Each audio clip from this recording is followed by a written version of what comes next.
Good day, everyone. Good day to you. Yeah, so you are way in. So I guess we're gonna have to move the mirror again because it still shows. Yeah, I can see Pepper really good. So, how are we doing today? What it do? Man, there's some strange news going on out there. It is some strange news going on out there. How we feeling? Was y'all weekend good? Did y'all enjoy the brand new holiday that we got? Did you notice we had a brand new holiday? What is that? Yesterday was Transgender Day. It was Easter. Nope. No. Yesterday was Easter. No, yesterday was Yesterday was Transgender Day.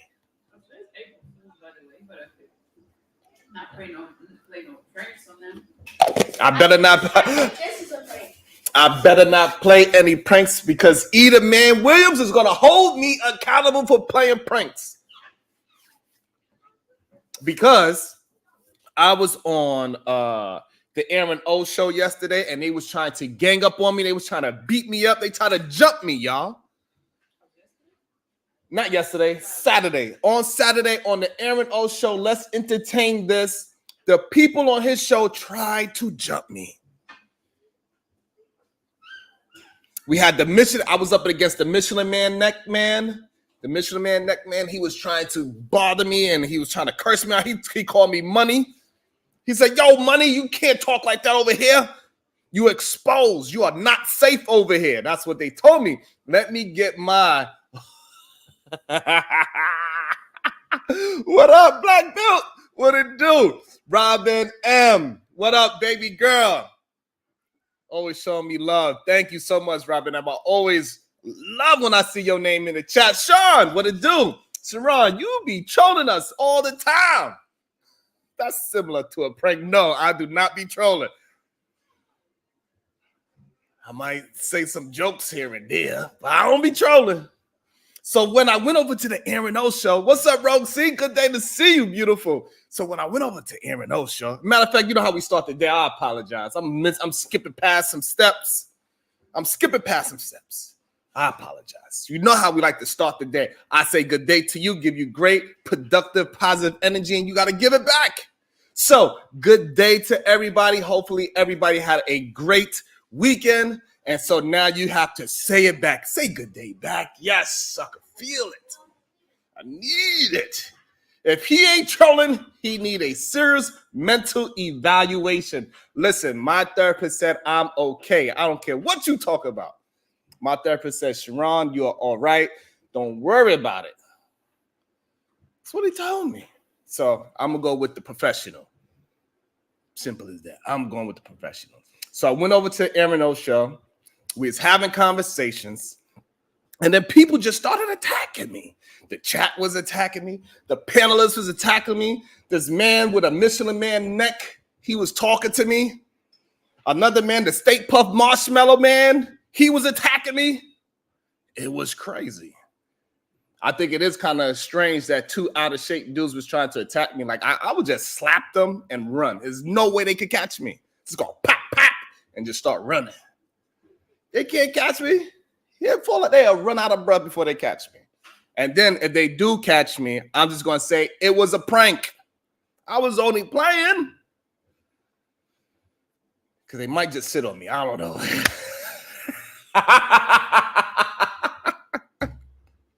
But it's all good. I still had a good time at Aaron O's show. They dropped me a couple of times.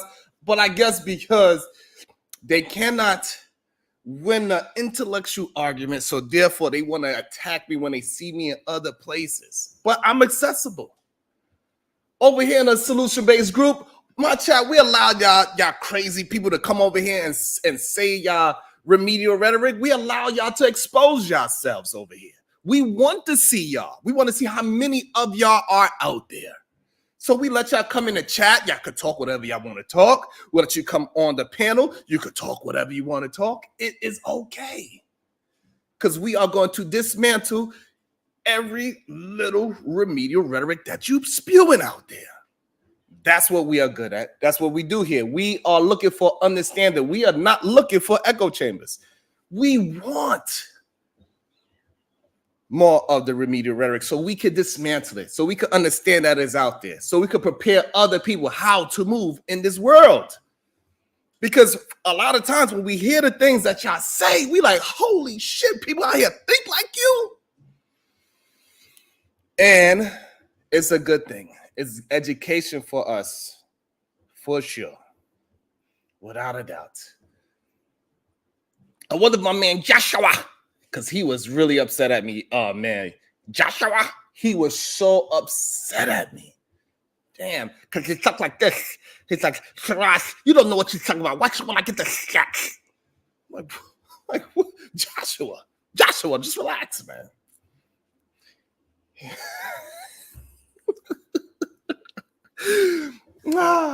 He remind me of the Cable Guy. My man Joshua, he remind me of the Cable Guy. Y'all remember that movie with Jim Carrey?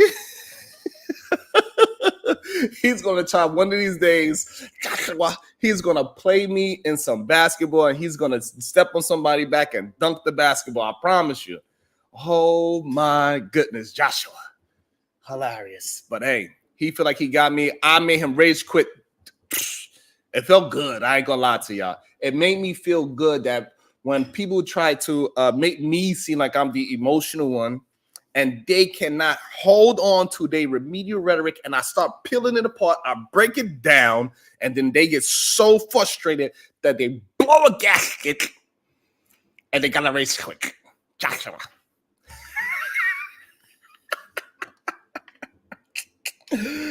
Oh. Don't you don't you do that in the chat. No, you gotta stay neutral, young lady. Yes. You have to stay neutral. Never. Shout out to my guy, man. I appreciate this man so much. Yeah, this is another person that I really appreciate as well. Always showing me love and coming through. About to be a situation. Hey, hey, hey. Shout out to Otis Who Podcast, Grand Rising. Let the goalpost movement begin. Shout out to Otis Who Podcast. He's a great voice that needs to be heard. He agrees with me 75% of the time. He rearranged how much percentage. He said 75% of the time he agrees with me, and the other 25% we are disagreeing about the definition of words, even though I didn't make up the definition. I didn't make up the definition. So he's really, the other 25% is really, he disagrees with Webster's dictionary. So really, he agrees with me 100% of the time. Shout out to Otis Who Podcast. Great guy. Appreciate him always coming and hanging out with me and having great commentary. Sometimes we disagree, sometimes we agree. But one thing for sure, he is going to stand on his thought patterns, and two, proven otherwise. And he's willing, after he comes up with something, a new ideology, he's willing to say, you know what, I have to change a word or two. And I appreciate that the most, because we do it in real time, and sometimes we get heated. Whew. We go through all our emotions on this goddamn channel. We go through the good, the bad, the ugly, the laugh, the cry. Man, and we get through it, but we always do it in a respectable manner. That's the most important part, that we can have verbal discourse and be respectful towards one another. Man, it's a beautiful thing. So I always appreciate everybody that's in my chat. I appreciate every last one of y'all. Man, we be doing our thing. Now, before we start the show, I want to also talk about some quick hits, right? Some quick things that we can just run before we talk about the mayors. Did y'all hear about my dude? Nah, I'm lying. He's not my dude. I don't think he's funny at all. But he is a comedian. He's a black comedian. He's like a black Seinfeld, dry comedian. What's his name? Something Carmichael. You know his name, babe? What is his name, y'all, in the chat? Something Carmichael is a black dude. He's young. And he recently... What's wrong with my hairline? My hairline is beautiful. Y'all tripping. You see those curls? That's natural. I don't put nothing in. I just wash it and go. You see that? what is his name? Jared. Not Michael Carmichael. What you hear? Jared. As my wife is screaming that, she does the research for me, as you can see. She said Jared. His name is Jared Carmichael Robin, not Michael Carmichael. Who's the Michael Carmichael? Maybe I need to find out and tap in who's Michael Carmichael. Jared Carmichael. He's a young black comedian, and he recently came out as he is what can I say? He came out as what? That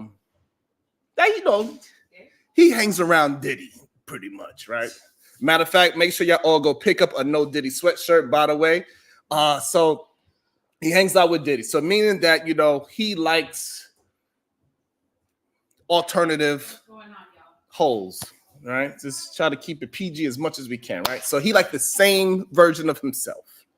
And it came out that him and Tyler, the Creator, were best friends.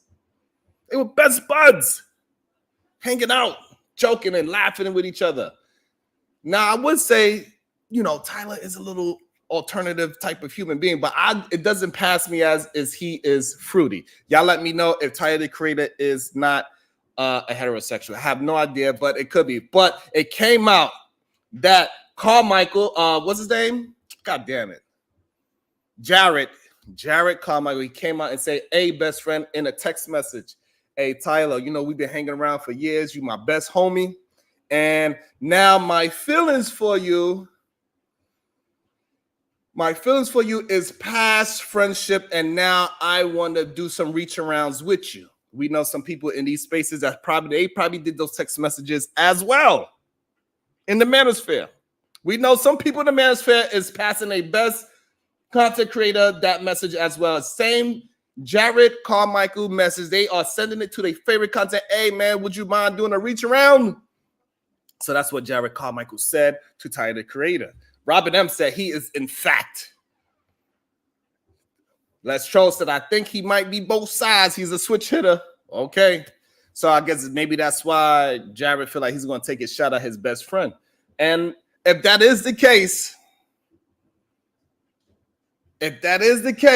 then I guess it was the appropriate thing. You should go after somebody that you already know, somebody that is your friend, your best friend. Why not try to build a relationship with your best friend? However, when he wrote his best friend in this text message, hey, I want to see past our best friendship, he got so nervous, he turned off his phone for 3 hours. This is what this man is saying. And then he turned his phone back on, and he has a voice message from his best friend that he just confessed his love. What do y'all think he said? I want to know. What do you think Tyler, the Creator, said? Oh, man, that man is... Ugh. What you think he said? I want to know. What y'all think Tyler said, y'all? Hold on, I didn't even do the rest of my homework over here.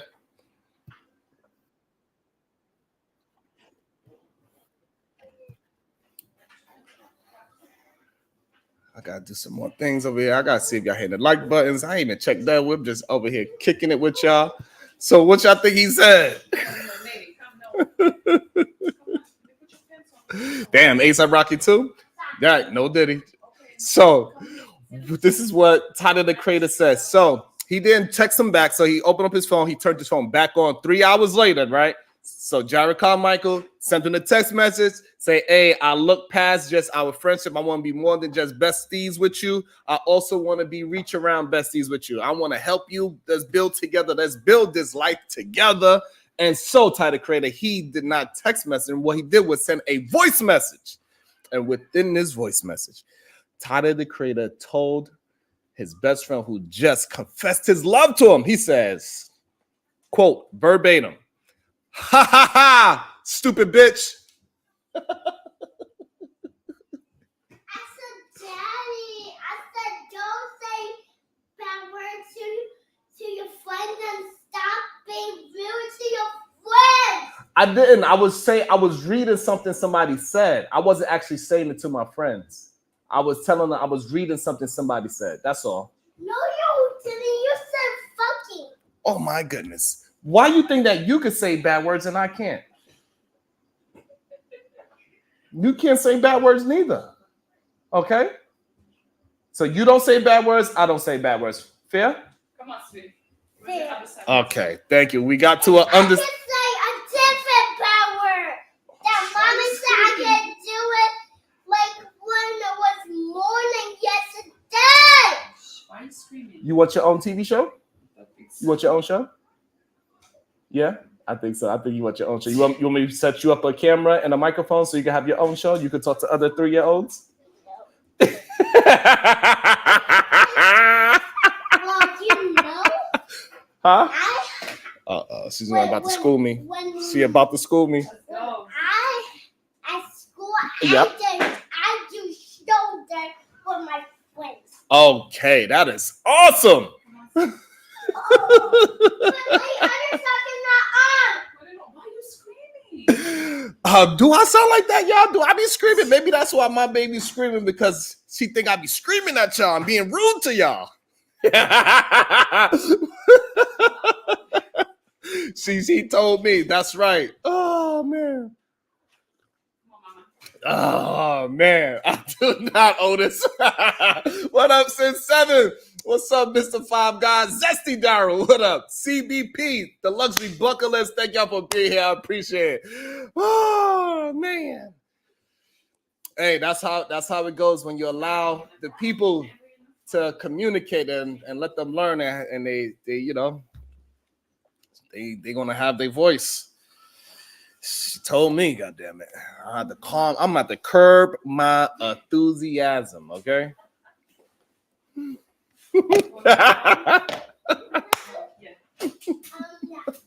Thank you. Yes, let's put those planes in the sky. Let's go as we build the stage. So now, so thank you, bucket list. So now I got a question for y'all, though, right? So I got a question. So now, if you confess your love to your best friend, right? The honesty was so awesome, right? She told me not to be rude, and then she go ahead and say the bad word that she thought I said. Like, it's so crazy.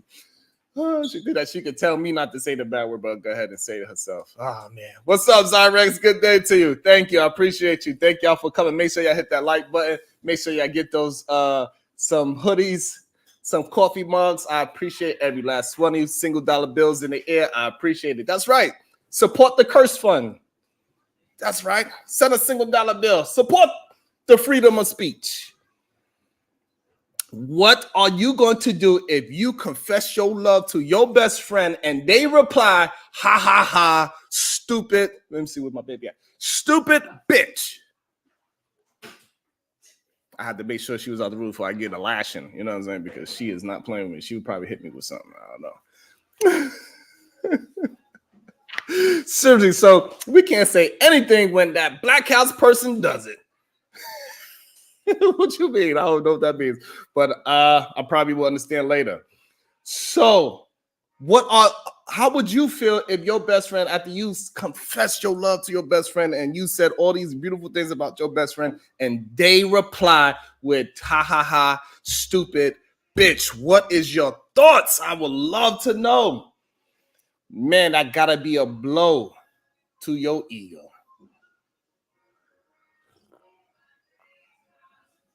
Man, that gotta hurt.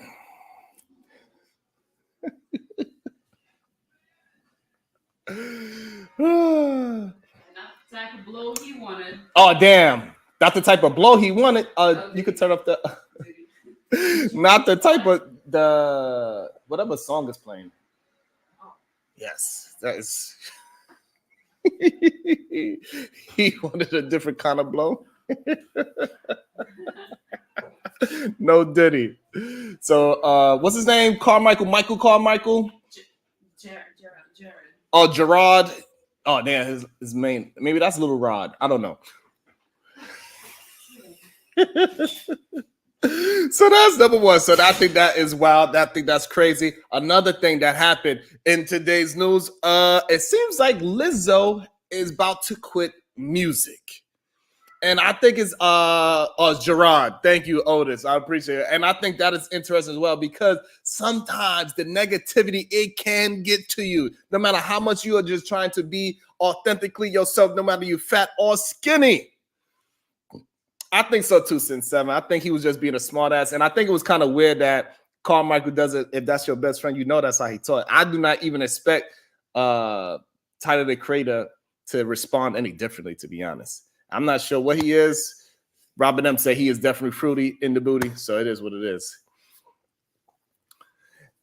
And I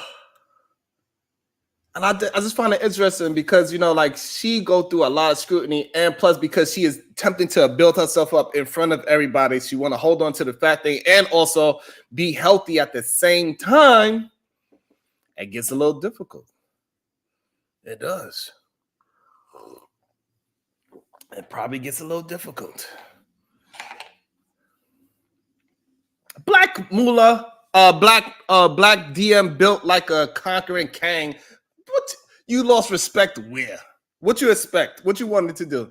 What did you lose respect for me at? Because my daughter, my little 3-year-old daughter, well, I supposed to whoop her ass because she said a word that you don't agree with? You sound like an idiot. If that's what you're saying that you lost respect for. Are you serious? Please, you know what? I gotta drop the no.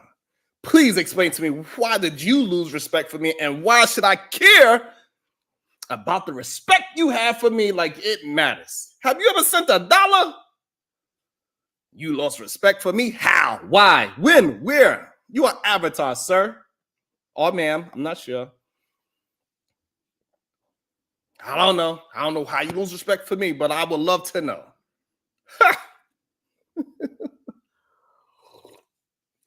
I would love to know how. These people be so quick to try to find something. They be so quick to try to find something. It ain't there for you to find. What up, Sherelle? Good day to you, beautiful. How are you doing?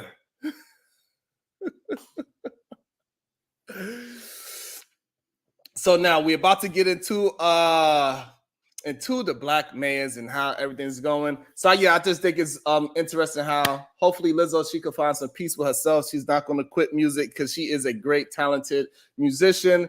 It's sad that people want to judge her music by how big she is, but also she brings it down on herself a little bit by saying she's so proud of it. So people want to criticize the way how she looks because people want to put other people down because they are down on themselves usually.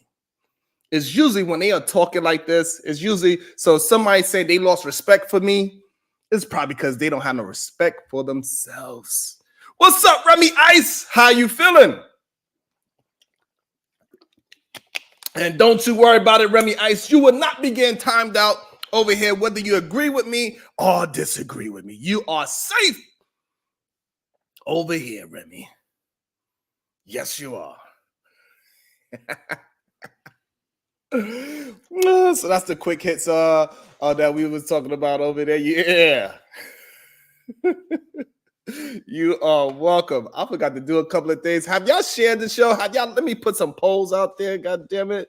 What's up, Dr. Music? Thank you for your Cash App. I appreciate you the other day. Thank you so much. I just want to make sure I reiterate that. Make sure you know that I appreciate you. Sheesh. Let me see. I need to do this. Did you? How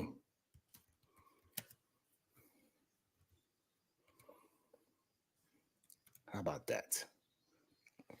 Let's try a different one. Because we know y'all don't want to hit the like button. Let's try a different one.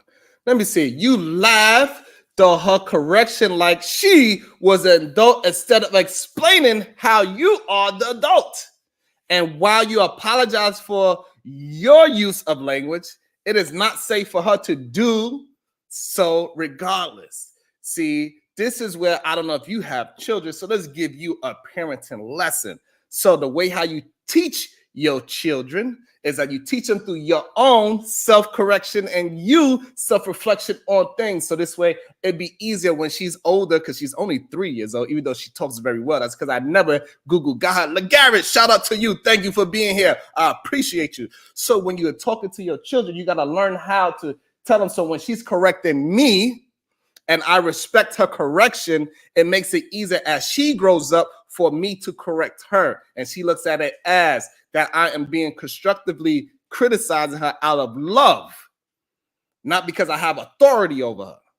Those are two different things. And so what you don't understand, what you will understand today, is that it's okay if I am wrong for my child to correct me for my wrongdoings. So me cursing at y'all and being rude at y'all, if I'm teaching her not to curse and be rude, and then she see me do it, it is okay for my child to correct and say, hey, because y'all love the person that picks out hypocrisy.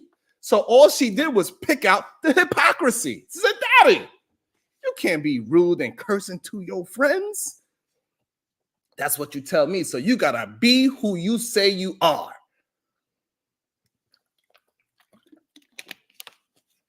And that is the difference, my friend. We are Lot Nation. Thank you. I appreciate you.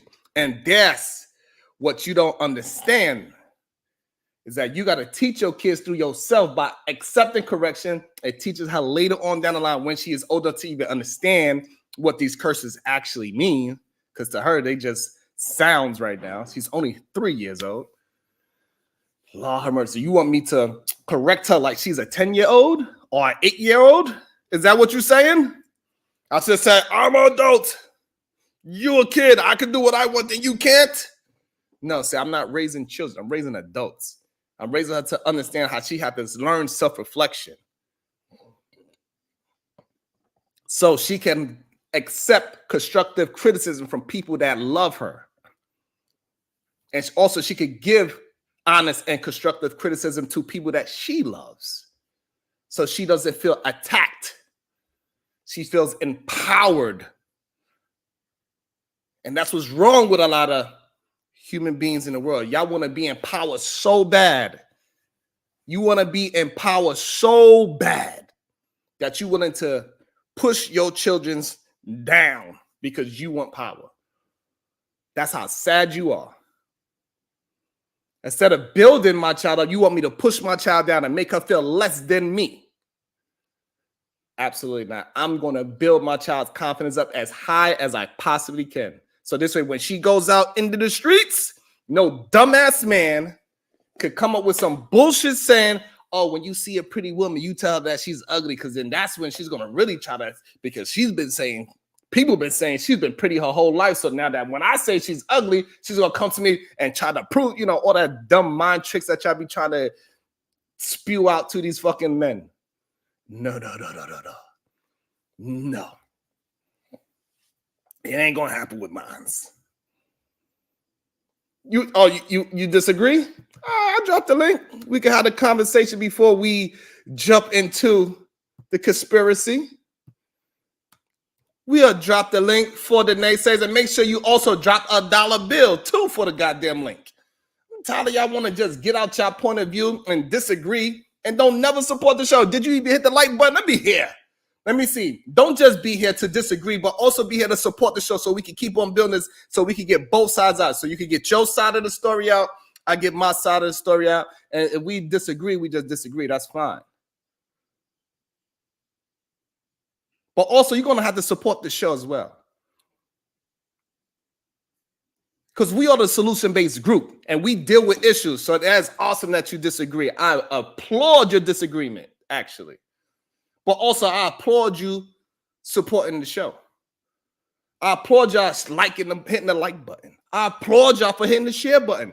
The only way we could expand, if everybody, we got 46 watching, 46 of y'all should share it. Just go, put share, and then put create posts, and say, this is where I'm hanging out at. And you can say, I hate this person, I disagree with them. Look at this fool. It is okay. You can say whatever you want to say. But let's keep building it. We hang out with each other every morning any goddamn way. Don't be so stingy and keep me to yourself. Let's share it out. Let's hit the like button. Let's keep building this plane as we fly. Let's go as high as we possibly can. And the only way we're going to get there if we hit that share button. Only if we hit that like button.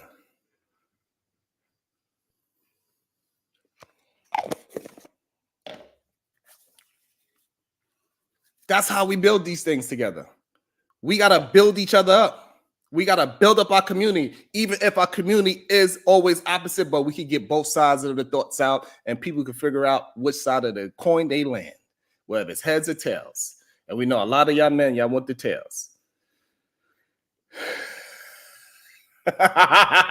We know a lot of you men was reaching around.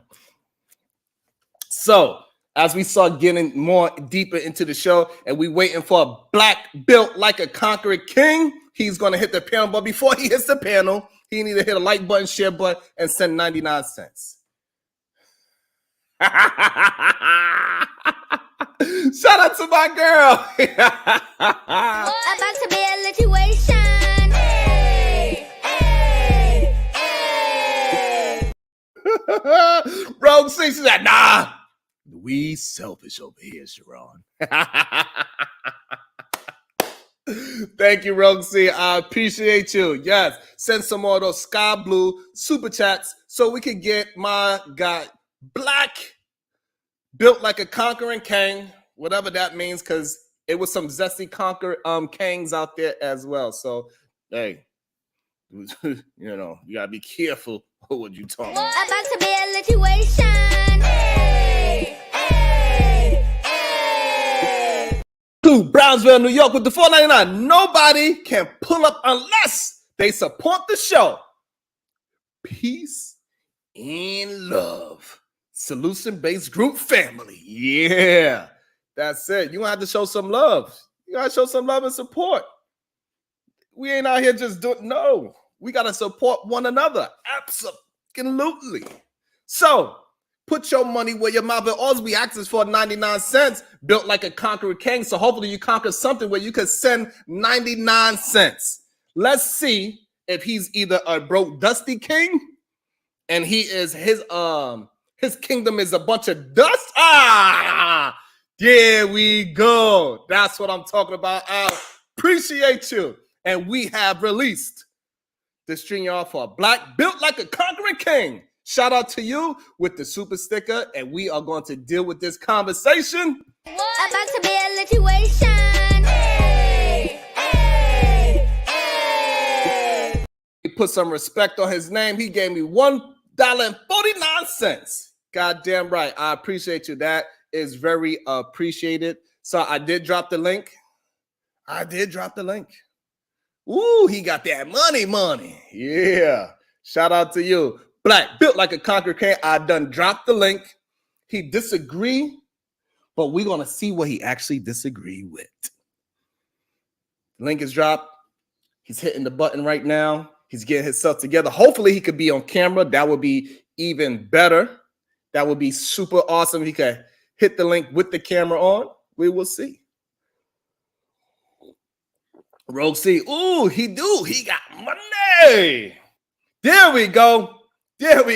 My brother's here. And he is cammed up, ready to have this conversation. Let's get it, y'all. Good day, sir. How are you doing?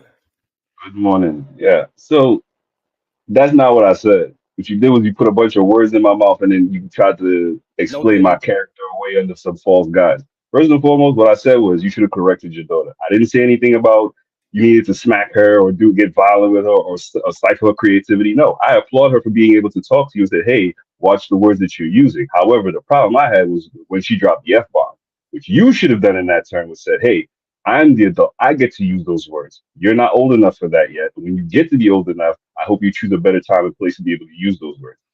I didn't expect you to do this on camera. I didn't expect you to do this in front of everybody, but I expect you to check that instead of laughing it off like, ha, ha, ha, ha, ha, and your wife got to come in and take it and walk your daughter away. That makes you look weak. That means you didn't know what to do or what to say or how to handle that situation. So don't put anything on my character. Yes, I am a father. I have a 9-year-old daughter, and she doesn't use that language in front of me or anybody else. Does she do it? I'm not 100% sure. She may have times with a friend when she's, there's no adults in present, and she may drop F-bombs like there's no tomorrow. But in the presence of adults, no adult can ever come to me and say, hey, your daughter's using foul language. We need you to go ahead and address that.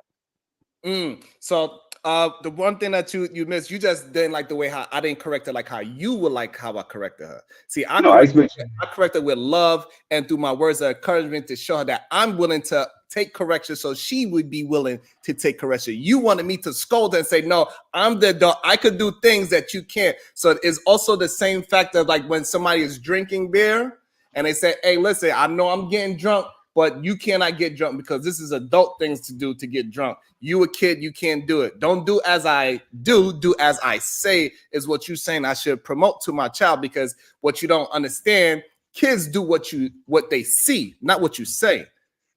So therefore, most of the time, I do not curse around my children. Only when I get around y'all motherfuckers, I be cursing. But listen, what I'm saying is this. So when she see I could get correction from her, it's going to breed her, because she's only 3. She is going to learn how to be corrected, right? So this what now when I'm talking to her and I'm building her up, it's easier and I would get less pushback. Now with the, I got you. And now with the curse, I'm going to let you go. Mr. Goalpost movement. I applaud your daughter for telling you to watch her language. I applaud her. Listen, that is a great thing. That means she has awareness. She's willing to speak up and she's willing to say what needs to be said. So there's nothing wrong with that. It's her return use of the language. You should have corrected that. Even if she feels like, so that's what I'm saying. So let me jump in right there, Bill. Let me jump in right there. Wait a minute. I let you say your piece. No, but I'm going to jump in right there because I got you. I promise to be quick. I just want to correct one thing, if you don't mind. Thank you. I appreciate the back and forth. Yes, I want to correct one thing. So I did correct her. I just didn't correct it the way how you would. You said, I'm the adult, you the kid, and you can't use it. That's what you wanted me to say. And my correction is different. Your correction is laughter. Again, back to what I was, before you so rudely cut me off and needed to interject in your statement. Mm-hmm. This is part of the reason I believe that women in the United States are the way that they are. Instead of hearing a man directly tell her exactly what it is that she needs to hear in that moment, you laughed it off. You played it as like a little joke. Now, in the future, when she hears someone trying to correct her, she's expecting them to laugh first and then talk to her nice afterwards. It's not how the world works. There's a lot of people out there who are just like me who will tell her directly to her face, like, hey, it's not how you're supposed to do things. Right. And so the difference is, again, so the laughter part was not how I correct her. I said, you cannot curse neither, but you couldn't see her face and her eyes the way how she was processing in her mind when I was able to correct her back. And so she started to process it in real time, you know, because you have a child, so you understand when sometimes when you correct them, you can see their wheels turning through their eyes. So her wheels was turning through her eyes, and that's how I was correcting her, by me being corrected by her. Because she's only 3. So now, for example, also, I know that when my child go outside, I could honestly say she's not going outside saying F-bombs and B-bombs behind my back, because she doesn't do it in front of me, because I allow it to be in my household that they could say whatever they want to say, right? Because I give them the freedom to say what they want to say. And now, so they are choosing their words the same way how they talk in here, they will talk outside. They're not trying to hide anything from me because they feel safe here. So they challenge their language in my household first, and then they go outside. Whether a lot of parents, they hide themselves and they teach their children to hide themselves as well. So they go outside and they cursing like sailors. Listen, I don't hide anything from my daughter. My daughter will hear me curse like a sailor indoors and outdoors. However, my expectation and the parameters that I set for her is that she doesn't use that language.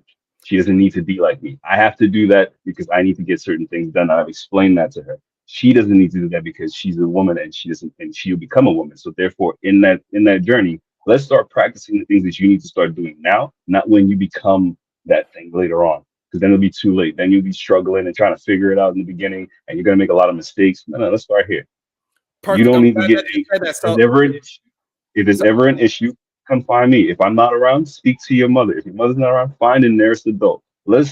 Before it escalates to you screaming and cursing and saying anything, no. Work at the lowest level. And then we can work our way up. Because if no one's willing to assist you at that point, that means that you have a real problem. You need to do whatever it takes to resolve that problem.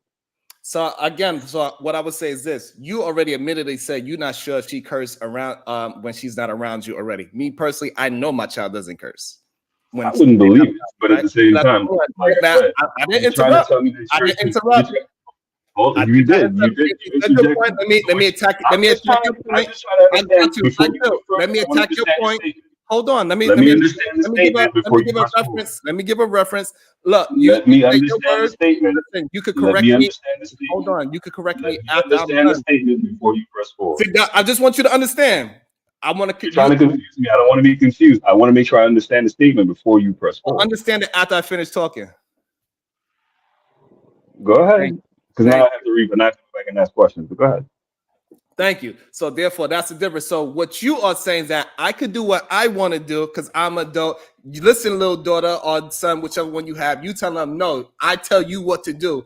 Don't do as I do as I say. And that is a problem with parenting because we are raising adults. We're not raising children. That's the problem. So you need to teach them self-reflection early so they can get mature early.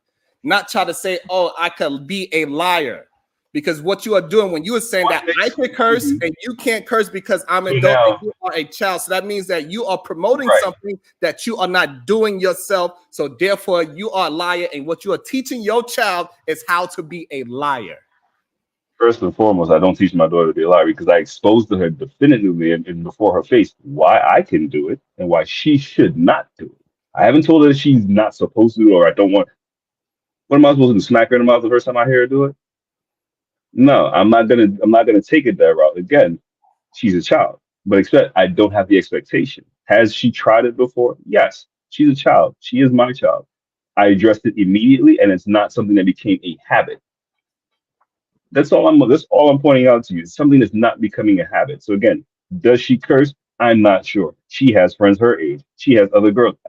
I'm not sure what their parents are teaching them, what kind of language they're using in her presence. So again, kids are influenced by those around them, and the ones with the most influence around them are their friends, No, right? no. Again, my daughter and your daughter are not the same age. So again, what you're trying to do is you're placing my daughter in one category and your daughter in another category. I'm just talking about girls in general. When they become a certain age, and after that point, it doesn't go back. Once they become about teenagers and forward, they're not really listening to their parents as much. You So still have some say in their life, but you're not the primary source of social how they do with society and their friends and school and the hierarchies. You're not that anymore. You're so in the house. Yeah, So let you're me let you're me let set. me correct some things for you. So I got grown children as well. I got a child that is 24, 22, two 9-year-olds, and a 3-year-old, and I got two grandkids.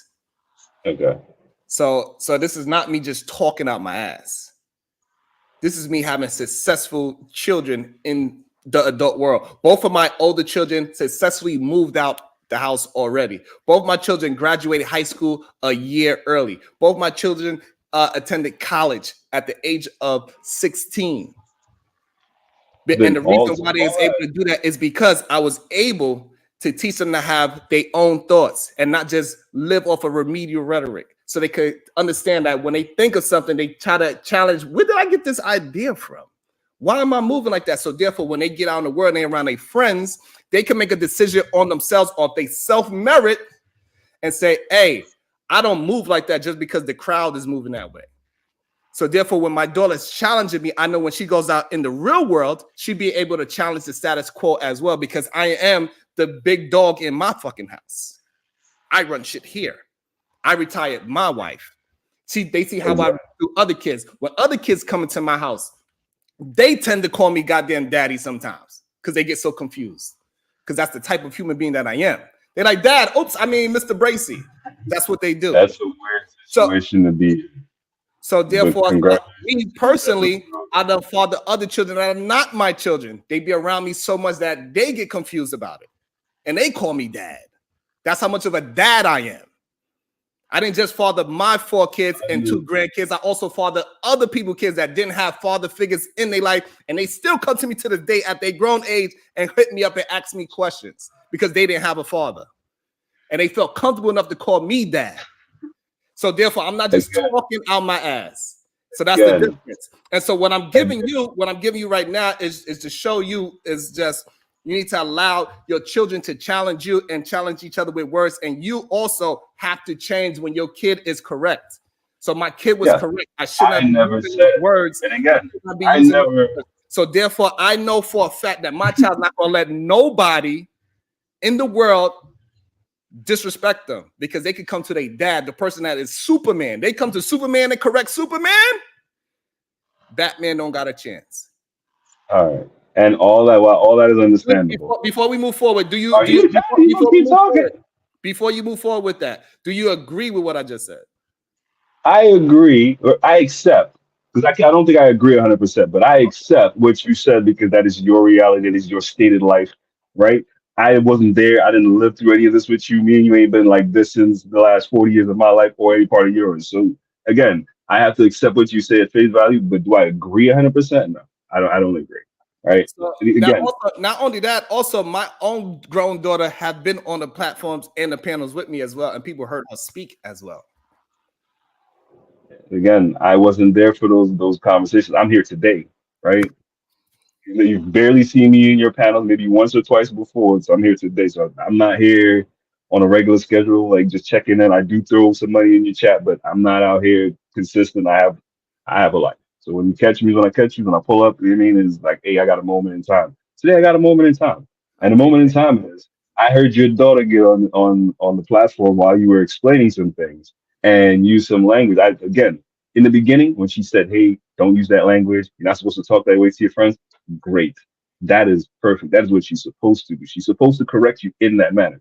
Again, my issue and where I lost respect for you is how you handled the very next statement that fell out of her mouth when she used the same language that you did. Again, to me, I saw a lot of smiling, I saw a lot of giggling, but I didn't hear any sternness towards correcting and addressing the matter like, hey, well, I appreciate you taking the time out to correct Daddy and what he had to say. You didn't have to use that language, and I don't want you using that language. So my next question to you is this: why is cursing such a horrible thing to you? No, it's not a horrible thing to me. I was in the military. Cursing is nothing to me. It's an issue when I hear little children doing it. That's where I draw a line. That's what I'm trying to get to. Why is it an issue? She didn't curse at me. It doesn't matter. It doesn't sound right. So, it doesn't sound right. So that's why I want to get to. I want to have the issue is it does not sound before we move past the reason. I got you. Before we move past the reason why you don't like it, tell me why you don't like a little kid using a curse word. Because it does not sound right coming from their mouth. Any of it. So you don't have no reason for it. You personally. I just want to make sure that is not a reason. You asked me for my reason. I've given you the reason, and before I can complete explaining the reason, you're ready to jump to the next point. 1 second, right? And the reason I have an issue with young children using their language, it doesn't matter. It doesn't matter because it reflects poorly on the parents. It's not. I'm saying it does reflect poorly because if I'm out in public and I've never seen you before, I just happen to be walking by and I hear your kid drop an F-bomb directly. Doesn't matter whether it's at you, out loud, or just. I'm gonna immediately jump to the conclusion like, what the fuck is going on in that house? So now I would say this to you. So now if my child was to stub her toe and she's like, fuck, should I be mad at her? Huh? No, you shouldn't be mad at her. But again, if that is the first word that's coming to her mind, are you not going to have a conversation with her about that? Are you not going to say, hey, what's going on? Because that is the proper use of the word. It's supposed to be an exaggeration of how you feel. So if she stubbed her toe, she says, fuck. I'm not going to beat her or put her down and say you shouldn't use that word. That's the proper use of the word. So now you're trying to police the context in which the word can be used or can't be used. Exactly. I'm not. Right. I'm because not. you're saying, I want to make sure you're saying there's no way that a curse word should ever be used by a child, even though you use it all the time in front of your own children. Again. What's defined by a child? What is defined by a child? Before you move forward, I'm asking you a question before you move forward. And I need clarification before I can give you a proper answer. Clarification is, what are we defining as a child? Because my child is 10, your child is 3. Are they the same and do they have the same level of understanding? I doubt it. Black, I'm asking you a question. And I would like to answer your question, but I need a clarification first. We'll definitively grant you the answer that you're looking for, but I need you to clarify a statement first. What are we defining as a child? Anyone under the age of? A child is anything under the age of 8. Okay. So again, I use my language around my child who is 9, about to be 10, and you use your language around your child who is 3. There's a difference now. So now, if you ask me, For my situation, it's fine because she's going to hear that language through public, through the radio, through her friends at school. Again, I cannot control what she hears outside of me and how she responds to that.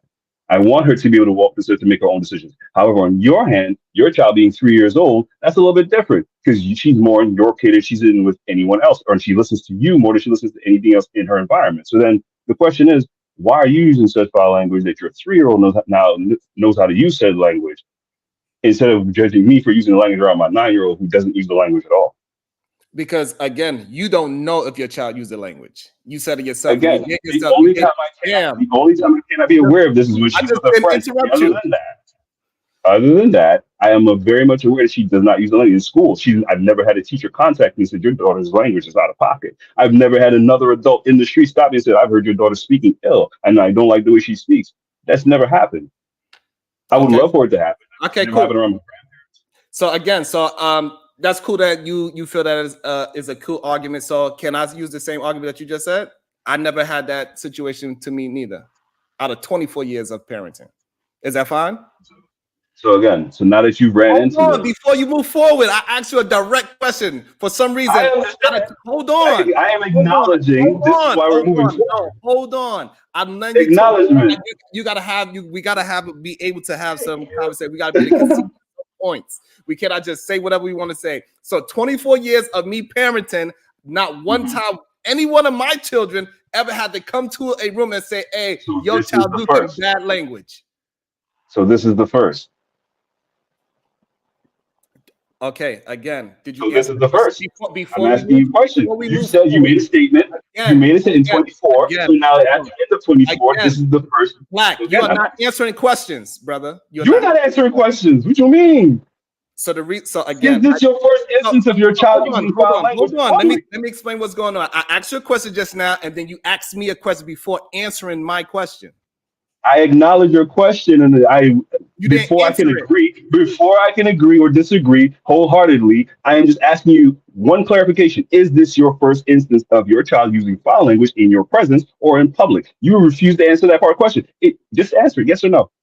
Quick, very quick. Quick yes or no. That has nothing. So again, that should not. Because then it speaks to your experience that you've never had to deal with this before.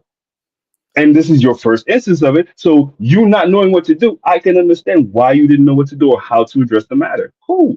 Maybe I can give you I can concede and give you back a little bit of respect. Because hey, you don't know until you don't know what you don't know until you don't know. So now you don't know because in 24 years you've never ran into this experience. Now that you're at this experience, hopefully going forward, you know to address it directly and not to be laughing and giggling and letting your daughter. I understand that she's looking at you one way, but the public can't see that. All we see is you laughing, your wife actually being the authority in the house, walking your child out of the space, and then you trying to explain this whole thing away like, oh, it happened. It's me trying to have a conversation with an adult, and you are making it very difficult. I don't know why. I'm allowing you to speak. I'm making it difficult? Oh, my God. Go ahead. What do you ask your question? I'm going to ask your question because now that I know this is your first instance in 24 years, I can answer your question. Go ahead. What is your question? In 24 years, I have never ran into this.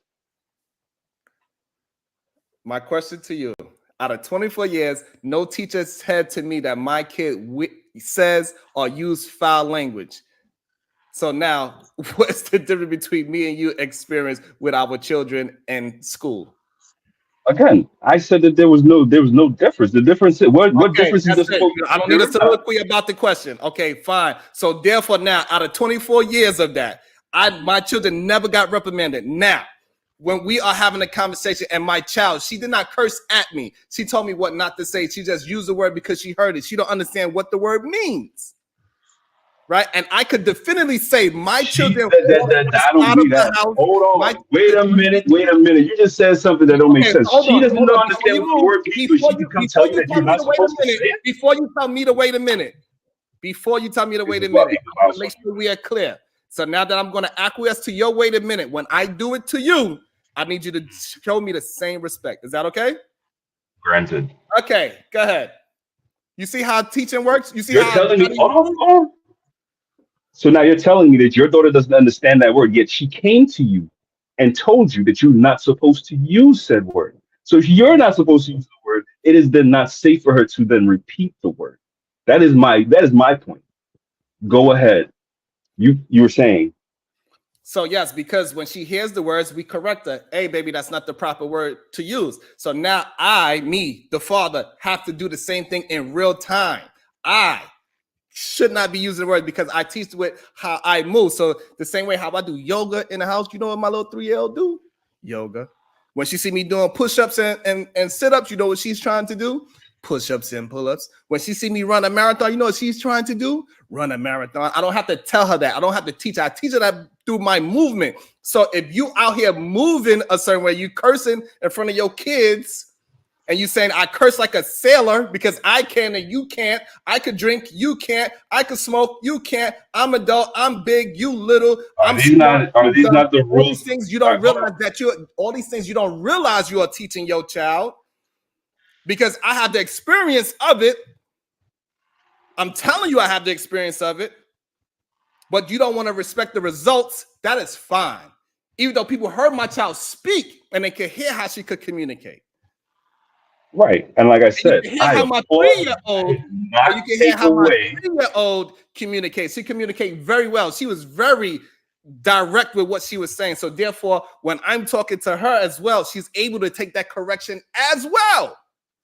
Because you don't even think she was a 3-year-old the way how clearly she speaks. You can tell, right? We can tell that you yourself, you don't have any self-control. So that's why you have a hard problem with seeing another little person having so much control to express themselves. You can't even hold yourself together. You've been bumping your gums nonstop for the last 3 minutes without interjection or clarification on any statements. Even though you don't disagree with anything I said just now, you want to jump in and interject right now because you feel like you need to say something. So now, even though you don't disagree with one word I said, you are not going to dismantle any words that I said, even though I destroyed yours. I destroyed your thought pattern and proved that your way of thinking is wrong. The reason why is because you are still cursing to this day in front of your child, and I am not. That's the difference. Here's the thing, Sharon.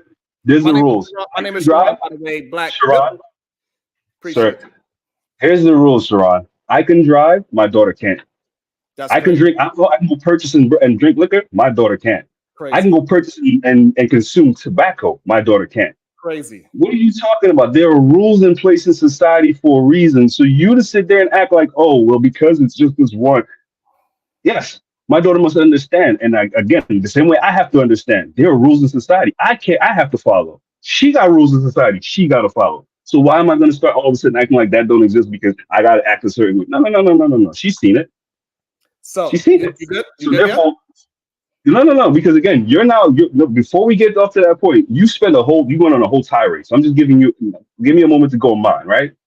You sat there and you're trying to judge my character and tell me who I am. I can't have no self-control. Sir, I sat there and I listened to you. And when I'm asking for clarification, because I like to listen, I want to make sure that before I put words in your mouth, unlike you, before I start judging people on their character and making statements about them, I understand. Hey, before I say something that's not true about you, or I make a statement about you that's not true, let me make sure I'm on the money with what I'm saying. And I'm just looking for clarification. You don't like to give clarification because you like to push narratives. Whatever I say is however it is. Yes, that's what you like to do. You told me, okay, in 24 years, you've never gotten a phone call from anybody in the school district that you live in about your children. I accept.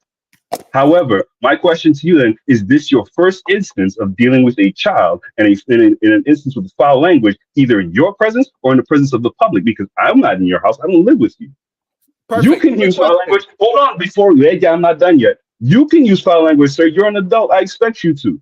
But however, when your child comes into the room, even if she's in the room for a moment, if she's correcting you, she doesn't need to use foul language to correct you. That's why I have an issue. You then tried to push this narrative on me. Well, if a girl, it doesn't matter, bro. Like that, you asked me for my position. I don't like when little children use foul language. Anyone under the age of, let's say, 6 using foul language to me is cringe.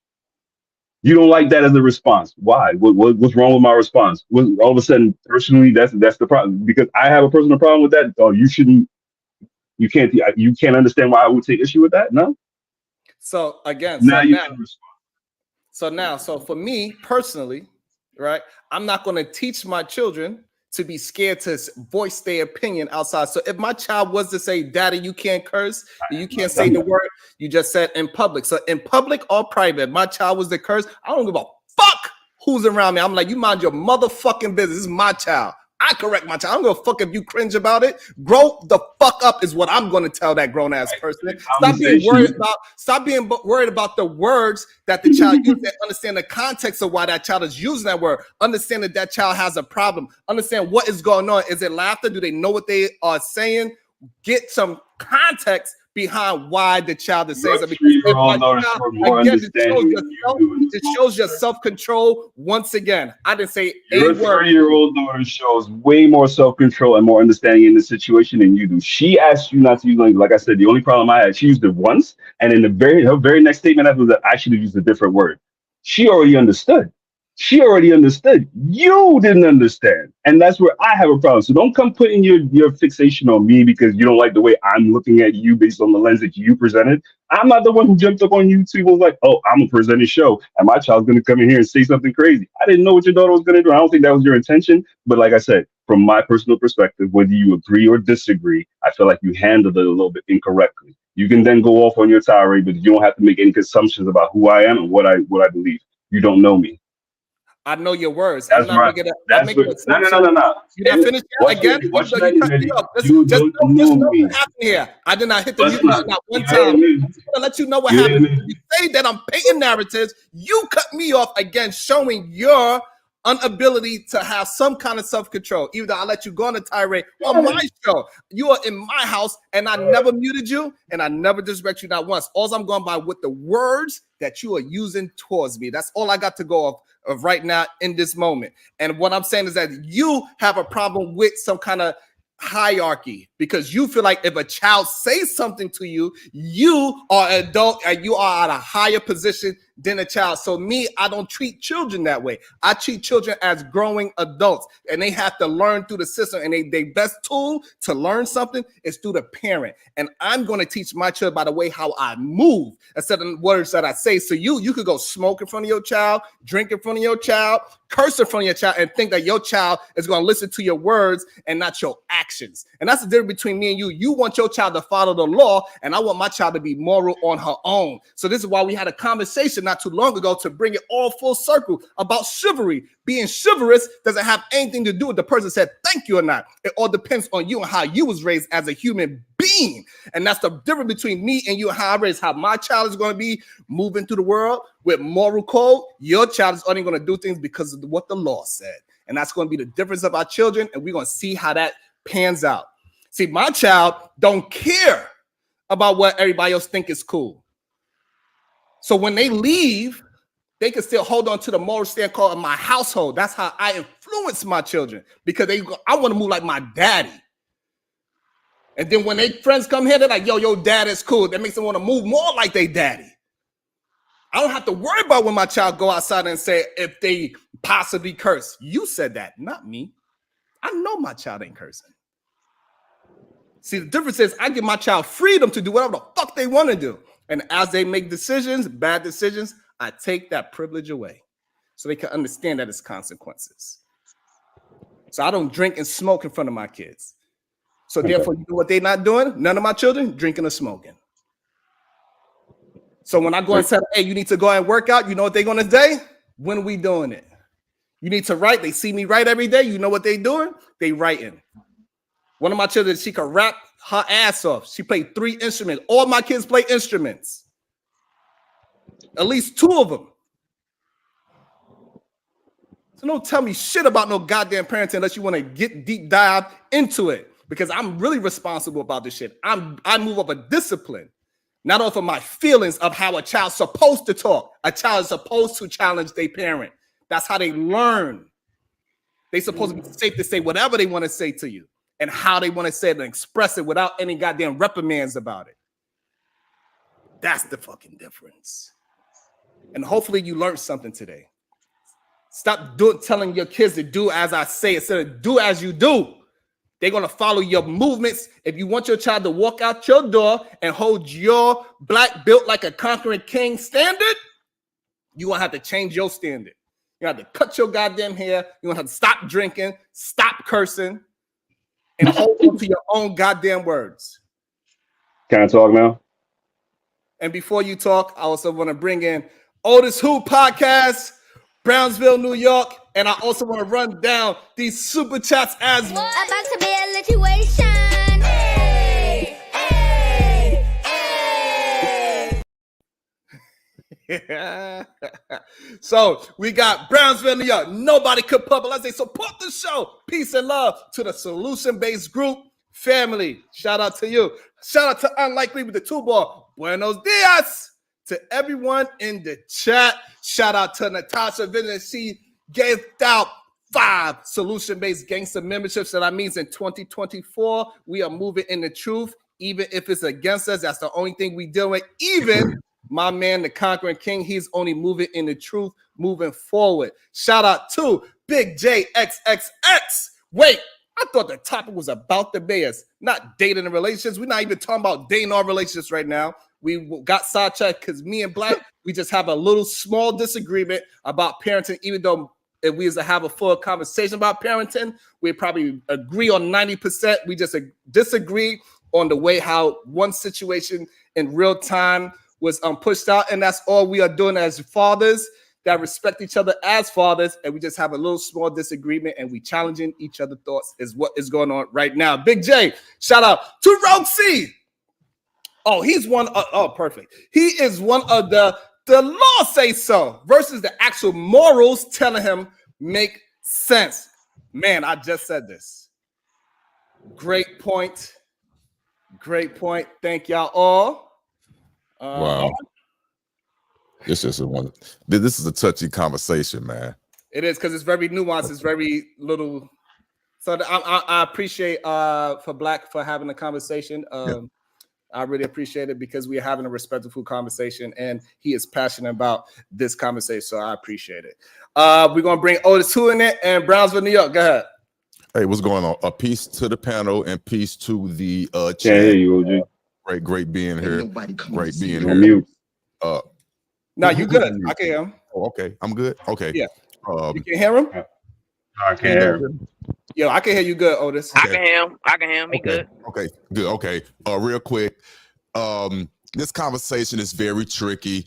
I'm gonna be what you call, I like the phrase, a switchback, whatever, because Switch it's one spirit. of the situations where I know he's a great father. He Yes. meaning him being Black, built like a conquering king. I know he is. I agree with him to a certain extent, but if I had to pick one, I'm not gonna lie, I reared my child more on your way, Sharon, versus what Black does. Now, for the record, that's why that phrase, you need to be evenly yoked with your spouse, because my wife, and I'm not talking about her, she's upstairs, she would agree with Black. Because we be out in public, a child would use a profound word, and my wife, being my wife, was like, oh, if she was in my house, I'd spank her. And I would be like, why would you do that? She's a child.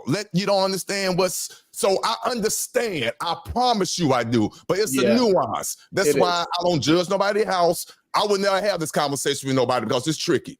But I get it. I'm glad we're having it, but I can see both sides. But I'm leaning more, if I had to choose one, more of your side. But in some situations, let me say this. In some situations, Black is correct. It is do as I say, not as I do. In some situations.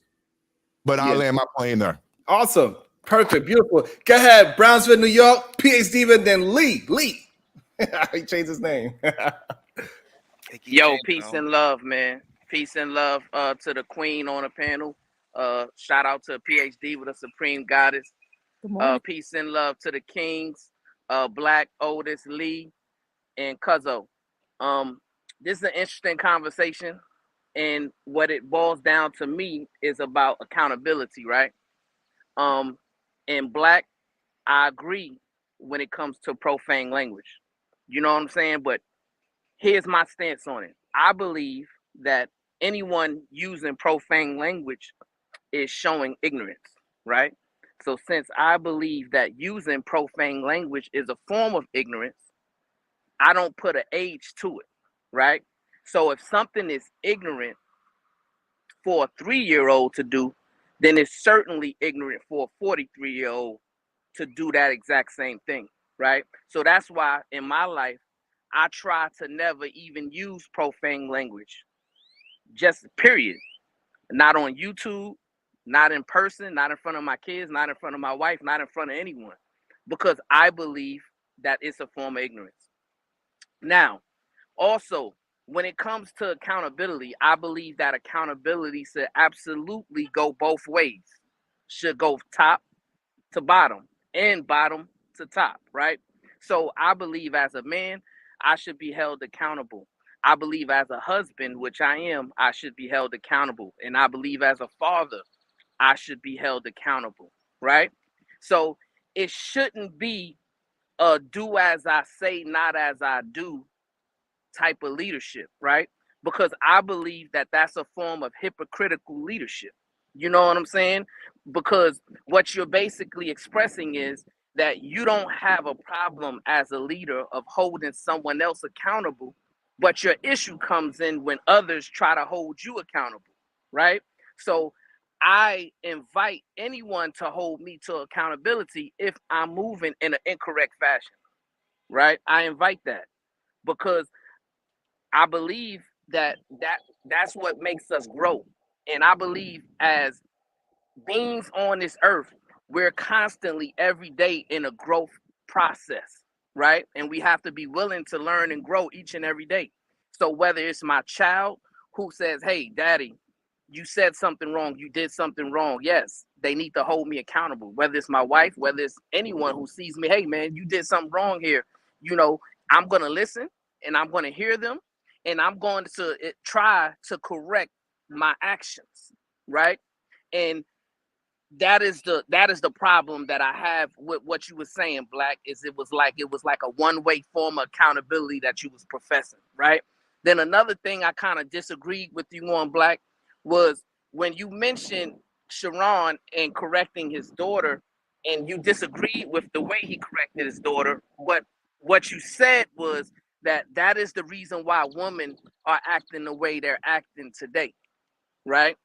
So I want to get some clarification on that, right? Because at that point, you turned it into like a gender specific conversation.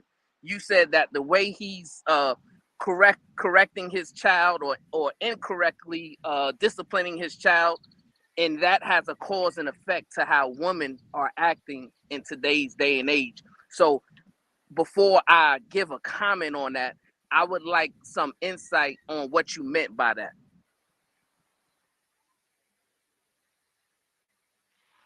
You don't mind me giving a quick response. So my issue with that is, again, at what point do most children get introduced to a male head figure? Barring Sharon's current situation, as he's married, he has children, he takes care of them. Most men who are, or most children who are raised in America are raised in single mother households. So when is their introduction to an actual man and a man actually speaking to them like they're one, human beings, not adults, not children, but human beings, and they have to have a certain level of understanding. I must meet you at that certain level of understanding, but I still require that certain level of understanding. And back to you, Bronson. Sorry, I don't mean to be disrespectful, but when you said that, I was having an issue with the way women were being treated in society, yes, because again, it's very soft. And if the world is as hard as we claim it is, then it must be. If you're a man, your accountability is one way. Everyone comes to you for everything. You can't go to anyone else for everything. That's pretty much it, right? Am I mistaken in that understanding or that assessment? As a man, accountability all falls on you. You don't get to go to somebody else and say this is your fault. You don't get to go to somebody else and say this is your responsibility. You get to stand tall and say, hey, some way, somehow, I'm responsible for this thing. Maybe that's the mortgage, the roof over your head, the hospital bills, the dentist bills, whatever that comes up for you and your children, and your wife and your children, you are responsible. So therefore, if it's all one way accountability, then it must be this do as I say, not as I do, because the things I have to do to own that accountability, which is go out there and slave and work hard and bust my ass and sacrifice and give up the things that I want, being selfish, then yes, it must be one way accountability. Because now, in order for me to give you certain things, I need you to do certain things in return. I can't take the kids to soccer practice. I have to go work. I have to go make this extra money. You got to get up in the morning, put your big girl pants on, get in the car, and drop them to soccer practice and pick them up because I'm going to be out here working to make this extra money. Don't throw extra responsibilities or unnecessary requests if you can't seem to work with me. And again, as a man, I tell my daughter what it is, what I need from what I don't need from her. I don't need you to use foul language because it won't get you far as a woman. As a man, it was almost a requirement. When I joined the military, it was a requirement. You want to get stuff done? Don't come talking that soft language of, oh, I need and please and thank you. Some people might respond well to that, but the vast majority going to look at you like, I'm not doing nothing. He say he's going to have to wait. He's going to push him to the back. He can wait 20 minutes. He can wait 30 minutes. When you got to get going now. So I'm just going to be direct. I'm going to be honest. I'm not going to lie about it. I have curbed my use of the foul language, but I still use it. And understand that my reason for using it is not going to be your reason for using it. And while I'm not saying that you can't use it, and I won't be there every given moment in time in your life to police your language, hey, just be careful about how you use it. So black, you didn't answer my question. Not at all. Sorry, but go ahead, Bronco. Let me answer your question directly. I'm sorry, my apologies. Go ahead. Right. So now I have two questions. One, go ahead. Do you believe the usage of profane language from anyone is a form of ignorance? And no, then that's your stance. I don't believe that stance. Okay. So my second question is, do you believe accountability is gender specific? Because your words, what you said Apparently it is, yes. Okay, so you believe that. Expand on that. Expand on accountability being gender specific. Okay. I have an issue with my mother's daughter, right? So my whole life isn't panning out the way I planned it or what my master plan had wanted to be. I have an issue with this lady.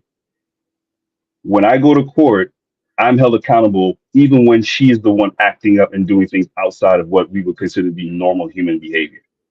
When she assaulted me at the police station, I was held accountable. I went in the cell. Where was her accountability? What? This is I went. Yes, she assaulted me. She assaulted me at a police precinct, and when I was assaulted, the police came out and put me in handcuffs and put me on. Even though on camera it shows her physically, like you can't. So accountability is one way as far as I'm concerned. Let him get it out. Let him tie his own rope. One question. Are you wearing two hoodies? No, I got on one hoodie. This is it got gray on the inside. Just yes or no. I just need a yes or no. He said no, it's one hoodie. Lee, let him get it out. Let him get his full story out so we can get some understanding to why he feels so strongly about it. Because now we peel. So this is how the onions get peeled back sometimes. So you asked me a question. Go ahead. No, is accountability one way? So I'm answering this question. Yes, I was giving you. Yes, I'm giving you the room to answer because you got interrupted. Go ahead. No, I was giving you the room because you got interrupted. So go ahead. I was done. Like again, my hoodie is one hoodie. It's just a very light hoodie. Don't worry about that. He was just. Yes, I do believe that accountability is a one-way street where the sexes are concerned. It only falls on men, even through the judicial system, through societal standards, through every standard or metric you can think of. As a man, it all falls on you. If you can prove me wrong, you find anywhere in the law where I'm wrong, then I'd appreciate it. I will sit here and I'll humbly tap out. And so before Lee asks you a question, again, this is why we have different parenting styles, because you believe that the law is holding people accountable, and I want morals to hold my children accountable, and that's the difference. And that's why you wanted me to hold my daughter at a high standard, because you feel like women are running rampant because you was in yourself in a very stressful situation where this woman that you was encountering at one point, I guess she probably had she was understanding and she was cooperating with you, and now she's not cooperating with you, and now you deem that as her being mouthy or disrespectful or no accountability, and so now you put that whole situation in saying that the reason why that happened is because I'm giving my daughter autonomy of her own thoughts and patterns, and you look at it like, hey, even though I had a baby with this woman, at one point she was very cooperative, and now that she's not cooperative, now you have an issue with, but you didn't have an issue with that woman when you was laying down, putting that pipe in her butt naked and busting nuts in her. The issue I'm having again is where the law gave her too much autonomy. I didn't care that they gave her autonomy. Listen, in the beginning, I was moral. My daughter should spend 50% of her time with her mother because, again, that is her mother. She will never get another one. She has a father. She will never get another one. We are still alive. Let her spend time with me. Let her spend time with you. Instead, for a year and a half, I got alienated from mine. So you must tell me, how am I supposed to feel? Not seeing, I mean, you can't tell me you're not gonna feel no type of way. You looking for your child and you can't find her for a year and a half. And it's not like I didn't know where she was, but upholding the law and the TPO and all the other nonsense can't be in the mix. So I So stayed back. this is what I would tell you. This is what I would tell every man that ever went through what you did. It's a lesson that needs to be learned. First lesson you learn is that you need to be married before you have a kid, because then she cannot do that to you. That's number one. First, Because it doesn't. you First get lesson I learned in that when you have a child out of wedlock, the woman automatically, y'all men give the rights to the woman. Y'all don't realize that's what first thing happens. I learned in that Because courtroom number one is is that marriage y'all don't leave. matter. So Hold number up. one, if y'all live in the same household and you're not married, once you leave the household, you already give the woman parental rights to the child. That's number one mistake that most women. I'm not saying that's your position, but I'm just want to teach a greater lesson to what your situation is, because a lot of men go through it. So And- when you are married, both of y'all have 50% rights, but when you are not married and you leave the house, you give the rights to the woman. That's number two. And number three, you go to court and you fight by being, I want to just be with my child. Do not throw in an hominem saying that she's a bad human being, she's a bad parent, she's a bad mother, because the first thing that you said is that she was doing Yeah, things that society deemed as You don't unfit. know. And that's the thing that most men go into these court sessions, and that's what they say. Instead of just talking about what is, they want to attack the woman. Y'all want y'all woman, y'all want y'all baby mothers to I attacked the argument. The court didn't even choose to listen. towards So you, I my made brother. the It's not towards you. I'm talking to a greater audience. It's not just towards you. keep telling them that. Yeah, I told him that 3 times, but he has a listening problem, and it's I okay. didn't hear you make We're that gonna statement mind through it, once. so maybe Now he'll I heard. understand that he'll start to recognize that he doesn't listen as much as he think he does. So we can learn that together. So that's okay. Sometimes we do, because he's upset about a certain situation that happened to him, and that's The fine. same way I gotta learn to listen is the same way you gotta learn to stop changing narratives, and it would be good. Okay, so if you think that hey Otis, do you think I changed the narrative just now? Man, don't put. I just asked the question because we all in real time. Otis, I ain't dragging you into it, Otis. Hey, yo, I ain't Otis, bringing don't you let into him it. drag you into that. You ain't gotta answer that. I'm not. Don't put me in that. Y'all keep listen. Don't put me in that. Go Don't ahead and keep drag You talking. ain't gotta answer that. We all know it's cool. Yeah, You ain't I gotta say answer that. it. You good? You no disrespect, no BS. You good at what you do, but you are. But for the record, this is what I'm he's just doing, Black. assessing the This is situation, what he's Otis. doing, Black. Because I had to learn the same way. He's holding you accountable for your words. Correct. That's all Nah, he's he's doing. changing. Hear me out. In my opinion, hear me out. Because trust me, I'm hearing you. Trust me, I'm hearing you. I agree with you to a certain extent. I'm hearing both sides. I ain't got no dog in this fight. I'm hearing you. And I can feel and understand. I learned the difference in them words. I get you. Some of your examples are coming from personal strife that I hate you went through, and you're making that influence your stance. And I understand that. Exactly. Correct. I can tell the difference. I promise I can. But I do agree with some of what you're saying. Not all of it. And that's all I'm gonna say. I'm gonna land my plane. But don't I put want to me bring in PH Diva in there, and then Lee, Unlikely is going to attack. So we'll go PH Diva first, and then we're gonna let Unlikely say some words. Okay. How you doing, Black? How you I'm doing. everybody? Sharon. How are you, PhD? What's up? Peace and Good. How are love. you, Otis? Buenos Brownsville, dias. always a pleasure. So I was just wondering, Black, what's your background, if you don't mind telling us? I'm West Indian. I'm from the Caribbean. Which country? Dominica. That same Ah. flag. Mm. Oh, I didn't see a flag. I can't see a flag from where I am.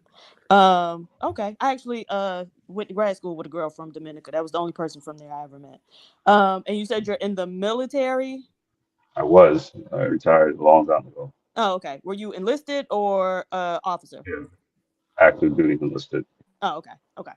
Um, so I think, okay, you mentioned you had some issues with your child's mother or whatever, but I think there's also a cultural component to this as well.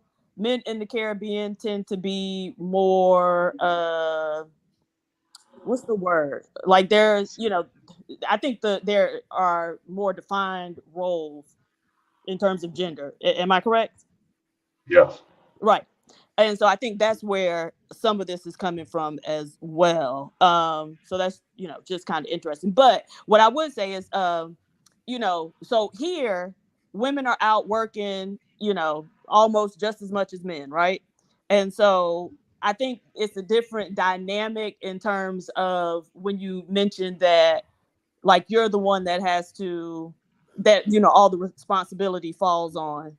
In this society, that's, not really the case, right? Women are out there earning as much, sometimes more than men. And that's why we have like the conversation about 50-50 so much, right? Because women do have our own resources. And so it kind of lightens the burden for men. So there isn't as much of a need for men to, take everything on their shoulders. Hey, PhD, but all you gotta do is ask them this: was you taking care of 100% of your bills from your baby mother at the time? Yes. Was y'all married? No. She was pregnant. Like, what was I supposed to do? Leave her in the street? No, She needed it. And was she working? No, not when she was pregnant. I'm saying during the relationship, was she working? Not in this first year. Like, I'll say like the first like 8 months or so. After that, she was on her grind, and then she got pregnant, had to stop, and then when she was done with her pregnancy, she started working full time. Oh, so the only reason why she didn't work is because she was pregnant. Yeah, that was it. That's the problem. Go ahead, Theo. So that's what happened. He talking all this. He take care of everything 100%. He's not really taking things. You're not taking care of things 100%. Again, you making undefined statements. You asked me if I was taking care of 100% of the bills. I was. Was she working? No. I'm very succinct with the answers. Yeah, but as we peel the onion back, she wasn't working because she was pregnant. That's a difference. She wasn't where for an extended period of time, and you was where y'all got together early. When we got together, like I said, she wasn't working for like the first 8 months. Got pregnant early in the relationship, and then now that she's bucking back because you're not asking for no clarifications. You're making a bunch of assumptions. She didn't work for the first 8 months of our relationship. Then she got working at a pizza store doing like remedial stuff at the cashier's desk. Like, what money is that? That money's for her. I didn't want none of her cash. Then when she got pregnant, I took care of everything. Sit up. What are you supposed to be doing? Waiting for this baby to pop. So again, don't sit there and try to make judgments about me like you know what the fuck going on. You don't know what's going on. Once the child came, hold on. Once the child came, things changed. There were circumstances that changed. You don't know what those circumstances are. You would like to know the circumstances. Say that, but don't make any assumptions about my character, about what motives or what I did during that time frame. You weren't fucking there. So again, I'm telling you, it's by the words that you're using, by the words, because see, like we act like when people use words that we cannot have an understanding of what's going on in the world. Because I'm a man. It's one thing when you're talking about me directly. It's another thing when you're talking about in general. You're talking about me directly. Human beings. You wouldn't say. Okay, you got to talk. Ask for clarification, and I will give it to you. But don't make any conclusions about me. Okay, you can correct me. You could correct me after I'm done. That is perfectly fine. If you want to make some clarifications, I would rather you not make the assessment in the first place if you don't know it to be true. If you know for sure, then if you don't know, ask. I will give you clarification, but don't make any assessments talking about me like you don't know me. You don't know what was going on. You weren't there. Again, I didn't say anything. I didn't say anything differently from what you said. The first 8 months. Y'all got pregnant very quick in the relationship. You wasn't taking care of things like how you think you was taking care of them. And it's fine because a lot of men get confused. They think that they are taking care of things 100% like how to do it. But since she was looking for a goddamn job, things was not being taken care of the way how you think they was actually being taken care of. And that is fine. There go a dude that think he knows. So in the middle of the pregnancy, right after my daughter was born, I lost my job due to circumstances. Now you mad at me coming in now because I had to go through a search. Bro, again, you're a man. You went through your ups and downs. You didn't want anybody to come judge you while you were making the plans to put shit back into place. So don't come making statements about me that you weren't there to be about. Again, fam, like you keep making these statements. You're trying to tell me I Okay, have an keep it issue short, with keep it authority. brief. If you know my issue Learn with authority, brevity. then tell me Learn what it is. brevity. Because Learn no. brevity as well, though. So just learn brevity so we could, because I got, you don't have to reiterate it. I understand you. So again, what I'm saying is this: my ideology of what you went through Tell me is I didn't spot have on. the I did control. not miss so far Why? from Because you what don't. my assessment is. It did not miss. That's the Your problem that assessment you're is having. It wrong. You did won't not even miss. let me. I was not Where, wrong. where's, The problem is, where did you? Where did your hold on, let assessment me not explain miss? to you why. I explain to you why. So again, when I said that you was not taking care of the way how you was, and then as the onions peeling back, all of a sudden now you lose your job. Now she's scared. Now she's moving in scarcity. So now things change. It is okay because I'm a man, so I understand what you went through. I'm not trying to deny what you went through and try to say that she didn't have a switch spirit on your ass. I'm not saying that. But what I am saying is that things progress a certain way, and the way how you are explaining things, I can see the progression already. And you Okay. don't have to go through all Good those for damn you words. again. There you go, making assessments about me that you don't know. You are not sure. So all these things are is just whims. You may as well take them and throw them in the trash. Do you have any facts or evidence to back up your claim, or are you just going based on what you think? Because if we can go on based on what we think, I think your daughter is going to turn out to be a great human being, despite her father being a retard. But that would be a wrong assessment to make, now wouldn't it? Since you are a well-educated human being. So Therefore, so stop this is making how assessments and stop making claims about me that you don't know. Ask. I again would I ask. didn't make I would require so that you again ask. Otherwise, we can dead this conversation. You don't have to speak to me because again, I would rather somebody not make assessments about me that they don't know, make assumptions about me that they don't know, than to sit there and be like, "Oh yeah, I know about you." Don't know about me, fam. Don't say that because I don't know about you. again, I came up you here must have and I been told you what it okay. was. You're right. You don't have to Can I reiterate. ask a question? You must Wait, have been hold born in on, you must Tony. have I been born wasn't in even December, finished. God damn it. You had to be a December baby. All right, what's your? Okay, I didn't know December business. Black. So Again, you again, don't know. I didn't insult you not one time through this situation, and that Yes, you shows have that what I'm because saying you is tried to tell me who I am and you hitting you a don't little know bit. me. That is Wow, insulting. brother. Listen, again, You is insulting. today, one Have a thing good that one. you need to learn how to do is this. Oh, come Did he on. rage quit? Did I get another rage quitter? No, because I wanted to find out if his child's No. mother was from the Caribbean or was she from here. You Damn. left? Yes, I think he so. quit. But hey, if you're still listening, you could please come back. I didn't want to get you upset to the point where you rage quit. I Listen. apologize for making you feel what's the word I need to misunderstood, because you wasn't misunderstood. The problem is I understand who you are and what your plight is 100%. The problem is you mad that I see you. That's the I real hope he come problem. back because you could tell he got there because his whole accent, this whole country came out of him. His whole dialect changed. He went from American to that straight native country that he originally is from because it got thick as hell. So you could tell he was serious about what he was saying. I just Well, felt bad I would just because want to he say, didn't listen, we are not articulate his against point you over well. here, but we are just gone irritated. Yes, I'm sorry that I irritated you to the point where you cannot explain yourself. The only problem is that you're not correcting yourself in real time. A lot of times we let you go on your soliloquies and say things and nobody interrupt you. And as soon as I say 2 words, you jumped in right away instead of letting a person speak. Because if you allow to, I might be ignorant, but I want you to have the space to please express yourself. But you got to learn a little bit brevity because is a bunch of us hanging out talking. So Black built like a conquering king. You are always welcome to be here. I understand that I irritated you. It was not out of malice. So I apologize for aggravating you to that point where you feel like you had to click the button. So I apologize for that. However, my stance on what I assessed from the words that you used were not incorrect, because as the onion started to peel it back after I said something, you go ahead and reiterate what I just said about you. And the reason why I know that is because I'm a man, so I could understand. I understand. I could see far down the road.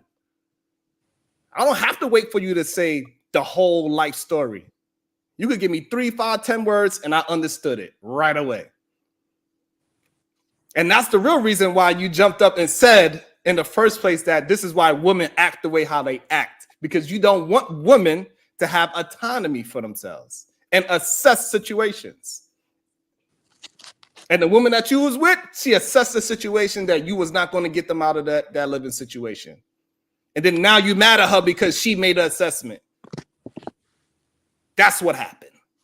And that's right there is why he's upset with you, because he could speak for himself, but based on that assessment, which may be true, I don't know, but based on your assessment and your assertion of that assessment as it's a non-rebuttal fact that you're making, I could see where he would take that and run off. So the only reason why he's upset is because he didn't get to tell me his shortcomings. He's mad that I was able to see his shortcomings before he told me. That's the real thing that he's upset about.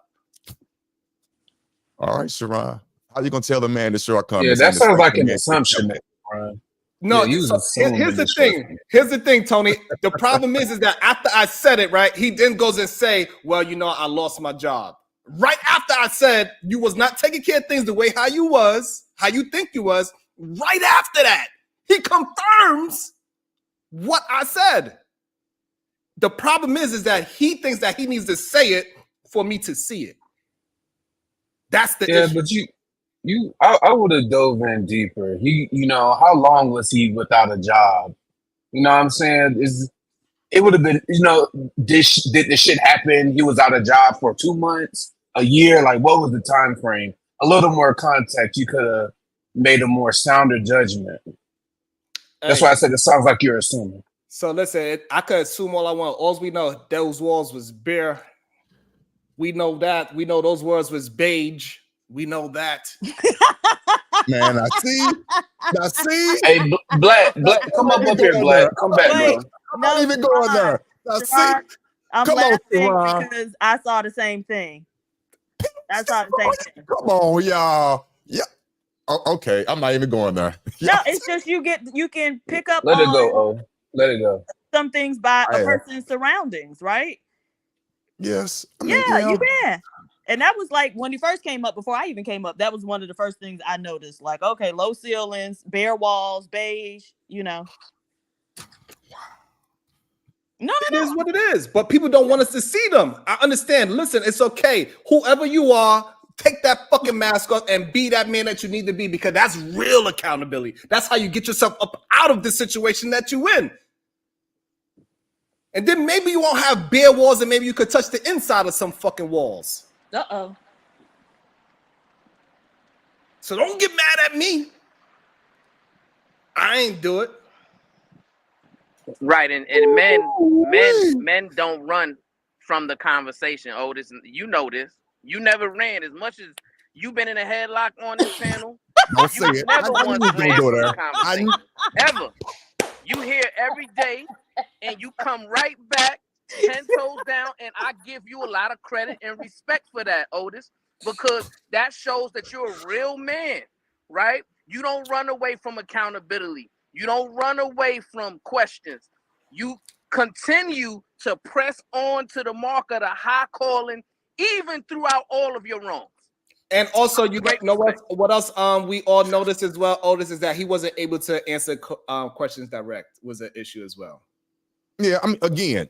So you know what I'm saying? So I'm assessing the whole thing. It's not you just wanted to say what you want to say. You didn't want to actually have the real conversation. And I could tell by because the way how you communicate with us, you probably communicate the same way in your life, and that is where you running in your problem. Instead of assessing it and saying like, look, me and Otis, sometimes me and her have communication problems with each other, but after that, we reassess ourselves and we have better communication every single time that we speak to each other. We getting better at communicating our points, especially when our points are opposing each other. We getting better at communicating with it. So not only me and him can understand, but also the audience can understand as well. And so the problem is that he was not willing to accept the fact that I'm a better communicator than him and acquiesce to it and say, you know what? I want to be a conquering king, but before I be a conquering king, I need to follow a king first. Wow, now see. What the fuck? Exactly. He always go too far. He always go too far. You did too much, bro. But he Tony, does that. why did I go too far? That's what they do. Let me drop the link for my man, Black King. I think he calmed down a little bit and he's willing to come back. Yeah, he's coming back. I appreciate you. Back, Black. Built like a king. Before we get into the actual conversation, but I think it was a good build.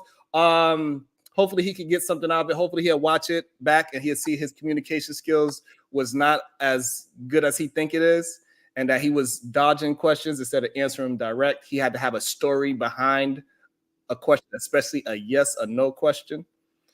And But so for the maybe record, he push back on you sometimes and you didn't respond back.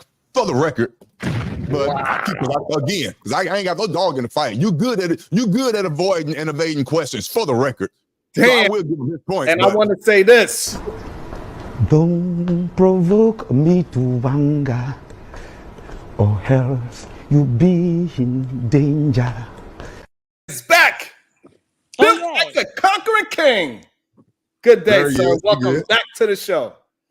Hopefully you're not too mad at me, and hopefully we can just have a conversation. Well, like I said, I was never mad at you. My issue with you is you trying to paint me into some narrative that you think that you know. You don't know me. Right. You might have an understanding based on what you heard, but you don't know the full context of the story. So therefore, before you jump to a conclusion about who I am, watch your mouth. Because you wouldn't like me doing the exact same thing to you. I didn't make any disparaging comments about you. I never said I know who your character or any of that. And the walls behind me are white because I'm sitting in an office right now. And unfortunately, I can't show you my work computer because what's on there is not for your eyes. So you And are again, wrong about your assessment. I'll tell you why you're wrong You're about wrong. your assessment. I'll tell you why you again. Are you didn't call me back up here to berate me, did you? I tell you why. I'm gonna tell you why you're wrong about your assessment. You are wrong about your assessment because you don't think you attacked me. I just allowed it to go over the head. So when you What said, did I so okay? What did I say that attacked you? What was the attack? Y'all want to do a You said breathing I exercise? So he needs again, to do breathing. You can't say damn, things you and then No, not no, question. See, this is what did I bad say? communication. You Yeah, but asked me that's a why y'all question. need to do a Let breathing me answer. exercise. Y'all really do. Woosah. So when you said this is the reason why women act the way how they act unruly is the way how you raising your daughter to speak up for herself is when you first attacked me. And you don't even I never judged that your daughter spoke up for herself. Like I said, I applaud your daughter for saying something to you about what was the context of the conversation. The issue I have, like I mentioned again, many a hold time on. before, Before you move forward. you cut me off, Before you move forward, again, I'm the one who can't listen. you're not listening. So that's the problem because you just talking about what you want to talk about. Again, when you said the reason why women are acting unruly is because the way how I'm raising my daughter. That was the first attack. If you can't acknowledge that, and then we can I will just acknowledge that when you acknowledge that your statement about me was the first thing you did was attack me when you said that, oh, I disagree. I just disagreed with you with the statement. Like I said, I talk shit to you with obligatory. I talk about your forehead. Every chat panel you ever seen me on, I got, you got a 5 head. I got a joke every time I see you, bro. Your hairline on the retreat. Wait a minute, sir. Proceed all the way on out the, you know what I'm saying, off the battlefield. You might as well go ahead and bick it and call it a day. Where's the lie? You're right. Keep going. Yeah, then but we got to every stand time in front of a but mirror too. other than that, whenever you say you on these panels and you say the things that you say, I don't judge or question what you have to say. However, today I saw something and I felt the need to say something. I said something in chat. You could have easily ignored my statement and moved on with your life, like, all right, this guy don't know what he's talking about. But you said if you feel like you can explain, I came up. And like I said, I explained to you what your daughter said was not my issue. Her speaking up for herself, I applauded it. The issue I had was her use of the language after the fact. Then you went into some, wait a minute now. Can I jump in right there, please? I'm trying to explain the Devon, they want to situation. do a poll. You're explaining something. They want me off the panel because I'll bounce, fam. I don't got time for retarded conversations. The problem is you're not addressing what I'm talking about. You're talking. I am going to address what you're talking about, but let me finish. You went on your time. Wait, Give me 2 seconds. Hold on. The problem is, I got the case, Diva. So the problem is, I'm giving you more than 2 seconds, and you're going off.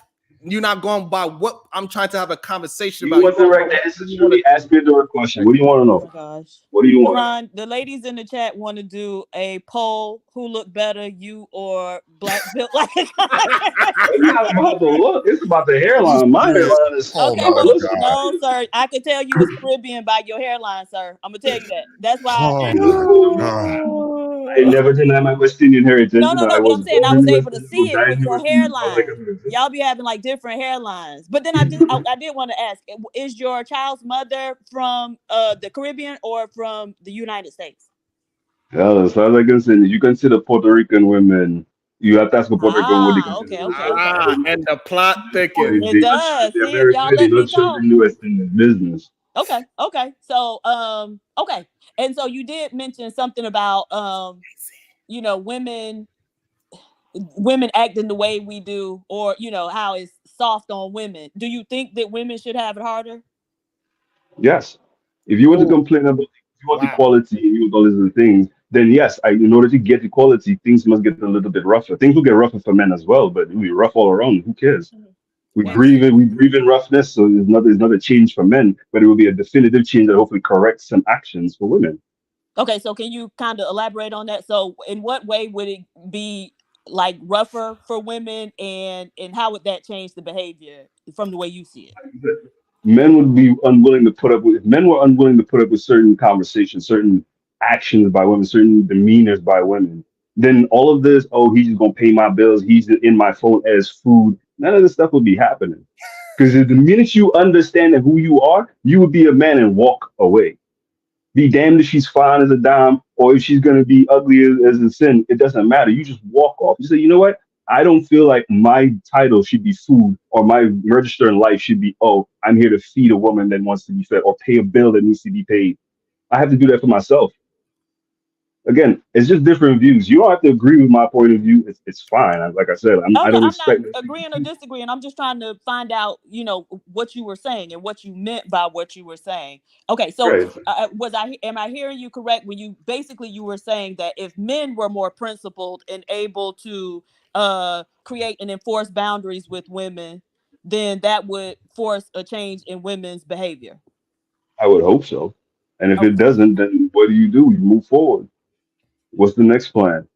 Mm, And mm. so what is keeping men from being more principled and creating and enforcing those boundaries with women? You're asking the wrong kind of person. I'm not sure. I don't really have that issue. Well, you just said you was having trouble with your own child's Yeah, mother. So I have a problem with a woman who believes that she can tell me what to do, and I've shown her, and I'm continuing to show her that that is not the case. Not even the courts can step in and do anything with me. I'm not concerned. mhm. Wow. I'm still raising my daughter on my terms. It no longer matters what you want or what you have to say. And yeah, the courts are going to listen to you. They send me the notifications in the mail. I show up at the courthouse every single time. Yeah, what do y'all want today? Okay. And so you That's not on your oh own terms, by the way. What you you mean? No, but I'm still raising my. I get my daughter every other week. Who do you mean it's not on my own terms? I raise okay. her the way I want to raise her.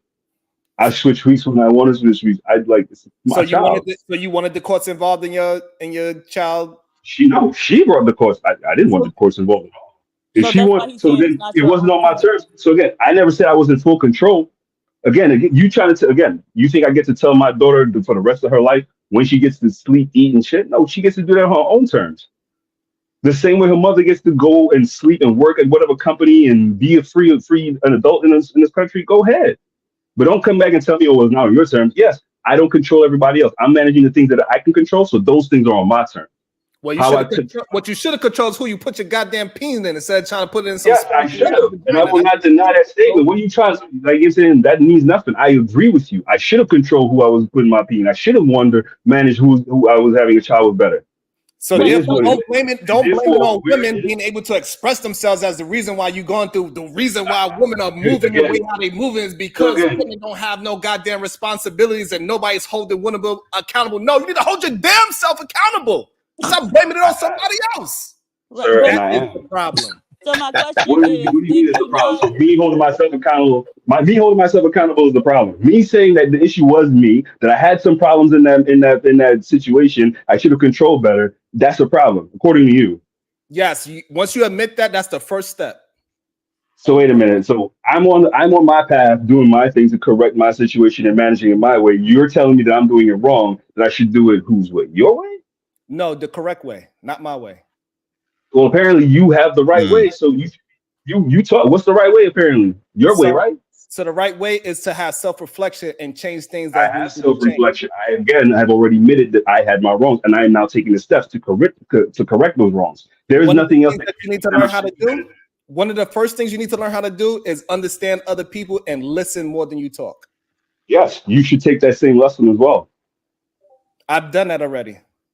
Oh, I haven't seen an example of it. I'm sorry. I showed you about 24 years of raising kids that graduated high school a year early, went to college early, having four children, 2 grandkids, house other fucking homeless people, put other people in the positions to raise, started my own business, employing young men.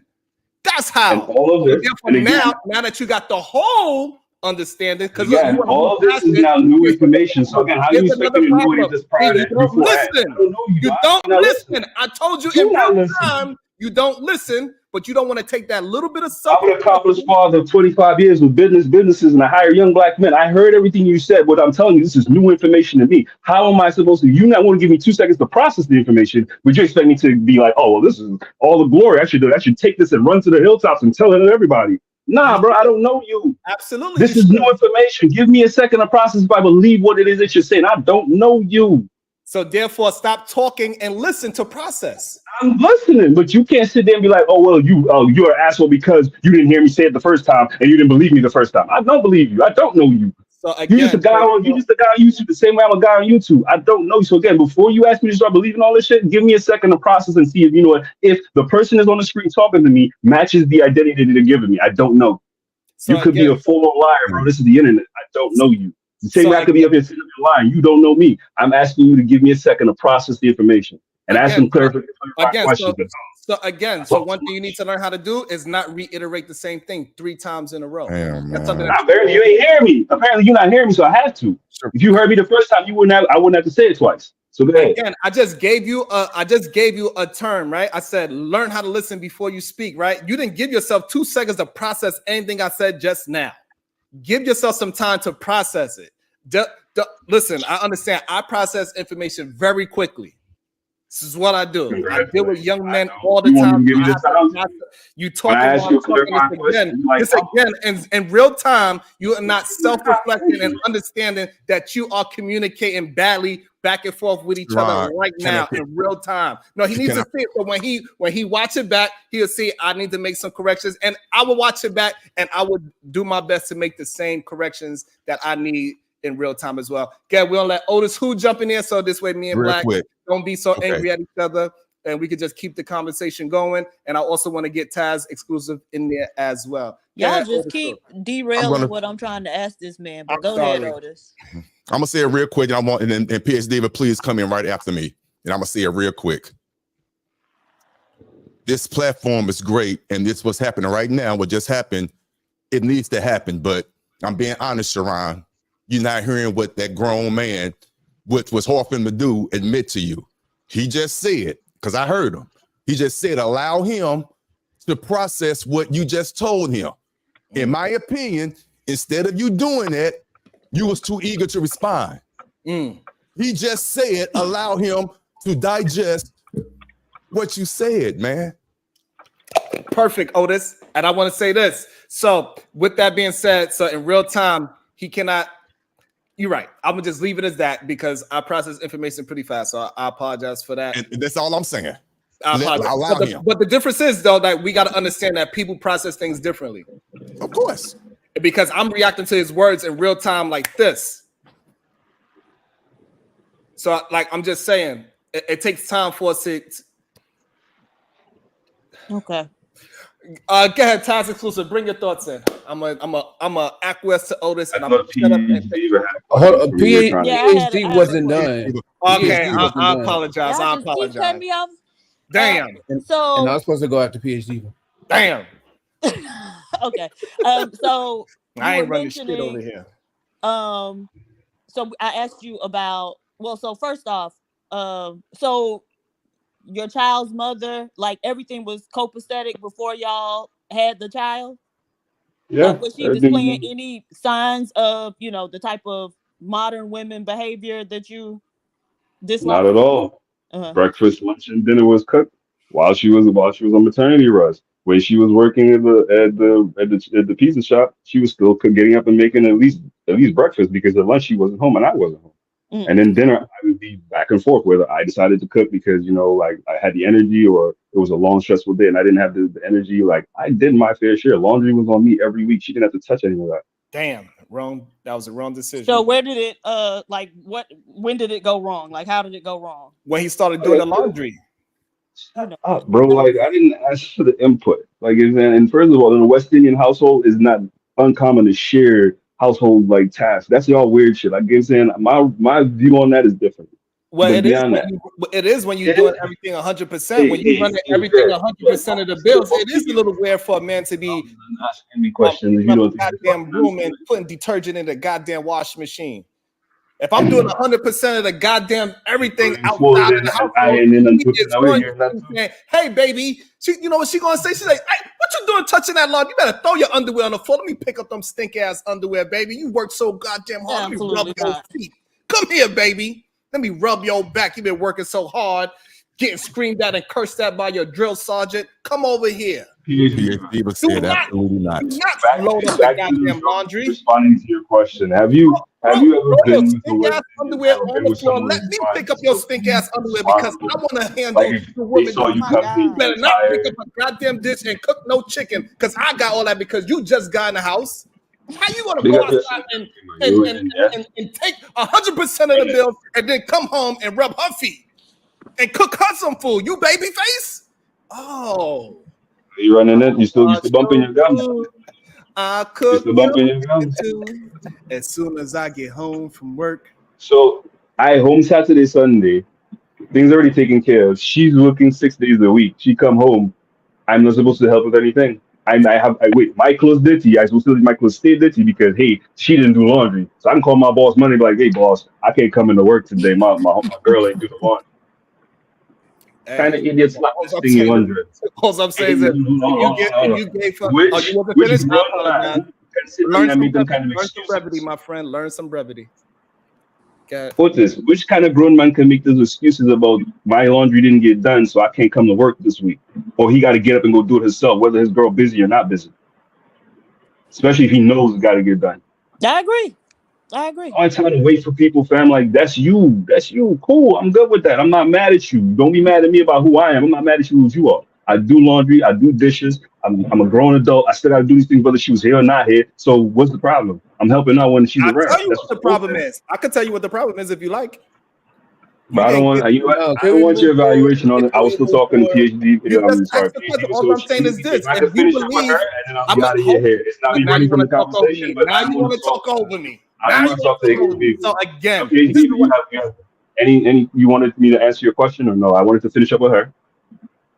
Okay, you'll get your chance. So this is what it is. So if you are going to have these goddamn gender roles like how you say that you're supposed to have, then you need to handle it. The problem is you're not standing on your fucking words in real time. If you're going to be a fucking man, hold on to your fucking gender roles and do them 100%. Stop trying to do she's pregnant and she got back pain. I'm going to do the laundry on that. Hold on. When she can't stand on her feet because her ankles are swollen, I'm supposed to not cut food.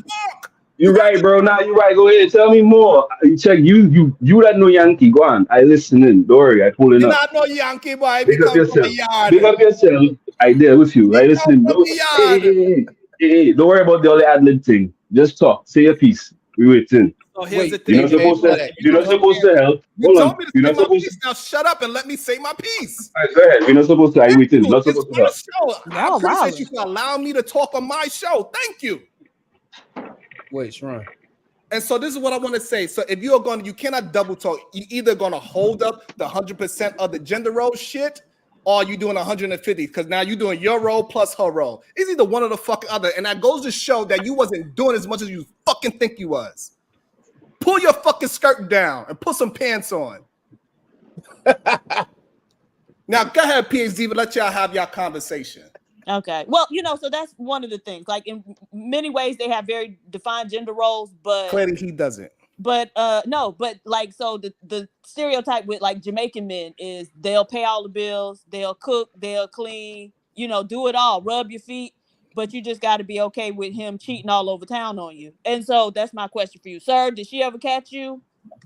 I am not a cheater, ma'am. Okay. I grew up in a Dominican household, which is a majority Catholic island, and I only have one mother and one father. I didn't know my father to be a cheater, and I didn't know my mother to be a cheater. Okay. So I am not a cheater by default. Okay. Right, but have you cheated on her? Yes or no? No, I have not. Okay, that was the question. Okay, so looking back, was there anything that you know, any red flags that you might have missed that you can, like, in hindsight, say, I probably should have paid more attention to that? I would say more on her work ethic. Mm-hmm. Because that laziness business, like I said, like I didn't mind so much in the beginning helping out to get on your feet and get your shit together. But once you got your shit together, you weren't really trying to push until it was basically almost too late. And then at that point, you wanted to feel like you were on top and you had more money when that was never the case. So I'm good. Like I said, like Okay, I'm don't going to reiterate. watch Please it. don't I'm not reiterate. talking to you, man. I'm not talking to you. Don't Hold on. I'm reiterate. We heard you. Listen, just be confident in your words. Don't reiterate. Damn, we heard you. You gotta learn some brevity. It's more people. What I'm saying, Black. I More am not people want to. reiterating. Black. We're I'm not just not having a conversation with reiterating. you. We're having I a will conversation not be with everybody. reiterating. God damn I it, will Black. simply Other be people want to get answering a Black. question. Other people want to get involved in the I would conversation. like to get off your panel Bro. at that 3-2. Learn how to Simply answer involve the other question people in the so I can conversation. actually Do not feel be like so self-centered. Don't be so self-centered that you think that this you are show the is about self-centered you. one. This You show have is not not stopped about you, sir. bumping your Not at gums for the all. longest. Okay, now you just You ask being a wrong. question, you want an answer. All right, cool. All right, cool. So again, I'm trying to allow you to talk, but you are being disrespectful on purpose. You have very bad communication skills. Very bad. You want me to drop you.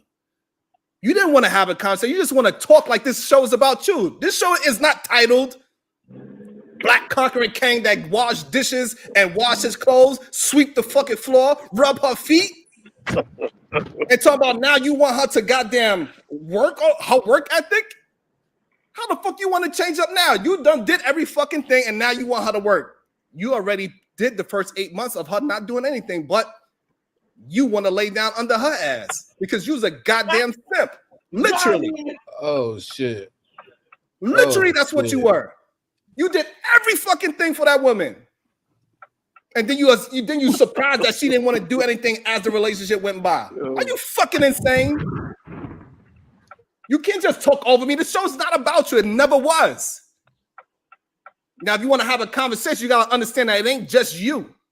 It's a bunch of us on this goddamn screen, and everybody else is being calm and allowing the conversation to go. Don't get it twisted. I allowed you to be on my platform and have a conversation with me. Because in real life, motherfucker, like you can't stand next to me. He got under your skin, though. You goddamn right, because when a motherfucker like that got the fucking audacity to talk to me with the results, like he has the results, it's insulting. You goddamn right, it's insulting. There's a big fucking difference between me and him. I could teach you something. I can't learn shit from you. What can you teach him? Motherfucker, I could teach him how I ain't never pick up a dish or did a laundry a day in my motherfucking life. What's wrong with washing the dishes, brother? Ain't nothing wrong with it. But when you say that you have gender roles and you do all these things and then now your life shows otherwise, that's the problem with it. So me, I allow my woman. You don't wash your clothes? Me to so we can have our real life gender roles.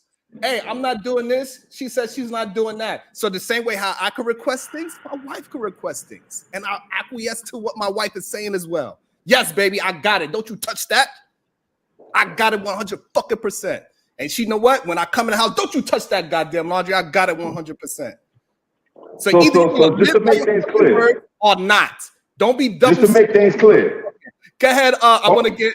Hold on. Just to make. I want to make things one perfectly clear. And I'm going off. So you have no problem with washing the dishes or washing your clothes or washing the clothes, brother. Are you? That's what you're saying? I'm saying if I had to, I'm not going to live in a dirty house. If that's what you asking me. Ain't that what he said? No, that's not what he said. Omni turn signal. Hey, he's following the law. That's going, great. So what I'm saying is this. So that's not what he said. What he said was, I take care of 100% of bills. I also do the laundry and I also cook. So what the fuck is she doing? She was pregnant. Yeah, he said she wasn't doing it, so 8 months to do it. That's what you just said. 8 months before that. So I don't. What the fuck is that supposed to mean? Is women work all the way up until 9 months working? Man, so because she's pregnant, unless it's a situation where she is supposed to be bedridden, some medical situation like that. That's different. Well, you never asked them. You never got that far those to fucking ask. goddamn bills. Like you said, you better hire a goddamn three days a week maid. Get her goddamn abuela to come and cook you some arroz con pollo. You know what? Motherfucker. Abuela in Puerto Rico, man. It ain't my fault. Listen, all I'm saying is this. I understand people's words, and people just mad because I could see them from a mile away. It ain't my fault. It ain't my fault, bro. You was a simp. And then now you want to act like just because you got her pregnant, now you want to change and try to be some fucking tough guy, and you wasn't. You was a simp, and you always will be one. And that's why you upset. You're upset with yourself. You're upset when you look in the mirror, you're like, damn, why I gotta look like this? God did it to you. It ain't me. Yeah. I'm not here to defend another man. Black need to defend itself. I ain't got nothing to do with that. But just take a word from advice from myself, and I'm being real. I am him. Learn how to articulate yourself more. That's all. But if you stand on what you stand on it. Go back and forth a couple of times and leave it alone. Hey, Otis. Otis, why don't you dragging it out? Listen, hey, Otis, why don't you give Black your occupational therapy doctor? Just give him your occupational therapy doctor. All right, so check it out, my nigga. Check it out. Thank you. I appreciate All that. right, hold on. Let's get Omni been patient as well. Let's get Taz exclusive in there, and then we also want to get Omni etc. in there as well. Go ahead, Taz. Like, so look, so this what I'm here to say. Oh no, not you. Oh. If there was a conspiracy against Black mayors, this is why it would work. Okay. This is why it would work. The remedial nature of Black people's thought pattern, the conversations you rather have, the things you chase. If some motherfuckers wanted to conspire against Black mayors, they would easily be able to do it because the people that would matter the most in that don't give a fuck. So the mainstream narratives that are ran against people like Tiffany Henyard, they'll continue because I can tell you there's a mainstream conspiracy against them, but why would that matter if the local constituents of said mayors ain't paying no attention? They only want to talk about these things when they become a viral sensation or some shit like that. So the same way y'all up here joking, playing, talking about this man's irrelevant ass life, that's why somebody could conspire against your local Black mayor and you would wait until it's time to get out the Black Lives Matter picket signs to acknowledge it. But right here is the example of why that's happening. Niggas don't give a fuck about shit political, fam.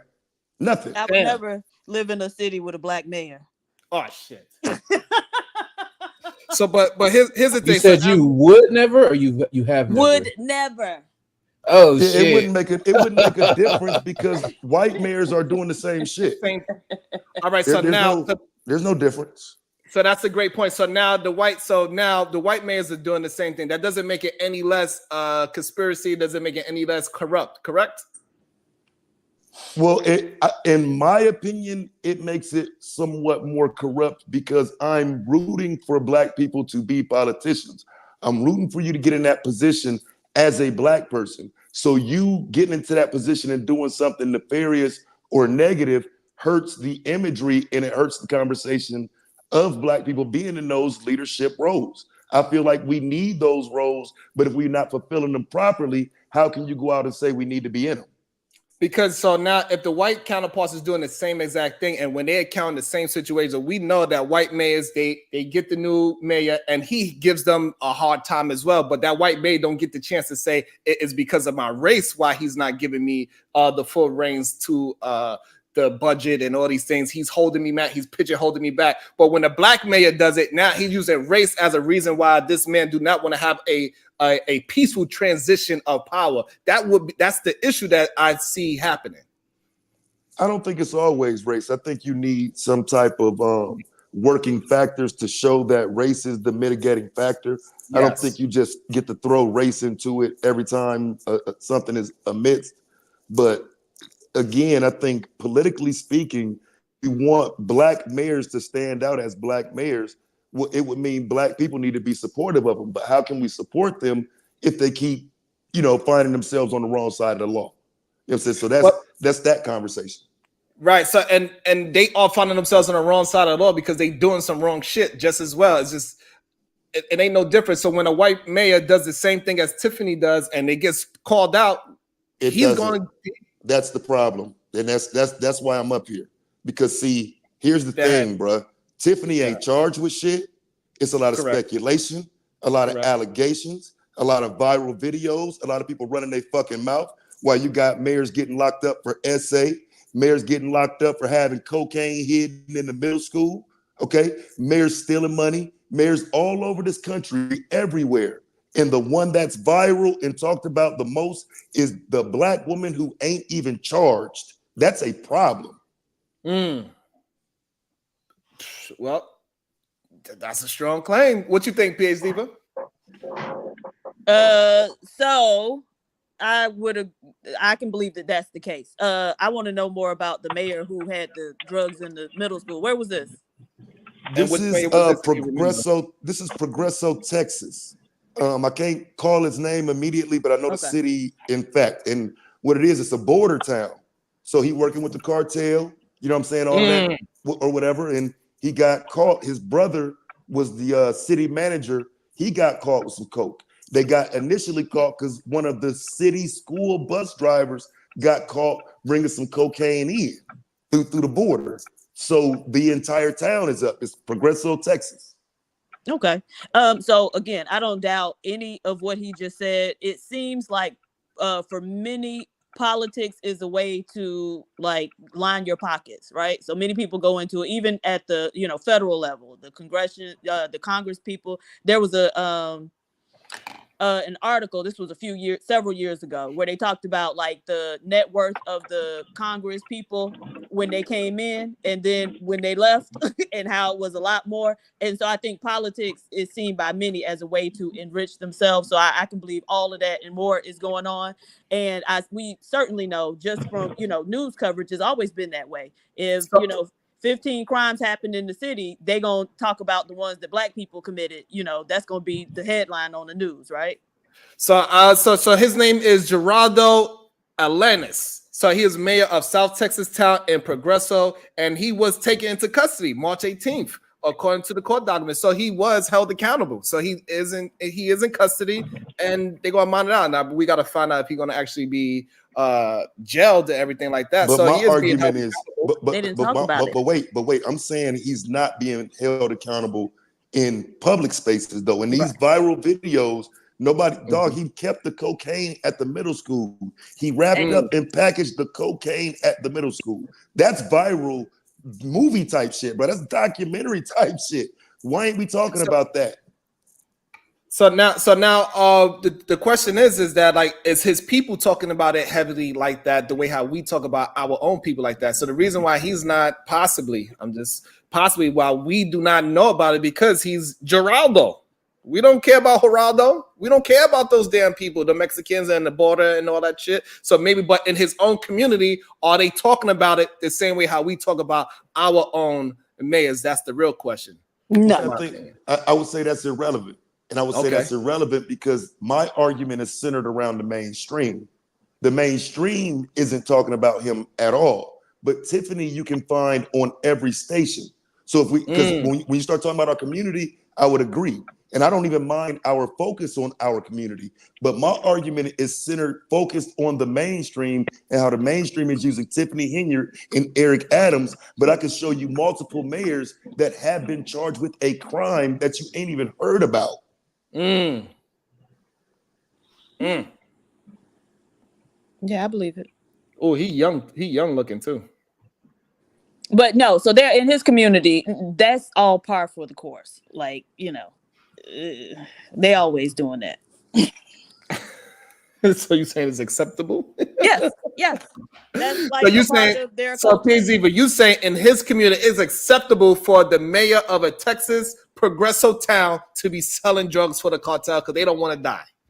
I'm telling you that's part of their culture, and they are always engaged in some stuff like that. Right, and so if we're dealing with a conspiracy against black mayors, this is where I would argue, if that matters, then more of our independent media has to point to that. because the mainstream ain't gonna point it out. The mainstream is gonna drive Tiffany Henyard into the ground. Right. And to, like I say, until she's charged with something, we're at a bad argument at this point. It looks good, but if the FBI don't find nothing, then what? They just drug that woman name for nothing. Find something and then come back to me with the Tiffany Henyard story. Until then, I got 100 stories of some mayors lined up for you.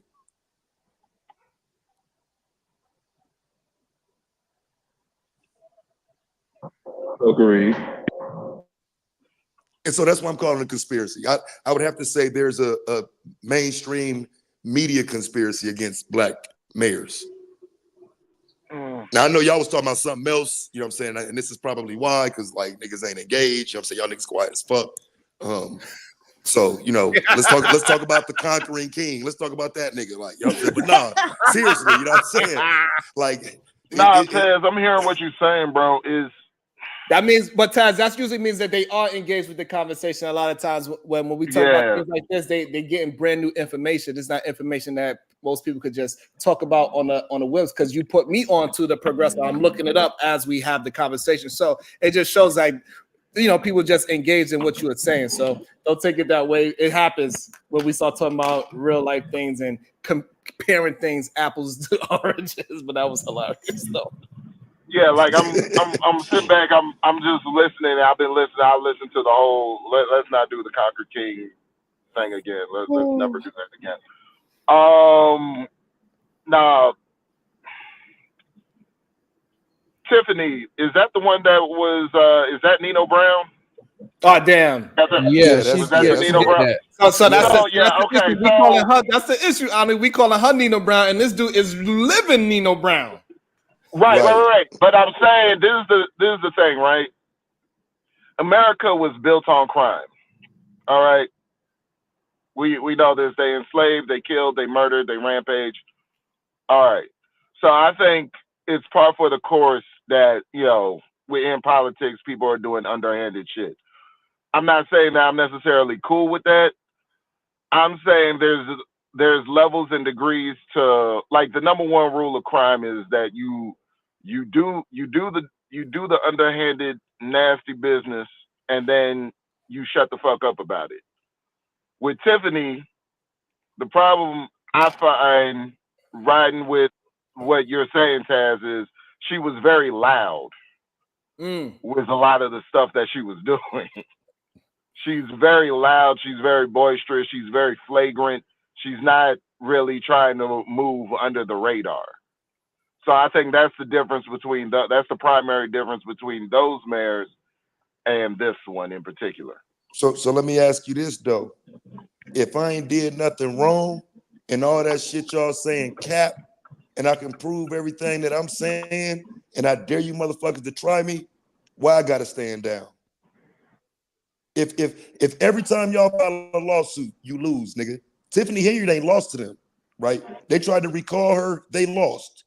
They up until this moment, she hasn't been charged with shit. They can't do shit with her. You put her in a room with them, she intellectually outshines them, right? All you have is a bunch of allegations against her. No crimes have been charged. So with that, I'm just saying she has every right to stick her chest out and say, fuck y'all. Until you can show me why she need to bow down. That is a very good point. So what Taz is saying is that we are overcritical of our own, even though they are held to the fire and none of these allegations. It's a lot of feedback. It's a lot of feedback. That is. There we go. So they get the fire onto them, and then when they got it's time to prove it in the court of law, all of a sudden everything falls flat.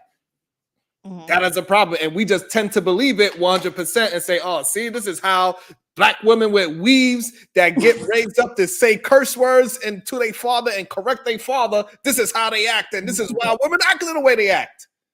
That is the issue. We believe it 100% without any kind of conviction whatsoever. I know a lot of the allegations were around how she spends the money, and there's always extra scrutiny around Black people and how we spend money, right? So even something like reparations, you'll have a lot of people say, well, what y'all gonna do with the money? It doesn't matter, you know, but there's always like an extra level of scrutiny with Black people when it comes to being in charge of money, right? And so that's an old stereotype about Black people not knowing how to manage money. And so I think a lot of it is race-based in, you know, the type of allegations that are leveled at her and the fact that people probably weren't pleased with her being there to begin with. And we also got some order. Anybody else want to jump in the meantime? I got some. I want to play Eric Adams. He was at the Breakfast Club recently, and he was talking. Go ahead. We Unlock Nation. Well, I just want to say while I'm in the gym right now, I just want to say you're a good father, a great father. How you teach your children is how you teach your children. Every man is his own man. However, I'm gonna give you my perspective on it. There's certain when it comes to curse words, there's certain curse words that I would allow my daughter and my son to get away with. There's probably 3 in there. Let's just say the hardcore curse words. No, that's done. No, there's a consequence for that. However, if you can justify using the word damn and hell to me, which you're never going to get away with it with your mother, but you can get away with me. If you have something that you want to express to me as a child, then we can close the doors and we can have a conversation. I'm strict but fair, and I'm just saying certain words we want to be careful with because we don't want to overdo things. So, but overall, you're displaying how a father is supposed to act, how he's supposed to discipline his children. Okay, so I want to recommend you. You are a great father.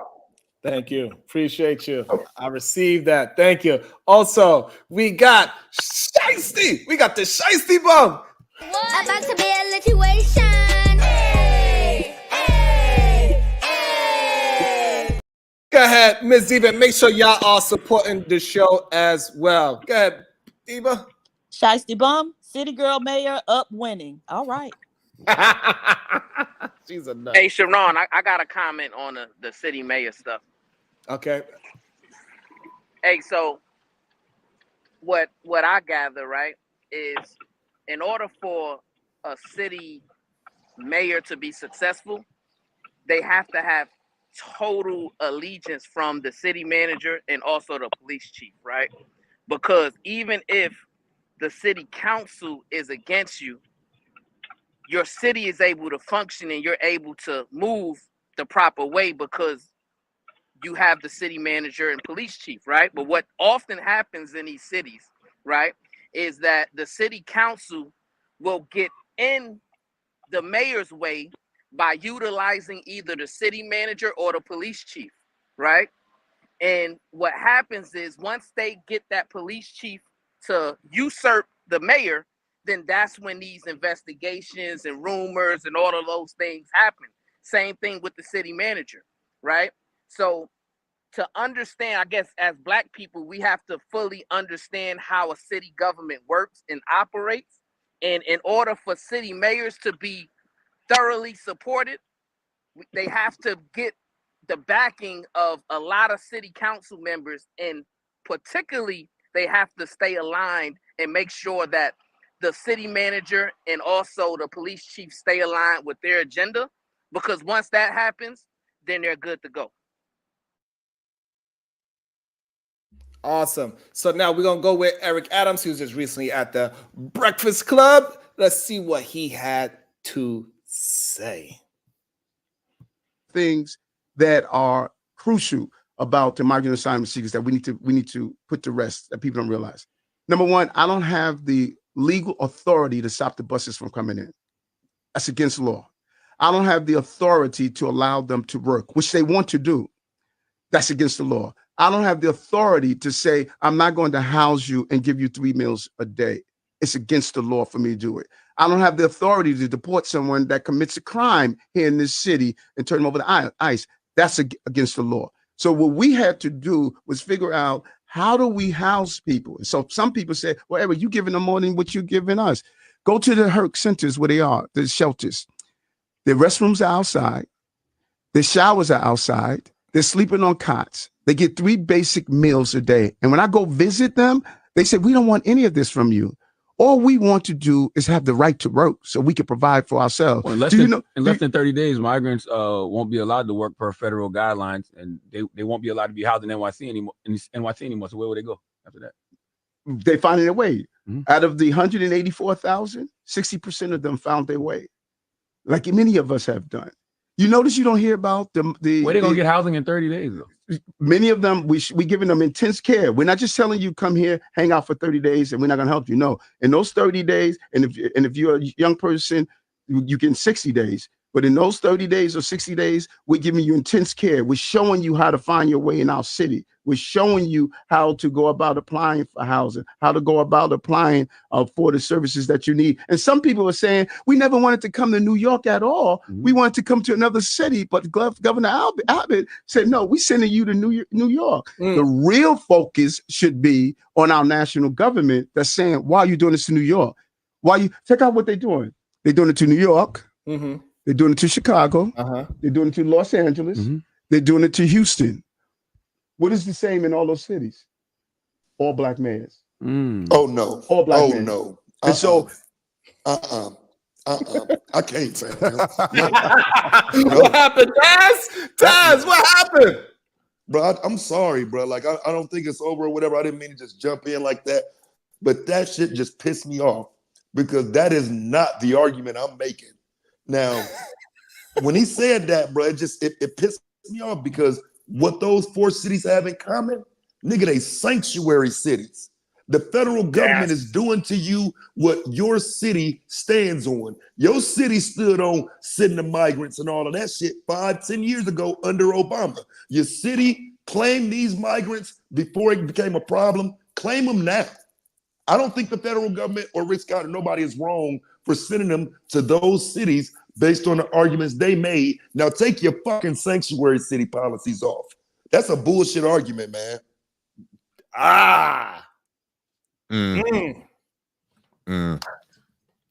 And that is the real problem when they start saying it's conspiracy things. That's the real issue I have with it. Is that it doesn't sound legit. It just sounds like, like how we have these conversations. That's just I'm doing horrible. I'm gonna just throw this on the wall and people are gonna run with it with me. And I believe the mayor of Houston, I believe as of January, he's not even black.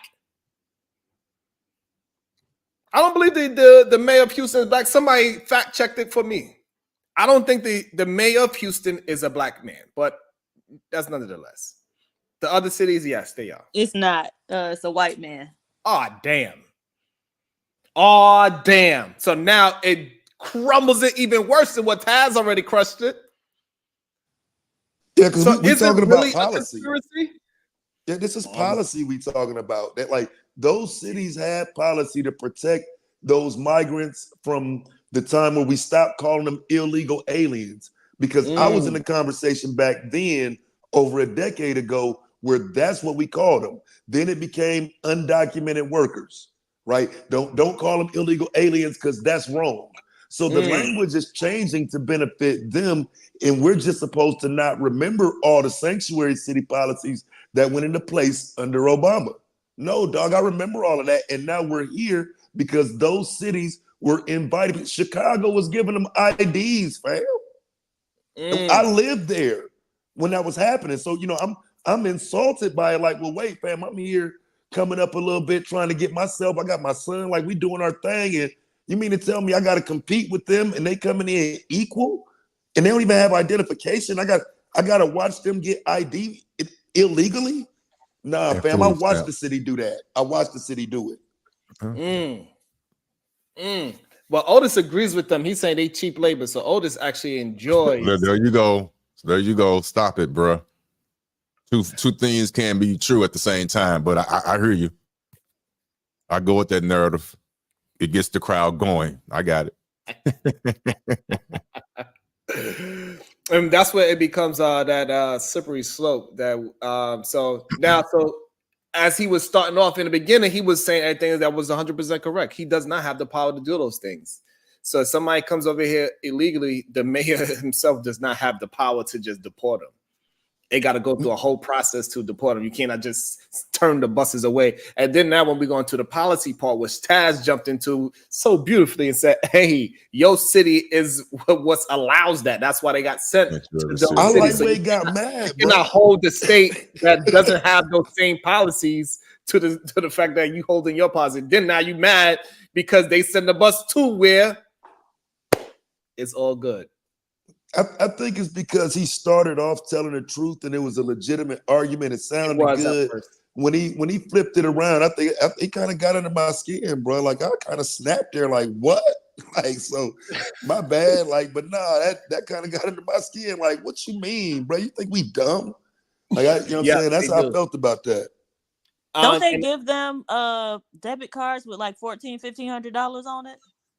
Yeah, $1,400 for the month. So I believe they spent out like 53 million of tax dollars to give out prepaid debit cards to illegal immigrants. That's crazy. So that is sound a little crazy, and it wound up being like $1,400 a month. That's what it turns out to be. And then the fact that you use the fact, oh well, we don't treat them as nice as you, because we make them pee outside and take showers outside.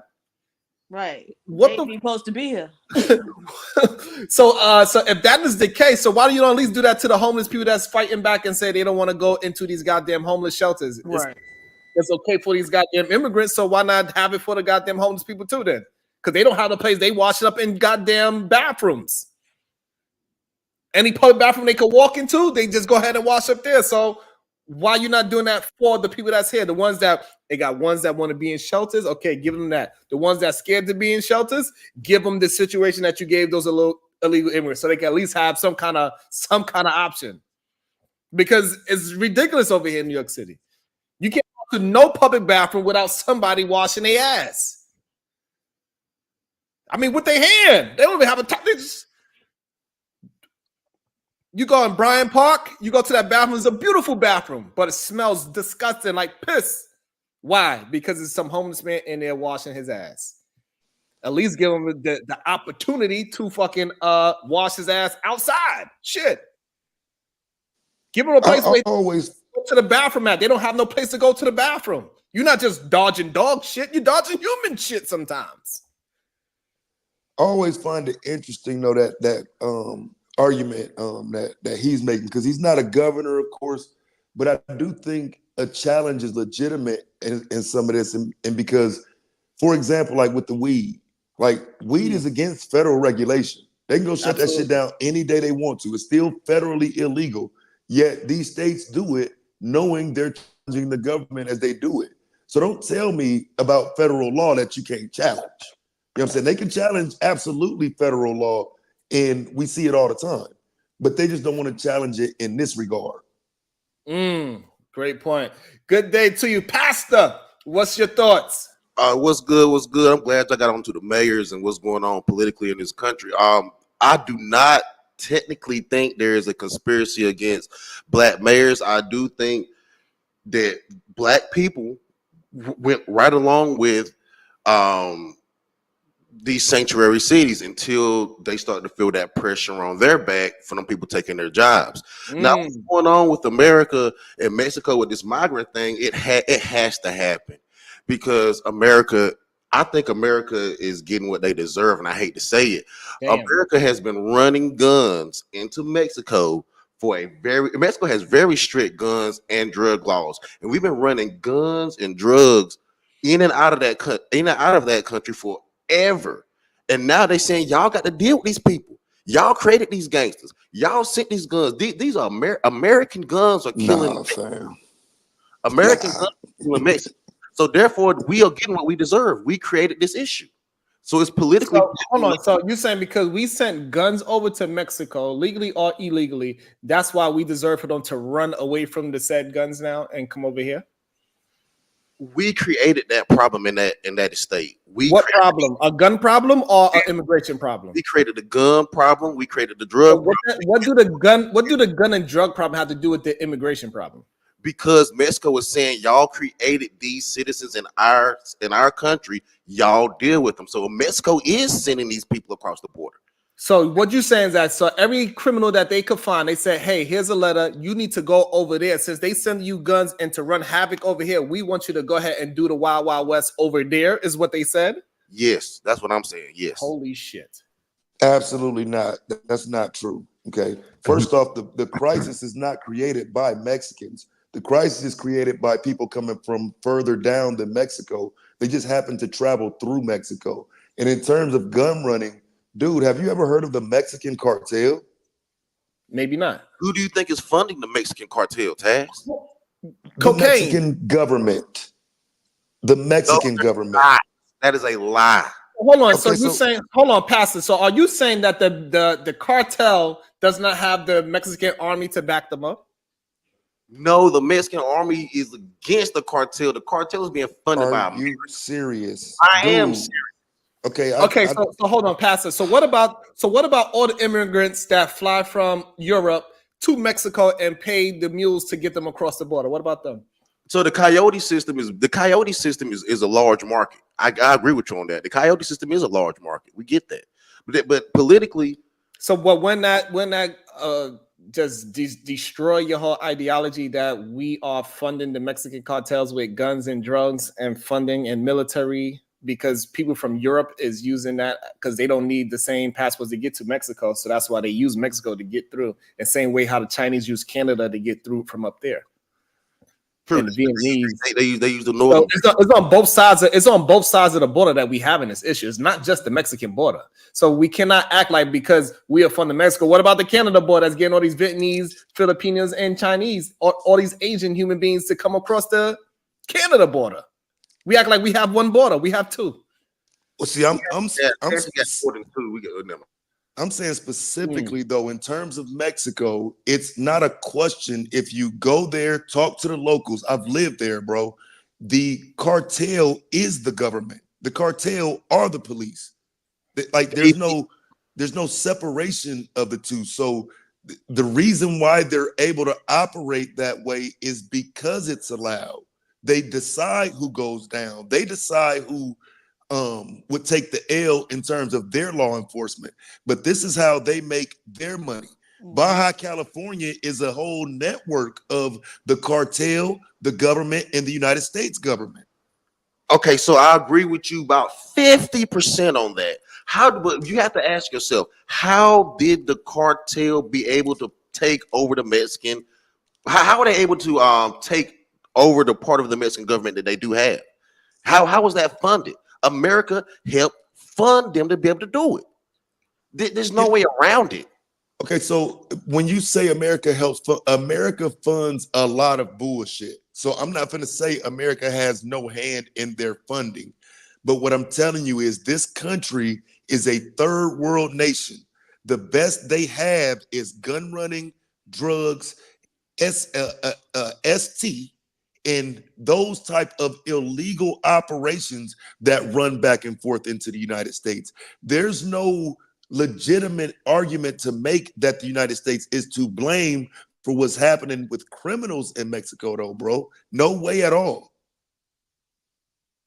And that's where I disagree. And I see what you're saying, but that's where I disagree. I think that gives them all the opportunity to create those Mexican criminals that are there. I agree. Now I do agree that a lot of the immigrants are coming from like Venezuela and farther south. I do agree with you on that. But we're talking about far as these border towns and these drugs and these guns being ran across border towns and being housed in border towns to be shipped across the rest of the country. That is fundamentally an American problem. Because America swears up and down we are controlling that border. No, we're not. We're letting everything that happens at that border happen. So we never really actually control the border. The same amount of people that usually come over is what was coming over, and the same people that get kicked out is the same man that kicked out. When the last time you've been through that border, though, bro? When the last time you've been through the border? I haven't been through. I used to go through not El Paso, but Eagle Pass. I used to go through there. And it's been like 5 years since I've been down there. Okay, I went through the border last week, nigga. When they say they controlling the border, what they mean is this. When I had to come back into the United States, they wanted to know everybody that was in the car. They grilling my son like he ain't really my son. You know what I'm saying? And we came on through. You know what I'm saying? This is with a passport, dog. On the flip side, when we went into Mexico, we slid through, no questions. Nobody stopped us. Welcome to Mexico, nigga. You ain't coming into the United States without questions, without them stopping your car, without them inspecting and looking around. When you go in Mexico, you might just drive right through, drive past the dogs, past the guards, I just did this last week. No questions going into Mexico. Every question coming back in here. That's what they mean, bruh. And that's happening. So, and I think what Taz is saying is that when y'all say control the border, y'all talking about the coyote system is what y'all talking about. The people that's getting paid to sneak people in and out this motherfucker. And that's two different conversations. Political, man. You can't see when you get into these mayors that run these border towns, these mayors that run Houston, these mayors that run Dallas. All this stuff ends up being political because you can't say coyotes without mentioning these cities and these mayors because it's all political. But also, Pastor, because you're missing the part that like it's not just Mexicans. That's the problem. It's not just Mexicans. Europeans is doing it. A bunch of Chinese people coming through. So people think it's low paid, low paid labor. No, it's a lot of people who would have been trying to get H-1B visas coming through here, and now they finna take the jobs that y'all can't even qualify for. Because we hear them. You hear what Eric Adams is saying. We want them to work. That sounds scary to me. Why you want somebody that's illegal to work? Well, if that's tricky, because if you don't hire them, what do you have?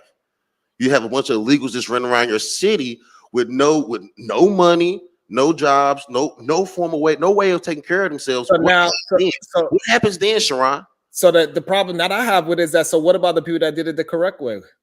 And they had to go through all the loopholes. Now all of a sudden people don't got to go through do it correctly. That's the reason why politically they're talking about immigration reformation, because it takes those people 5 to 10 years. It takes those people a long time to get it done, to get it done legally. It's taking from 5 to 10 years to get that done legally. That's the reason why that's the reason why so many people are opting to do it illegally. So therefore, we need to have a system to where we handle the people that's illegal. You cannot just come over here and force your way into working. Because I can't go to Australia and say, hey, listen, I'm the best HVAC mechanic in the world. So let me just force my way into Australia, even though I'm well past 35, because that's the cutoff. So what? I could bring you money. I could work. I could do things to other people. They don't give a fuck. They're going to send my ass back, lock me up, throw me away. So politically, this country is interested in getting that labor. Politically, they are. There's no way around this. So when you talk about these mayors in these cities and these sanctuary cities, they are very interested in getting these people there. Y'all like these people are there for no reason. We actually voted for these people to be there. No, we did not vote for those people to be there. Oh no, you from New York, nigga. You definitely voted for them to be here. How you figure that? Just because it's a blue state doesn't mean I voted blue. That is true, but more than likely you did. Damn. I can give you more than likely. That's a good assessment. I can give you more than likely. That's fair. That's fair. Well, see, and I would say blaming it on individuals is part of the problem, because again, a lot of this does go back to the sanctuary city policies of over a decade ago. This conversation wasn't as serious. People wasn't really having it from the position of, okay, they're here now. It was more of a question of, it's a couple people coming here. What should we do with them? So that the origins of the conversation are the problem. It's not who people voted for today. It's we talking 3 cycles ago. Right. That's true too. That's very true. That's very true. And also, why y'all Americans is not picking up the goddamn skills so this way Americans can hire y'all. What skills are these people coming over to be, and that why they able to come over here, and why New York is allowing it, and blah, blah, blah. Why is America allowing? Because we are built off of immigration, to be honest with you. Well, that's what America is built off of. Well, America needs it is built off of gentrification. This shit ain't gonna never stop gentrifying. I don't know why they keep talking about gentrification like it's something bad. This shit is built off of gentrification.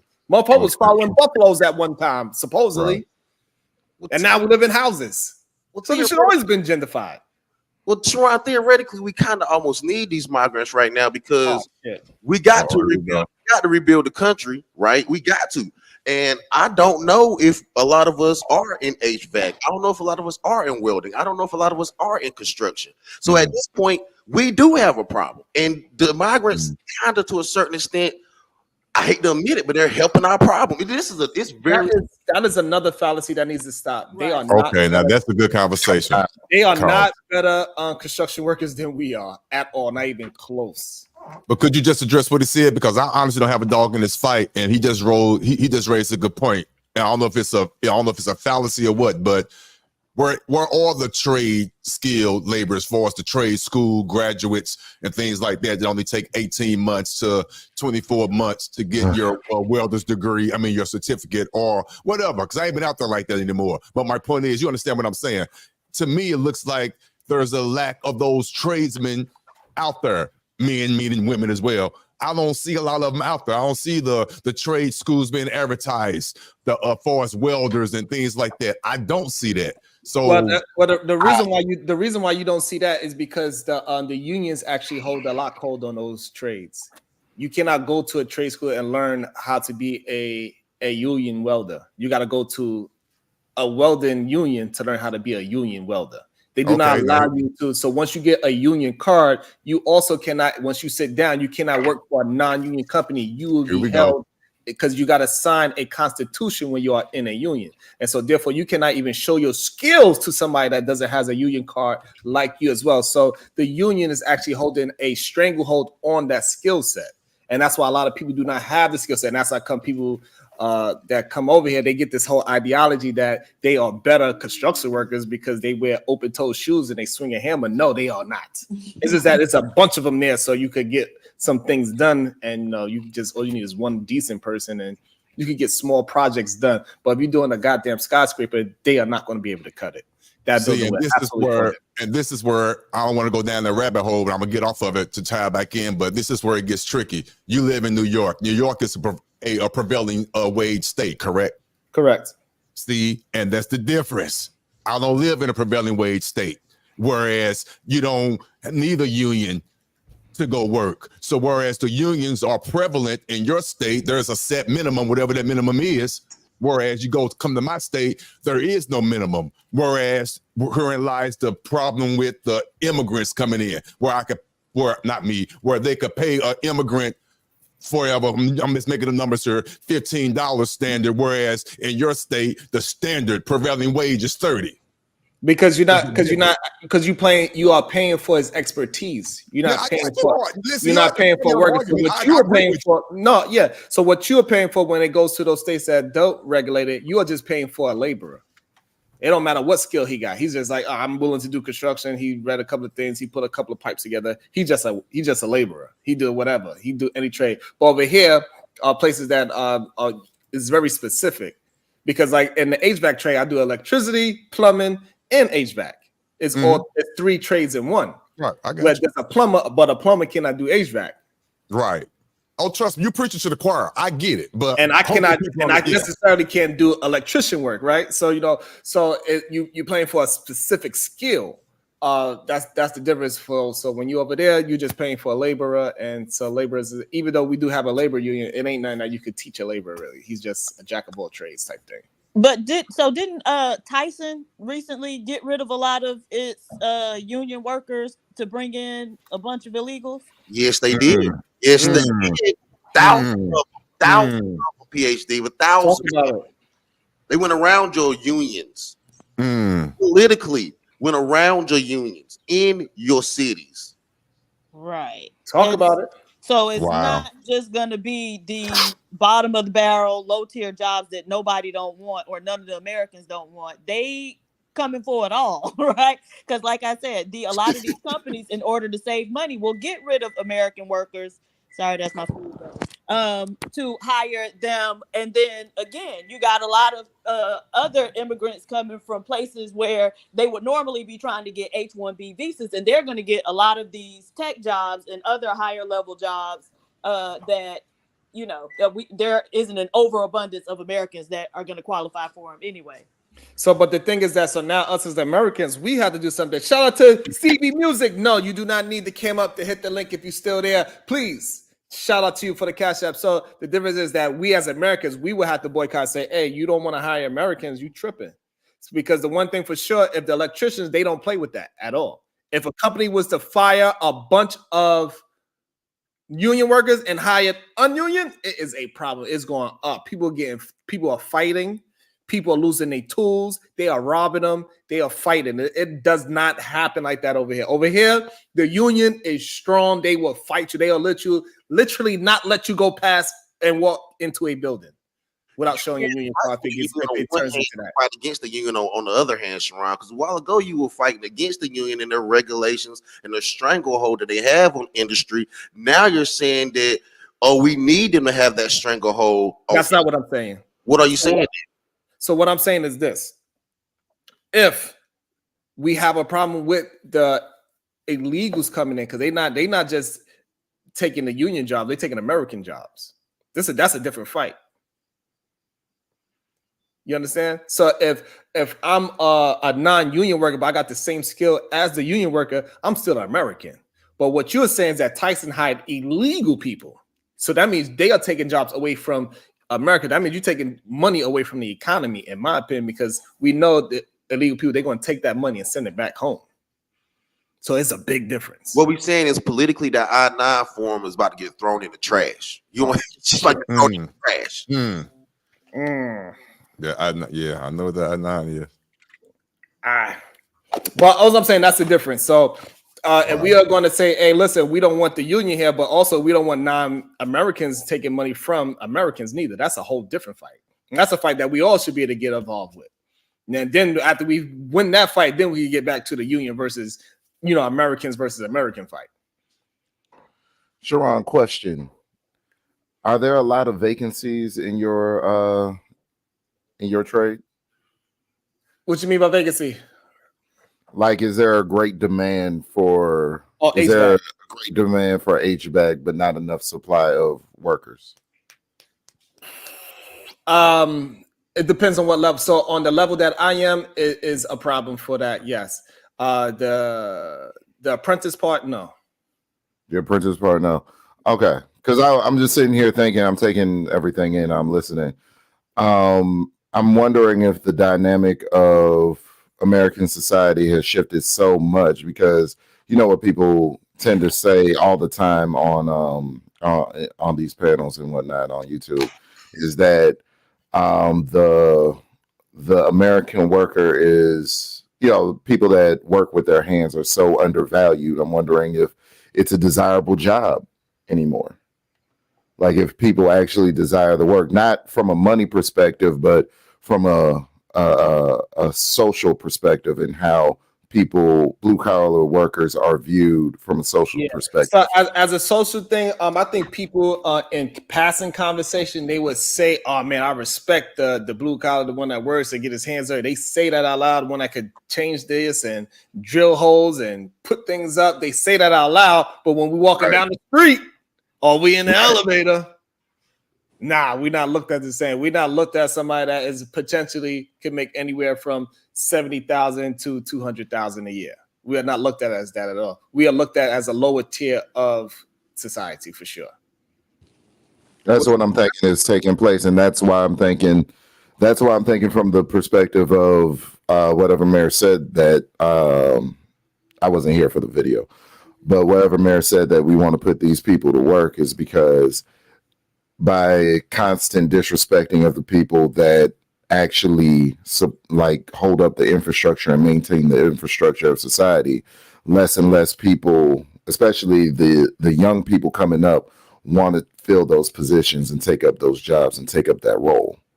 See what I'm saying? So now we're seeing the degrading effects of disrespecting blue collar work. But I thought there was isn't there like a resurgence of interest in blue collar jobs among black males, or at least because you know what I'm saying, we realize how we're viewed is one thing, but we shouldn't really care about that as long as we have the ability to take care of our families. So there's a resurgence. Okay, and so how do you all think that this immigration will impact Black males, in the job market for those jobs? It'll hurt them because because immigrants can control wages a whole lot better than people may think. Because people want to hire them for the lower wages, which actually controls the wages in that market.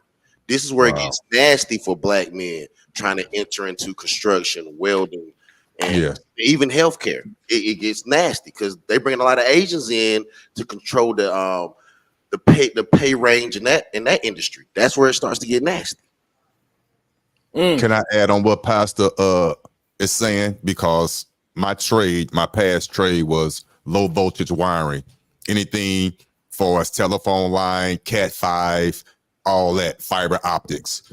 And that's so true. You could easily, unfortunately now, get, I'm not going to put it on immigrants or whoever, but you could easily get anyone could come in and so-called lay down a Cat 5 line and lowball you and take over my organized business where I do anything from paying your projection TV to 100 feet televisions, put 8 TVs together to make one monitor all the way down to a telephone line, but you're going to hire someone else to do a quick such and such. So I agree with what Pastor is saying. For us being a color who want to try to run a legitimate business, and it's not high voltage, low voltage, where, like you said, they don't respect that on the just looking at it, but they don't know that's very profitable at the end of the year once you add all them installs and run them lines together. But I land my plane. So I agree with Pastor that they can control wages, but I think it's also going to impact Black men in terms of hiring, right? So, discrimination in hiring is already a thing. And we've seen before, right? There was a nursing shortage, or at least they were saying there was a shortage of nurses from about the 40s. And that's actually what they used to push through. Well, one of the things that they used to push the Immigration Act that was passed in 65? Yes. And so the thing is, Black women had always been nurses in this country.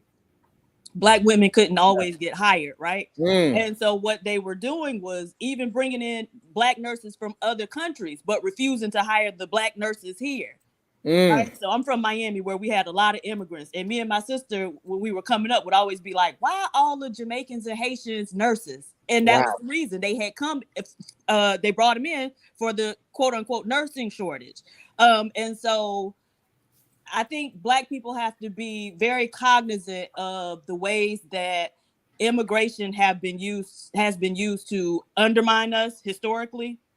And I don't think that's going to change anytime soon. So in terms of these blue collar jobs that Black men are now starting to become more interested in, I think we have to be very aware and realistic about what's going on, and then use that to guide our behavior.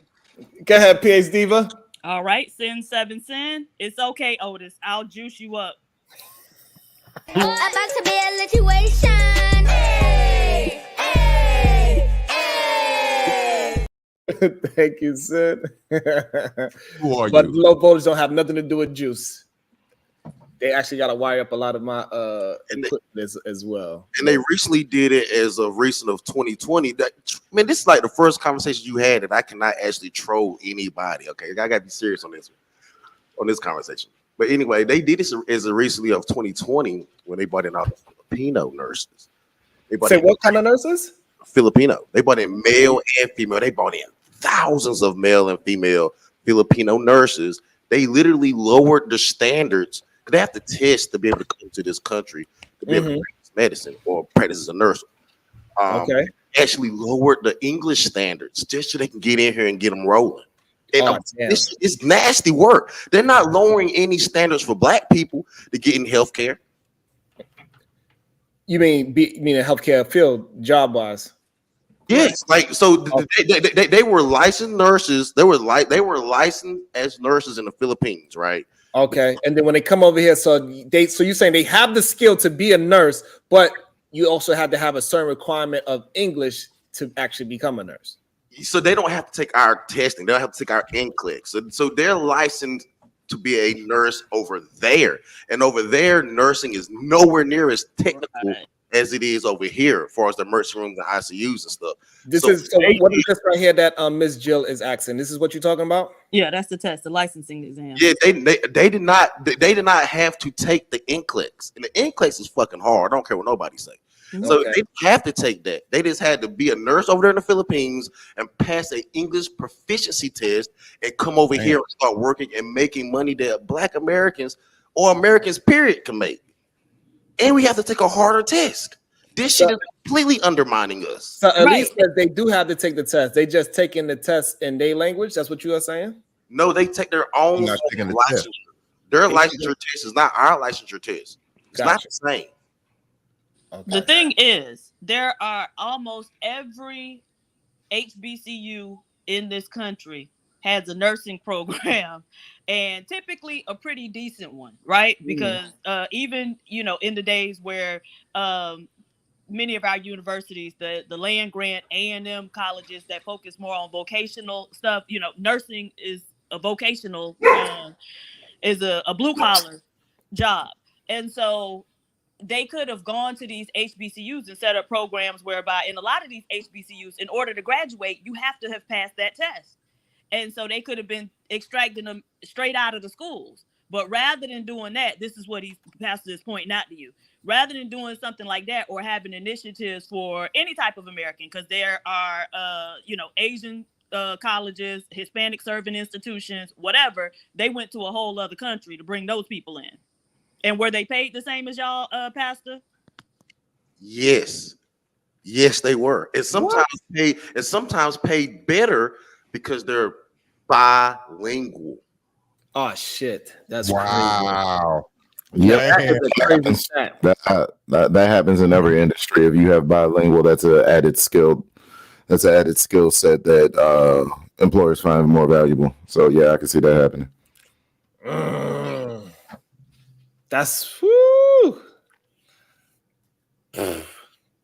Damn. So they come in with less skills, so to speak. They test is less requirements for them to take the NCLEX test. How you pronounce it?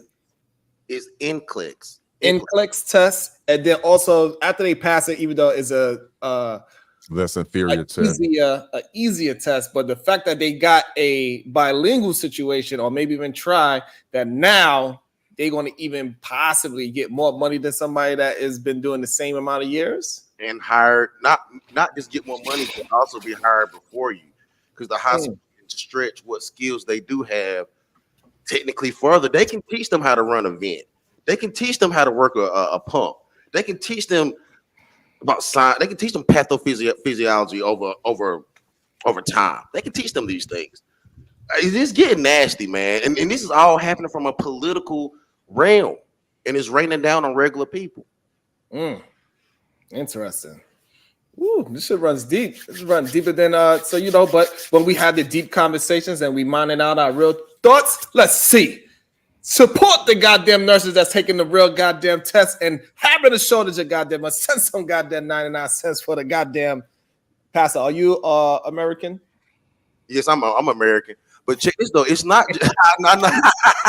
I am American. So for all the American nurses out there that passed the test and had to go through the ringer, make sure you send 99 cents for them. God damn it, shit. Hey, but another thing, yo, you even had the Africans over here faking certificates. Was it the Africans or the Jamaicans? So now, Pastor, with that, are we saying that Americans are not taking advantage and faking a test as well and having fake credentials? Is that not a thing? I don't know if an American, not for the most part, American could do it. So the school was a bunch of Caribbean people down in South Florida, and it was, you know, they was paying for the degrees, but you know, they were spreading out. When they found those people were working all over the country. Wow. Wow, with a fake degree. Woo, that is wild, wicked. So politically, we got to know what we voting for, man, because a lot of our politicians are, especially in these sanctuary cities and these mayors, They're going to roll with it. If these Filipinos and Mexicans and Africans and Jamaicans, whoever can come into this country, do the work, they will become a new tax revenue. These mayors, these governors, they don't care where the tax revenue really comes from. Really don't. And that's the real issue. So you saying they should care where the tax revenue come from? That we should only be considering American tax revenue only? This is our country. You would think it would be Americans paying for this country, but they don't. What I'm saying is they don't care, and they're willing to do whatever to get those taxes, even if that. But here's the thing, Pastor. They don't recognize where it's coming because as long as that person has a legal EIN or a legal Social Security work visa, that's the only thing that matters to them. They don't know if that person is actually illegal. The same way how they don't even know if the person actually have credentials. As long as you could put a needle in somebody's vein without puncturing through it, hey, you drew the blood. You see the issue? The issue where that's the issue. I don't care. It can easily be looked over. That's just why we can easily say is there a conspiracy against these black mayors? Man, they're a conspiracy against Americans. Forget these mayors. There's a conspiracy against us. Damn. That's scary. That is a little scary if I do say so myself. It sounds scary to me. Yeah, and y'all know when America catch a cold, we get COVID. Oh, excuse me. You know, but we get the flu, or something much worse. So, you know, I'm just saying, black people, start checking the landscape and preparing yourself. So how should people start preparing themselves? Should they go ahead and get them some fake licenses, some fake credentials? Hey, if you ain't cheating, you ain't trying. Damn. I think black people, yes, I actually agree with PhD, but if you ain't cheating, you ain't trying. Whoa. If you ain't cheating, you ain't. Listen, as much as black people want to talk about how many unfair advantages everybody else has, it's time for us to stack the deck in our favor. So you saying that, so Ami, so if I send me your resume and you're going to say you have a master's degree in such and such, I could assume that it's not real. No, I'm not saying that. I'm saying get the credentials, but you know what I'm saying, how you go about getting the credentials, use every means at your disposal. We're in the I'm just gonna say it this way, we're in the age of AI. If we're in the age of AI and remote learning, if you are still trying to play the game the old way, you're probably not gonna make it out. So now, with that being said, so now you're not saying necessarily cheating. You're saying just move with the times. Move with the times, absolutely. So that's different from cheating. PhD even said, if you ain't cheating, then you ain't trying. Meaning that shit. If you seen Jamaican bobsled dude over there, he was over there sledding bobsleds, and then now all of a sudden he comes to America, he pumping needles in people. You better go ahead and start faking your credentials, find out where he got his from. No, don't fake nothing. Get it. But I'm saying by the means you get it, use every tool. Look at the internet. The internet's powerful. Use every available tool at your disposal. Use every available tool that's out there at your disposal. I can't say what I really want to say, but use every tool. That's a different ideology right there. Because pretty much P.S. Diva said, go hang out with Trigger Mike and learn how to be Nigerian. That's what she said at first. Hey, I wouldn't go that far. That's a different one. I ain't co-signing that one. Man, and he's in the healthcare field too, by the way. Hey, they probably look. So you got to cheat. Okay, you got to cheat. Hell, they cheating. That's why they coming over here in big numbers, and they're being honestly. They're being encouraged to come over here in big numbers. I think America used to have like 200. We used to average like 200 immigrants a year. Now we're up above 1 million a year. We're over 1 million a year. We up to 1 million immigrants a year from 200,000. That shit is nasty work. What we gonna do with them? But I think look, black people. I think a lot of other people have, opportunities that you'll never get, right? So I sat up in the interviews and watched how people performed, and then watched the hiring manager say he didn't do well, but I had told him I was gonna bring him on before, so I'm gonna just bring him in through a different way.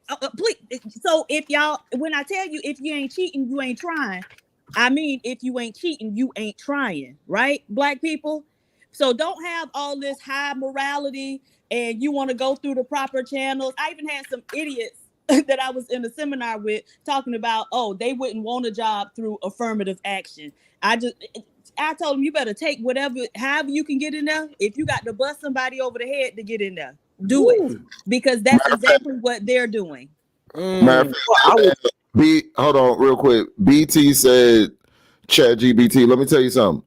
The employer, let me say how wicked this world gets. The employer will lay off, and they're UPS, Tom, the CEO of UPS said that we're going to increase automation in the hub in the workplace. So that means they're going to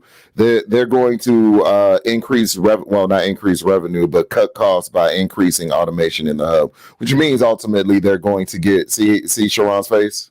He understood that sentence perfectly. As a business professional, he understood that sentence perfectly. It means they're going to phase out human workers and replace it with automation. If AI is empowering the businesses to eliminate potential jobs for you, I suggest you use AI to your advantage whenever you need to be out here getting whatever you got to get. They're going to call it unfair, but is it fair to them?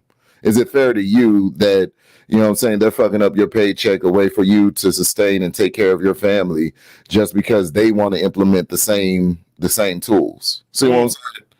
But the issue with AI is it leads to even more immigration, believe it or not. America and other countries have been highly outsourcing their all technological things are being outsourced to India, which is going to eventually bring in more. The tech world was even mad about this. They were being taken over by Indians that were good in technology and good with AI and IT. So that leads to even more. I don't think automation gets rid of jobs. I think it creates even more jobs that I don't even think we're even ready to qualify to get, which brings him more immigrants like Indians, not us. Interesting. Can I say something? Absolutely. Reading the comments, and I probably shouldn't, but I think it was Harmonic Universe mentioned something about why don't Black people buy up cheap foreign land? If you have ever, so I invest in real estate here, but I also am starting to look into investing abroad. But one of the things that you'll find is in many countries, you cannot just go and outright own land, right? So either you have to be in partnership with somebody from that country, and typically they have to own 51% of it, or they do what's called land lease, and they may lease it to you for 99 years, which I want to buy something in Zanzibar. That's what they do there. It's about a 99-year lease, but it's not even a full 99 years, because I think after maybe 30 or 40 years, they have to renew it. So anything could change in 30 to 40 years, right? And so it's not as easy as just going and buying up cheap foreign land. You have to be knowledgeable of the laws in those countries and whether or not they even allow foreigners to buy land, because a lot of countries won't, or there's, a lot of stipulations to it. So I don't think that's just a clear-cut, easy answer. And also, to buy land in some other foreign lands, you gotta put a certain amount in as well. They expect you to invest a big portion of money, not just 20,000. They want like $250,000 to say, you really invest into this country. So it's a big portion. It's not the same as it is over here, where you can just put 10,000 down. No, you gotta put like $250,000 down in some countries. Well, America changed that law too, because at one point you couldn't. I think that was the issue. So there was a Texas was moving to make it where Asians couldn't buy land in America unless they were American citizens. And then that lawsuit is still going on right now. It's still going on right now. The Asians are suing Texas because Texas told them that they couldn't buy land unless they were like Americans. And they want to remain Asians or from an Asian country and buy American land, and America allows it, but Texas is like, hell no, we got to stop this shit. It's getting nasty. Yeah, it is. Yes, it is. So are we saying that our black mayors are not being targeted for conspiracy? No, I think they're being loud, and that's why anybody that's being loud is going to be more targeted. It's like Frank Lucas said, the loudest one in the room is the weakest one in the room. I don't know. I think they do have extra scrutiny on them. I think they're going to be under a microscope more than mayors of other places. Because now, look, if they ain't scrutinizing the mayor of Miami, and they need to have been doing this for the last, 30, 40 years, then they need to leave everybody alone. Because they always on some cricket shit. All right, so we could go like this, right? So let's welcome to the Conspiracy Chronicles. Let's call it something. Send a single dollar for the Conspiracy Chronicles. So let's buckle up, because let's peel back the layers. Let's just peel them back. Peel back the layers of this onion, and we're going to turn it into a cry fest, because we had some earlier. We had some crying earlier as we was peeling onions. So now let's talk about the black mayors, right? You know, those brave souls that they step into the political ring, they ready to throw it down. They ready to fight like it's a goddamn rap battle. That's what Ami said. He said they are too loud. Right? So first, let's go with what happened in Baltimore, right? So we got the first conspiracy that I heard, right, is we got Obama bridge collapse theory. Have you heard about it? So that's right. They try to say that apparently because the Key Bridge in Baltimore decided to take a nosedive, some was pointed to their fingers, that Barack Smooth Operator Obama was why? Because he produced a Netflix movie with a ship crashing into the beach. And they connected the dots, and people clearly says Obama was in control of the room. He was sipping some nice, beautiful chai tea while the bridge was meeting his destiny. What is y'all thoughts on that? That's the first conspiracy I heard. I was like, this is insane. What? But yes. Listen, when it comes to the government, as soon as somebody occupies the commander-in-chief position, everybody's gonna have something to say about it. That's how I feel. That's what I truly believe. They talked about Bill Clinton, they talked about George Bush, they talked about Donald Trump, they talked about Obama, and now we got the Crypt Keeper in office. They tearing Joe Biden down every chance he get. You're gonna get talked about if you want to move to a place of prominence. You're gonna and high visibility. People gonna have conspiracy theory. People think that Oprah did some terrible crimes back in the day to amass her fortune. Because why should a black woman have so much money? Damn. How could she possibly? People think that Jay-Z and Beyonce are still dealing drugs. Damn. You know what I'm saying? You get to a place of prominence that people just, can't seem to find themselves in. They gonna talk about it. So what's your thoughts, PhD, with that? They said because Barack had that movie with the goddamn shipping container that ran up on the beach. Has anybody seen that movie, by the way? That Barack did on Netflix? It was pretty. Yeah, I saw that movie. They're comparing. That's why that bridge fell down in Baltimore, and saying that Barack had a hand in it. What's your thoughts, Pastor and PhD? Man, what's the name of it? Let me get the name of that movie. But yeah, I saw it. PhD would go first, and then I go after her. Go ahead, Diva. What's your thoughts? She's not there right now.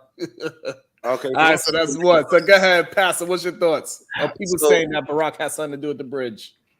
Let's go there. Let's go there for a second. I think Barack leave Obama. The world behind. Thank you, Gregory. Yes, leave the world behind.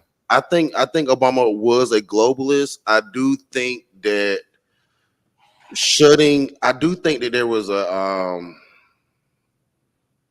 calculated effort to bring this country down, to make America have to join globalism, get rid of our borders, right? Wow. I do think, and I do think shutting that bridge down, because 3 bridges went down that day. It was not just it was Baltimore Bridge. What? There was a bridge in Ohio that was on fire, or the mulch was on fire under it, and then you had you had some like bridge out west that they had flooded over. So they're definitely messing up the supply chain of this country and making us rely on foreign assistance even more. So I'm not going to put it on Obama, but I'm going to say that there is a strategical effort to globalize this country. Yeah, I do think so. And I think that messing up our supply chain, taking down bridges, messing up our infrastructure is a way to get more immigrants in and get us kind of, I do think it's an effort to do that. Wow. Okay. What you think, Otis? Man, I saw the movie. First of all, I just saw it last week. I'm not into that conspiracy theory. I'm not gonna lie. I'm hearing you. I'm trying to get into it. And I did learn something. I'm going to check my records on that, because I do believe in its 3s. Now, if there were 2 other bridges that went down that day, I'm going to check into that. But if that is so, then okay. But far as I'm being honest, it's hard for me to get into that. Now that so movie what is about coming the out. next one? Go ahead. We got what about the next one? We got Mayor Eric Adams from New York City. He's out here claiming that the Texas governor, which we already jumped into, Greg Abbott, is running a racist conspiracy against black mayors. That's what we heard. We'd heard not too long ago, right? So imagine Abbott. So when you think about it, the way how Eric Adams said it, you got to imagine it, right? That Abbott, he was in the office. I don't know if it's oval or not, but he's in the office. He got his white cat.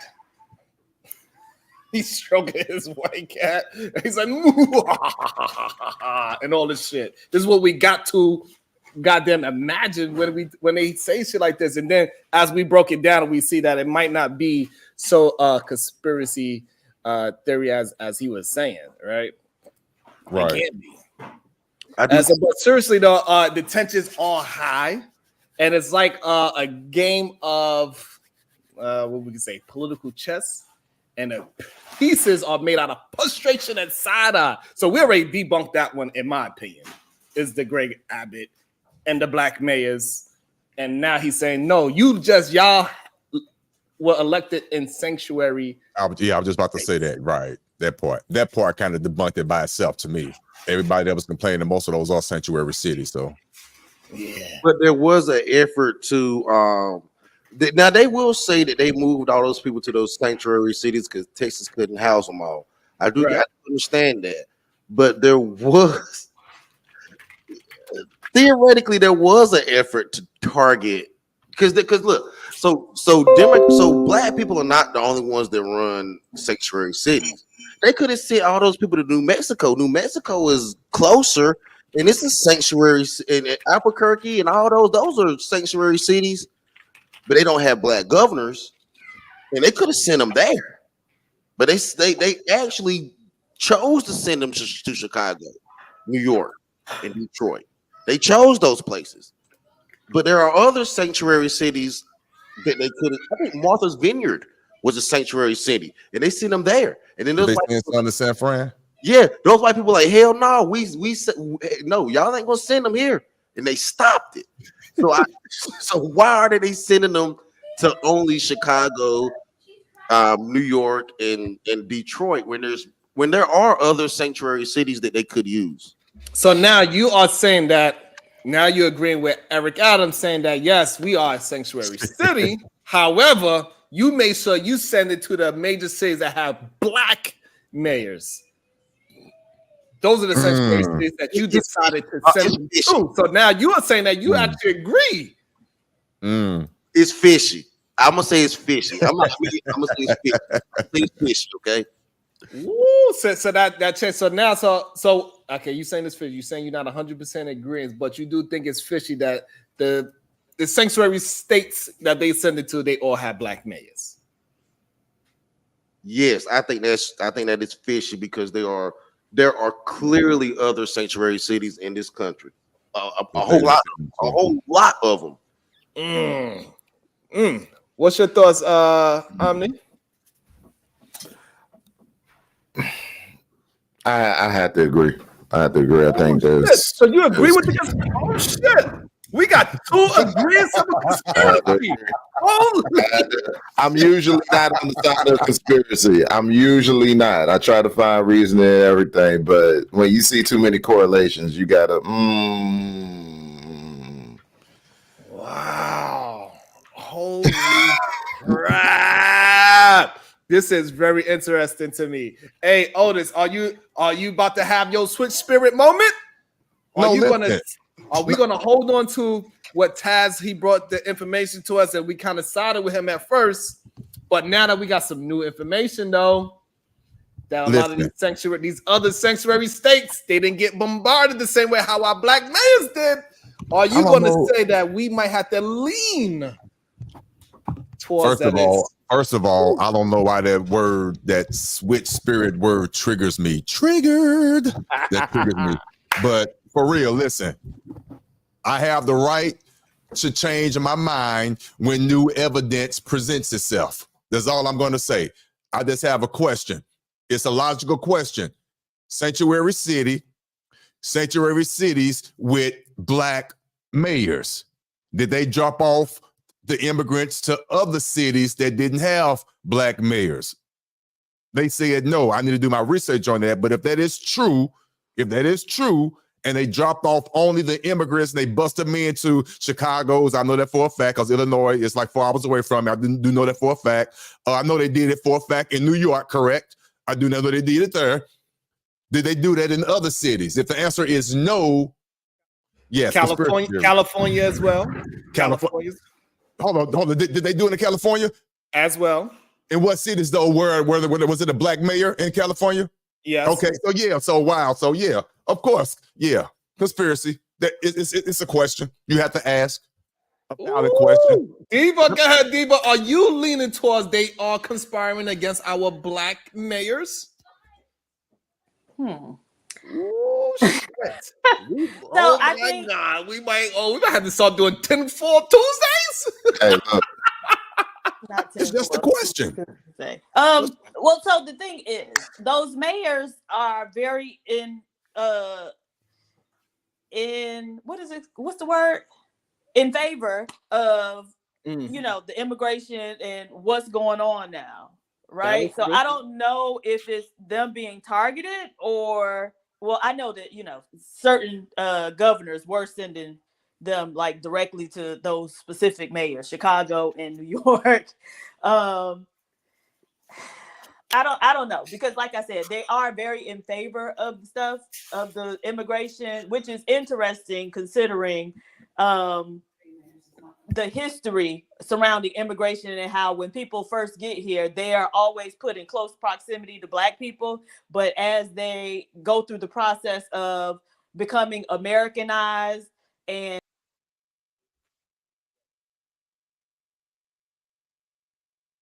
Go ahead. What happened? That got to be a conspiracy right there. Absolutely. Yeah. People in black, come and get you, Diva. You got too many black people agreeing. Like you got black people that usually troll each other, actually agreeing. That is scary. When you say it like that, that is a little scary. Legitimate question. I mean, it could be easy. Yeah, legitimate question. Obama got her. Obama. All right, so it seems like we kind of agreeing with Eric Adams. We're gonna have to do a little bit more deep dive into Eric Adams' situation, but it seems like we are leaning towards Eric Adams' side now. And so I guess the only thing that we have to look into is see the other sanctuary states. How many immigrants did they send over there of non-black mayors? And so we could really. We know the numbers aren't there. We know the numbers on the conspiracy theory. So the next one I got, and then there's Mayor. Hold on, I got somebody in the back. Hold on, let me see who I got back there. Hold on. Oh, we got my man Leonard. Good day to you, sir. Leonard, what's going on? We are doing well. Thank you. So we also have Mayor Patrick Braxton in New Bern, Alabama. He is locked out like a teenager who misses curfew. His white predecessor playing hide and seek. He's playing hide and seek with the documents moving around like a shell game. It's like a real life episode of Locked Out My Damn Office. That's what they playing over there. I don't know if y'all heard about it. Maybe. No. No? Oh, but hey, at least Braxton, he got a lawsuit. He's lawyered up and he is ready to drop bombs like a mixtape because that's what Army said they doing.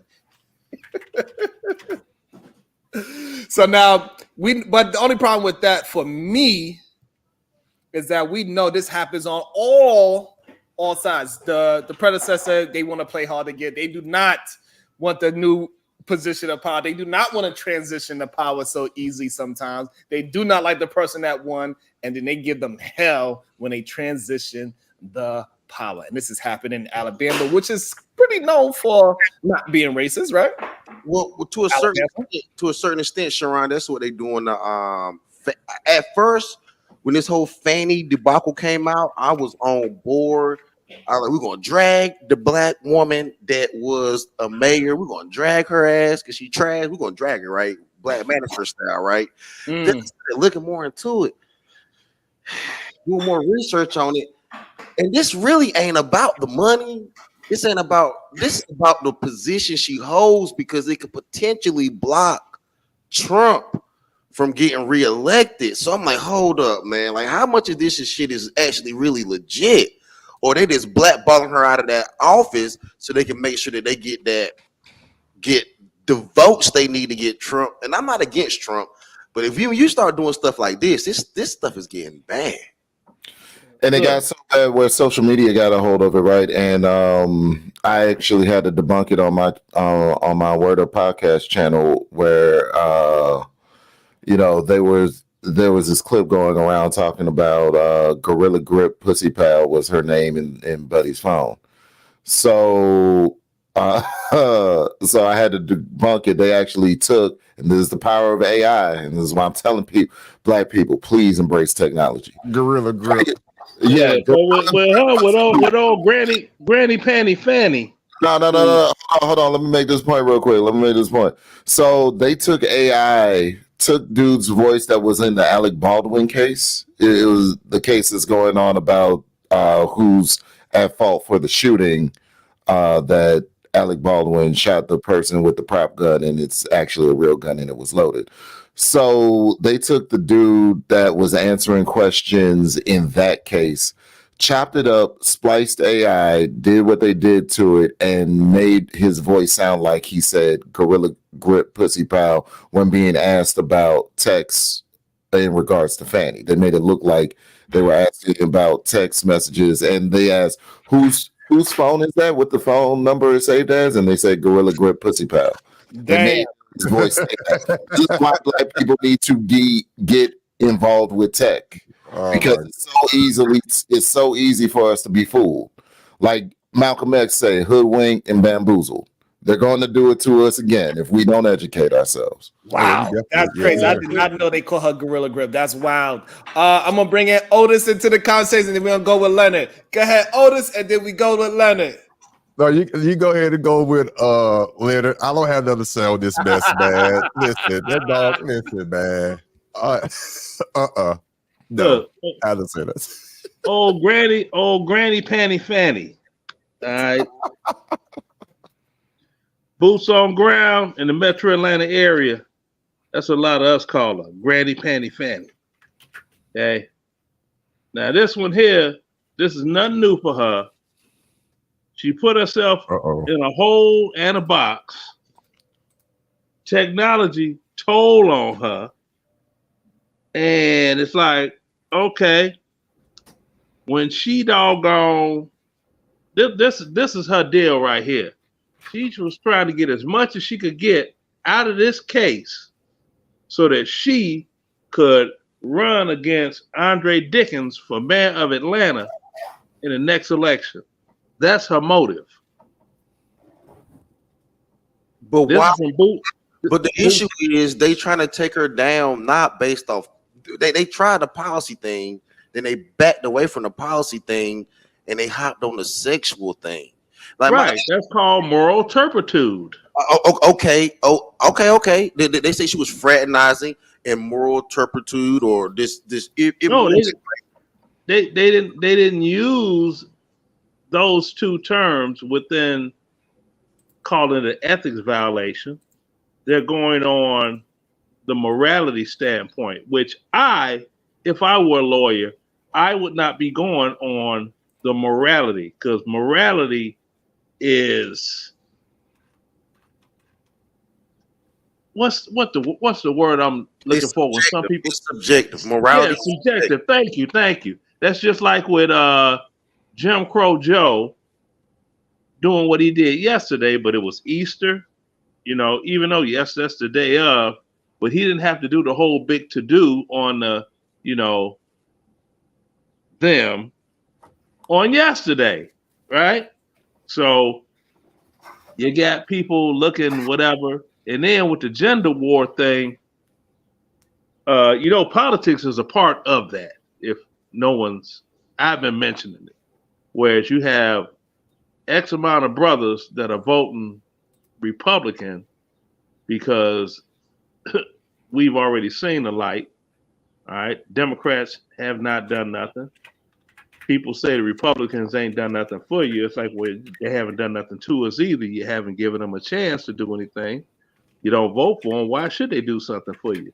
So the bros are seeing things differently. And I just mentioned, okay, you're going to get 93% of the black female voters going to go for the doggone Democrats. That's not enough of a voting block to pull them over the finish line, though. Not without the black male vote. See what I'm saying? So the gender war goes into all of that too. I mean, it's a whole trip. And like with your topic, talking about setting mayors up, they're the ones that followed their Democrat masters on the sanctuary city crap. I mean, I have relatives that are still living in Chicago, right? Talked to me yesterday. They're afraid to walk down their own streets for what's going on. That's not being put in the news. That's going on in Chicago with the migrants. They buck wild. I heard in New York, they walking up to people talking about, give me the loot, give me the loot. I'm a bad man. I don't, but is that see, this the issue I'm gonna have? Is that an immigration issue, or was that just Chicago as an issue? Because y'all were making drill music and doing all that wild stuff way before. No, I ain't talking about the music. I'm talking about the actions. No, the lifestyle of Chicago did not come. Well, you can say it did come from immigrants, but no, you can argue that long term overall came from immigrants. But right now, what's going on in Chicago?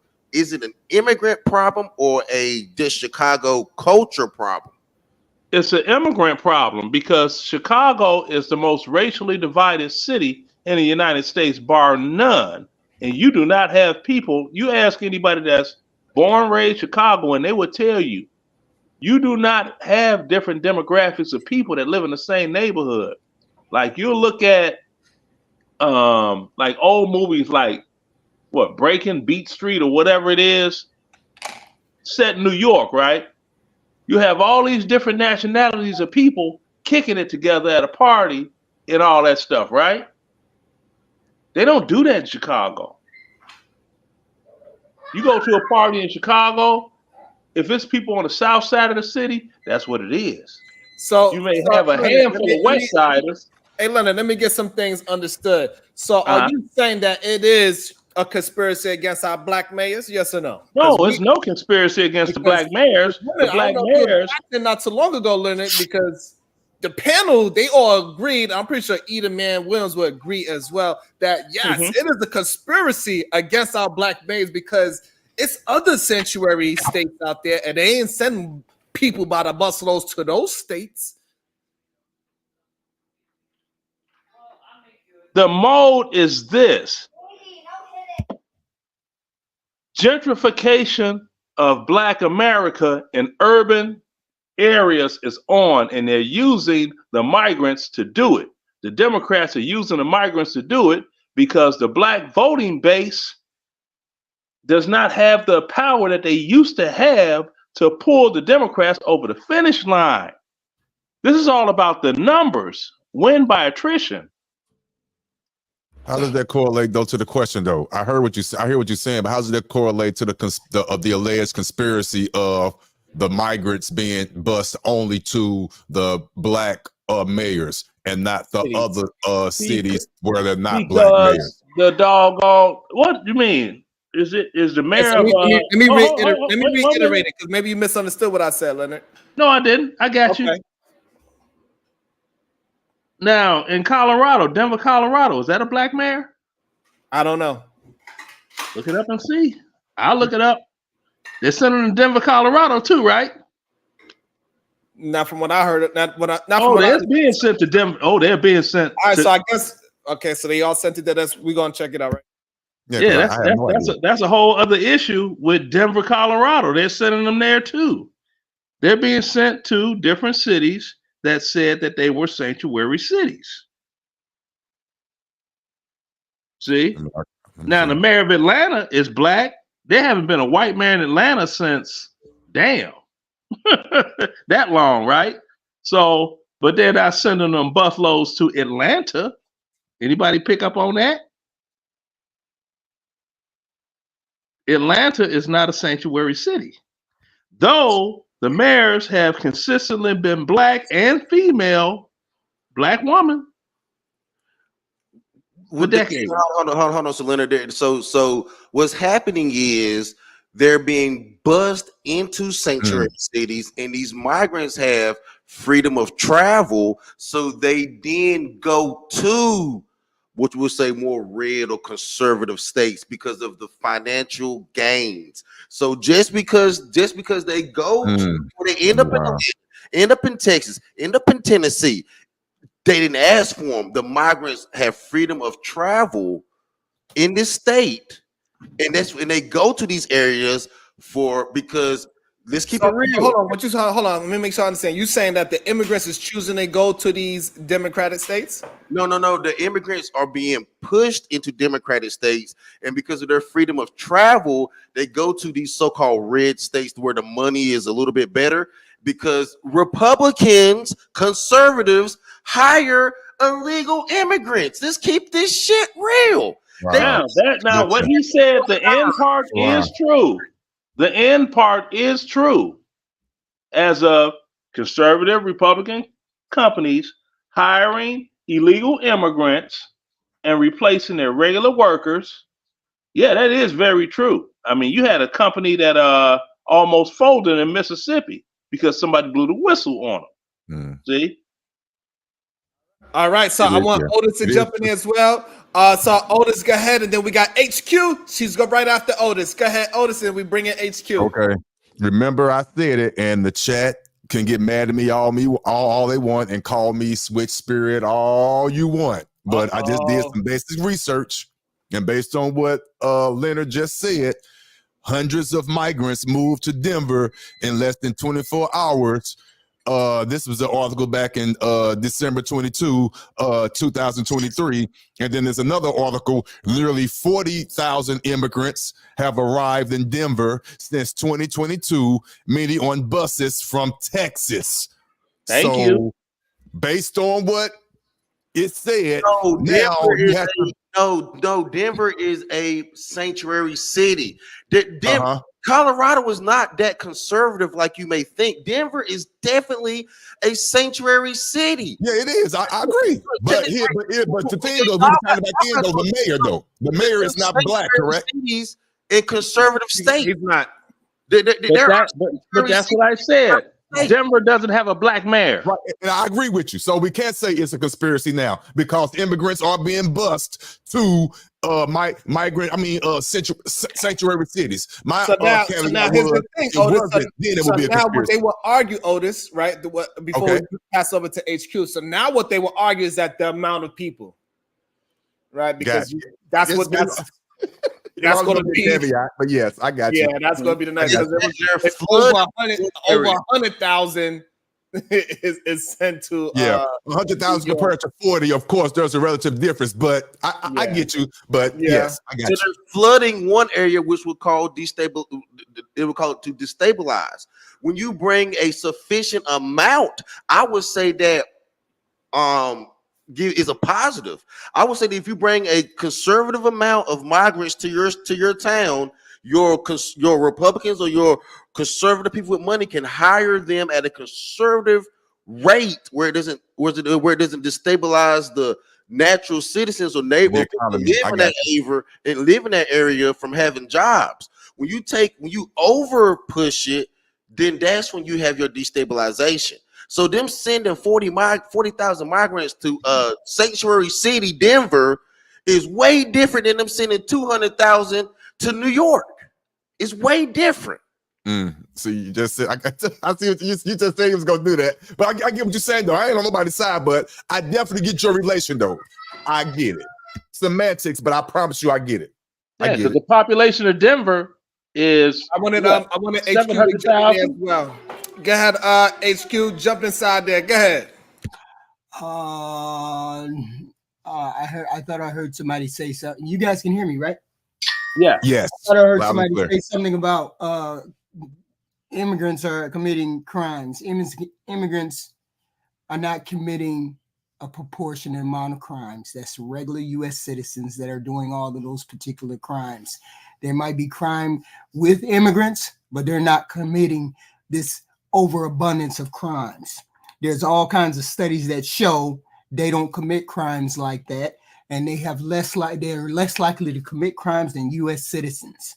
So let's stop demonizing immigrants because they come over here because they need to come over here.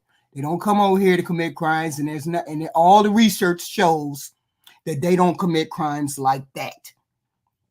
Okay, just because they come over doesn't mean that they commit crimes. Okay, I'm not saying they don't. I'm saying it sounded like it was a big proportion of people believing that they commit crimes. That's just proper. That's what the Republicans want you to believe. That's not how that goes. That's not how that goes. They don't commit no more crimes than a regular American citizen. Okay. It's not a proportion. It's not anything like that. All the research. Do your research. Stop talking and do your research. People do not even do research on this. Center for Growth and Opportunity, the U.S. Census, economic concerns, all of them say all the research says they're not committing crimes like that. Okay. So we have to stop demonizing people because they're immigrants. Okay.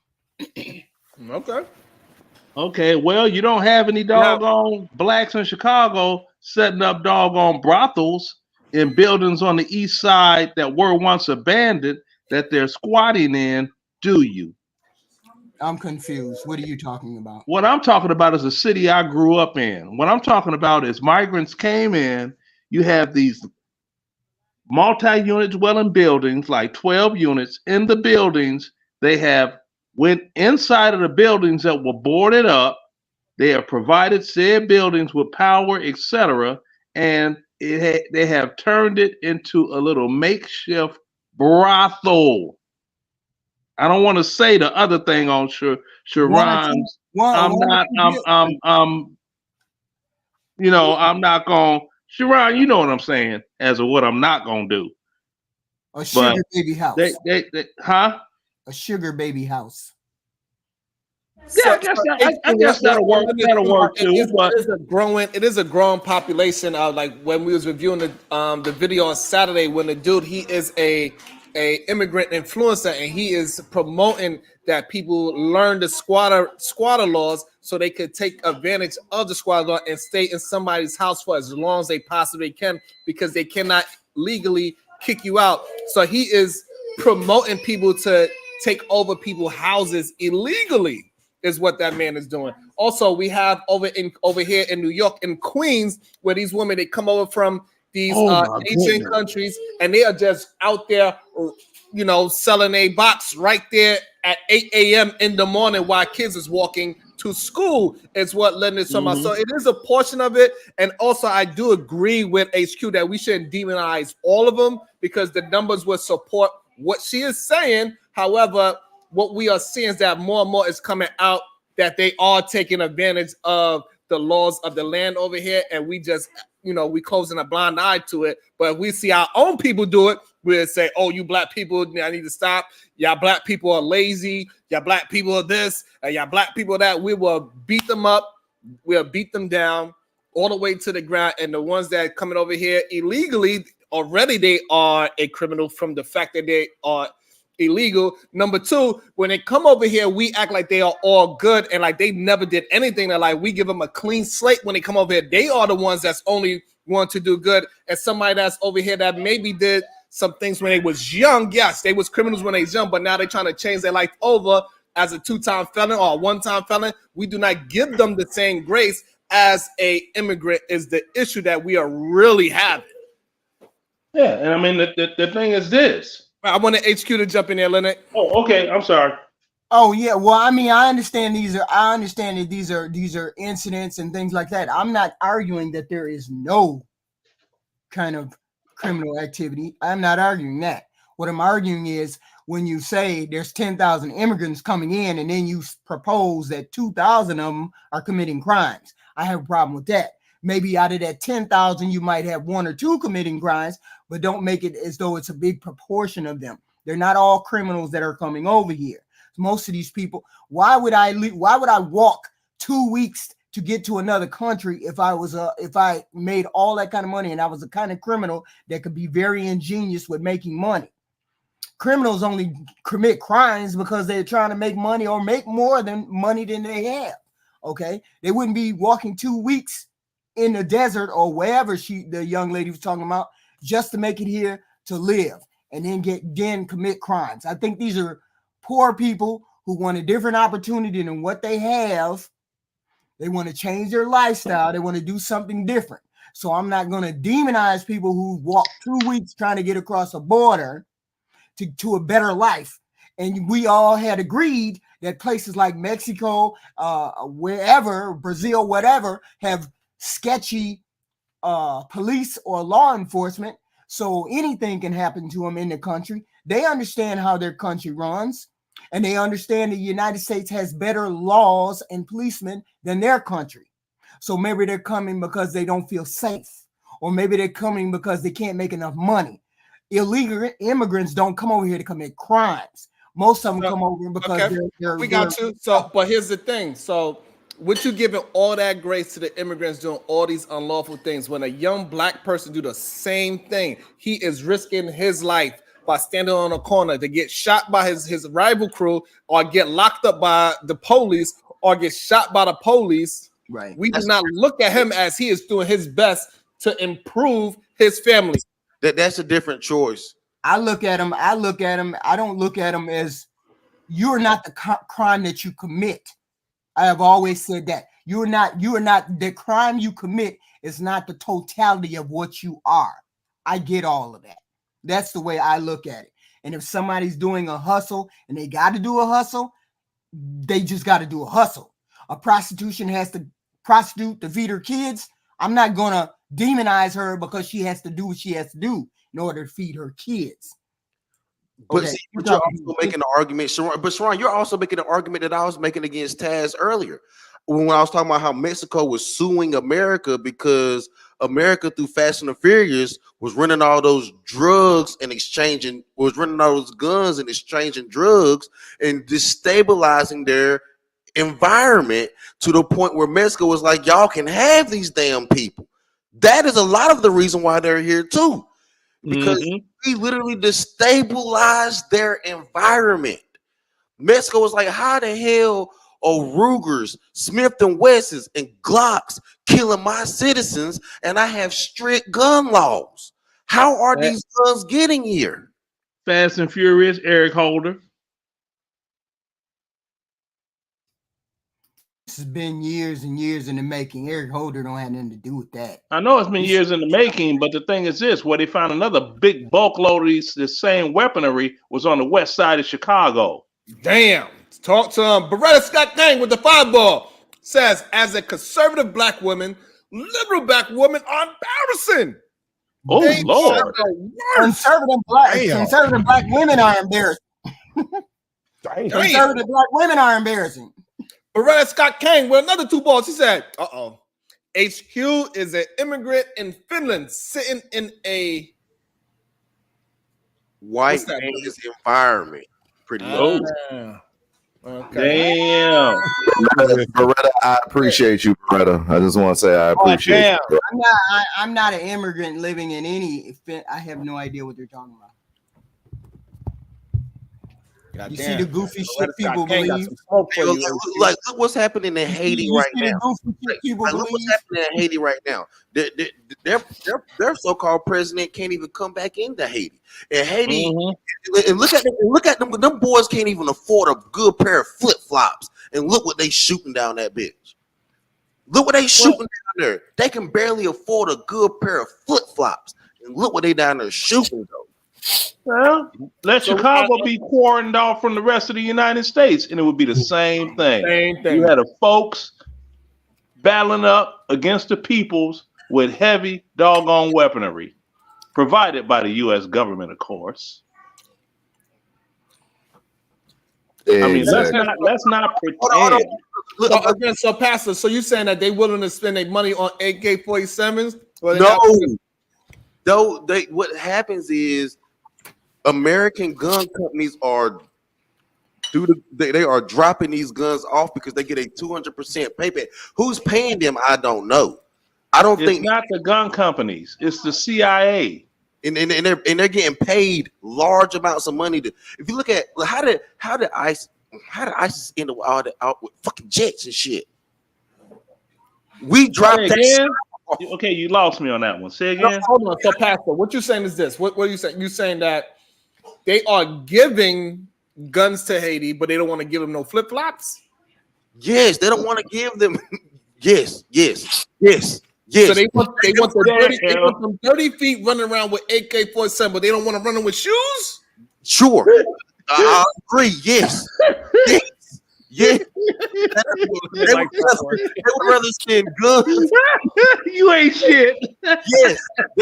In Mexico too. Look, these migrants barely got clothes. They would rather send them guns and ammo than shoes and food. Yes. Yes. Damn. Well, check this out. You got a guy in Chicago that is a Meals on Wheels for the homeless and all that, and the video is online to support what I'm about to say. He brought a whole plethora of donated clothing, shoes, and all that to migrants that were in a migrant center, right? And he expected to see them the next day when they came out to get their hot meals from him to have on these clothes. What he did see was those clothes being sent out the doggone window in the back, being stolen by the folk that work there. He's the same person that feeds the homeless. I know y'all don't know where this is at. 63rd National in Chicago. It's a Planned Parenthood across the street, and you got doggone El Mucho Ucho selling box right across the street. Goddamn, not Mucho Uno. Mucho Ucho. You know, Uchi Coochie Walla Ha Ha. Look, if y'all think all these guns, and all these drugs are just moving because America's not capable of stopping it, this is absurd. No, America is moving it. The CIA is moving it. I already told you that. We running this shit. This is why I'm saying there is. If you can say that, Leonard, if you can Hey, shout out to Sophia Grace. Thank you for becoming a solution-based gangster. That means you are moving in the truth for 2024 and beyond. Thank you so much. What's going on, world class, is we are talking about the conspiracy going against our black mayors out here. Eric Adams, Tiffany Maynard. Who else we gotta go to? Who else is there? The one in Louisiana. The one in Alabama. His name is what's his name in Alabama? Goddamn, Patrick Braxton. I forgot the one in California's name right now. And so on and so forth. They all being conspired against. But see, thinking about it is these. So that's what we talking about. They're really ran by color rather than the plump. So you got blue, purple, and red. That's kind of the paradigm they work off of. A lot of these states you're talking about, a lot of these sanctuary cities are actually really purple. They're not as blue as you may think, and they're not as conservative as you may think. They're really kind of purple. So they're trying to swing, we call it swing vote. They're trying to swing them in a direction. So sometimes you can swing people by giving them things, and sometimes you can swing people by destabilizing things. And that's kind of what's going on in this big and all this political shit. So it is a conspiracy. Just to get this stuff done, you have to conspire or work with people to get this shit done. It just is what it is. Yeah, but when it comes to the United States government, who was providing what to who in Iran? Contra, scandal, Nicaraguans, blah, blah, blah, powder to come here and all of that. Come on, you can't make this up. Ricky Freeway Ross, Kingpin. Bam. Provided by who? Provided the product by who? Who? Did that in 20 years. Ollie Moore did 2 years for telling. Who provided it, Leonard? The C to the I to the A. Damn, and the Cocaine Importation Agency. God. I know this. I tell them I'm an Iraq, Afghanistan war veteran. As upset as I ever got was when they had us on a perimeter guard, and it was for some Indiana Jones looking dude taking soil samples, and there's a poppy field right here. And it's like, what's really going on over here? We pulling guard on this area for a soil sampler because he was looking for what? Lithium. Then they finally found the mother lode of lithium mines in Afghanistan. You know, you need lithium for your phones and your this and the what's them cars that Elon Musk make? EV cars, and I'm glad you brought up lithium. What does Mexico have? See? A long lithium. All right, that's it. That is it. God damn it. It's been 4 hours. I gotta these children are here. I gotta get these children some food. They want to make noise. They want to run around. They want to act a fool in the household. We got a bunch of children here, and they've been holding the energy together and saying, "Can you please finish this show?" And they've been trying to hold it together. So I'm just gonna run it down one last time. So, ladies and gentlemen, welcome to the Conspiracy Chronicles. Buckle up, because we're about to peel back the layers like an onion. Right? So now let's talk about the black mayors. You know, those brave souls who stepped up in the political ring, ready to throw it down like a rap battle. That's what Omni said. So first up, like I said earlier, we're going to run it down one more time. I believe first up, I said we got Obama Bridge collapse theory. Yes, this is a real thing. Yes, it's a real thing. Yes, you heard me right. Apparently, when the Key Bridge in Baltimore decided to take a nosedive, some folks pointed they fingers at none other than Barack Obama. Why? Because he produced a Netflix movie, y'all correct me if it's right, where a ship crashes into a beach. Please tell me that's the name of that movie. I forgot. Connect the dots, right, people? Clearly, Obama was in control of the room. He was sipping on some nice chai tea, and he was whispering, "Bridge, meet your destiny." Next, we got Mayor Eric Adams, which is a gangster, by the way. Y'all got to see how he be walking around these New York City streets. He is wild, right? So he is out here claiming that the Texas governor, Greg Abbott, is running a racist conspiracy against black mayors. Now, I don't know about you, but imagine, this is how I looked at it. I imagine Abbott. He's in his office like a goddamn movie made from Mike Myers. He got his white cat. He's grabbing on the cat. He's stroking the white cat. He's plotting like a goddamn villain that he is. You know, doing that evil laugh. Right? And he's conspiring against all of the black mayors. So we know the tensions are very high. And so we understand like these are political pieces, man. And they are made with frustrations inside out. Now, then we have Mayor Patrick Braxton in Alabama. You know what I'm saying? They locked him out of everything. He's like a teenage kid that missed curfew. He is now on punishment. He don't get to do any of the things that he's supposed to do in the house. In his own office, he's locked out. But he did get lawyered up, and he is ready to drop the bombs over Baghdad like a goddamn mixtape. Now, I ain't saying these theories are gospel truth. They more like a late night infomercial. You know what I'm saying?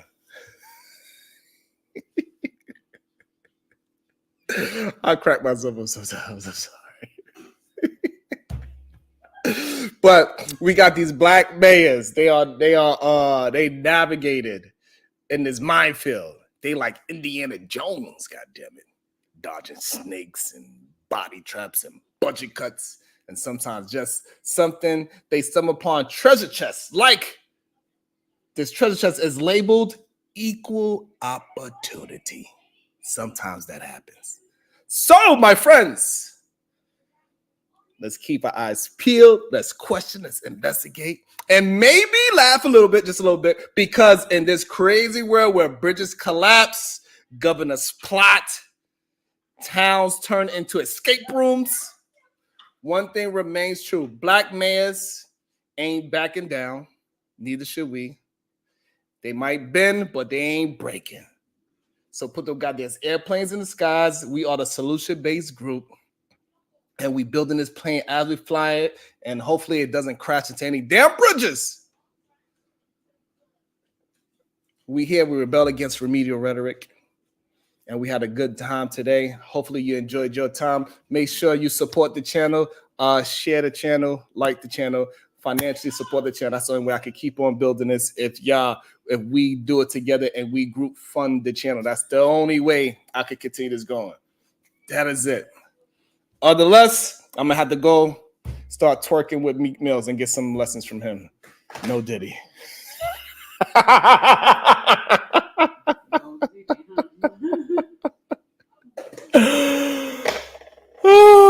So there you have it, folks. All right. But the truth is still out there. Yes, I know the truth is still out there.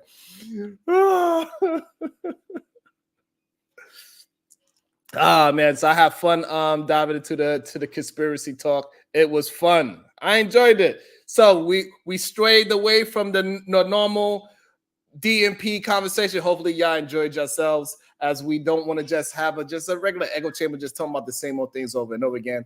We will see y'all tomorrow around 9 a.m. ish. Thank y'all. See y'all soon.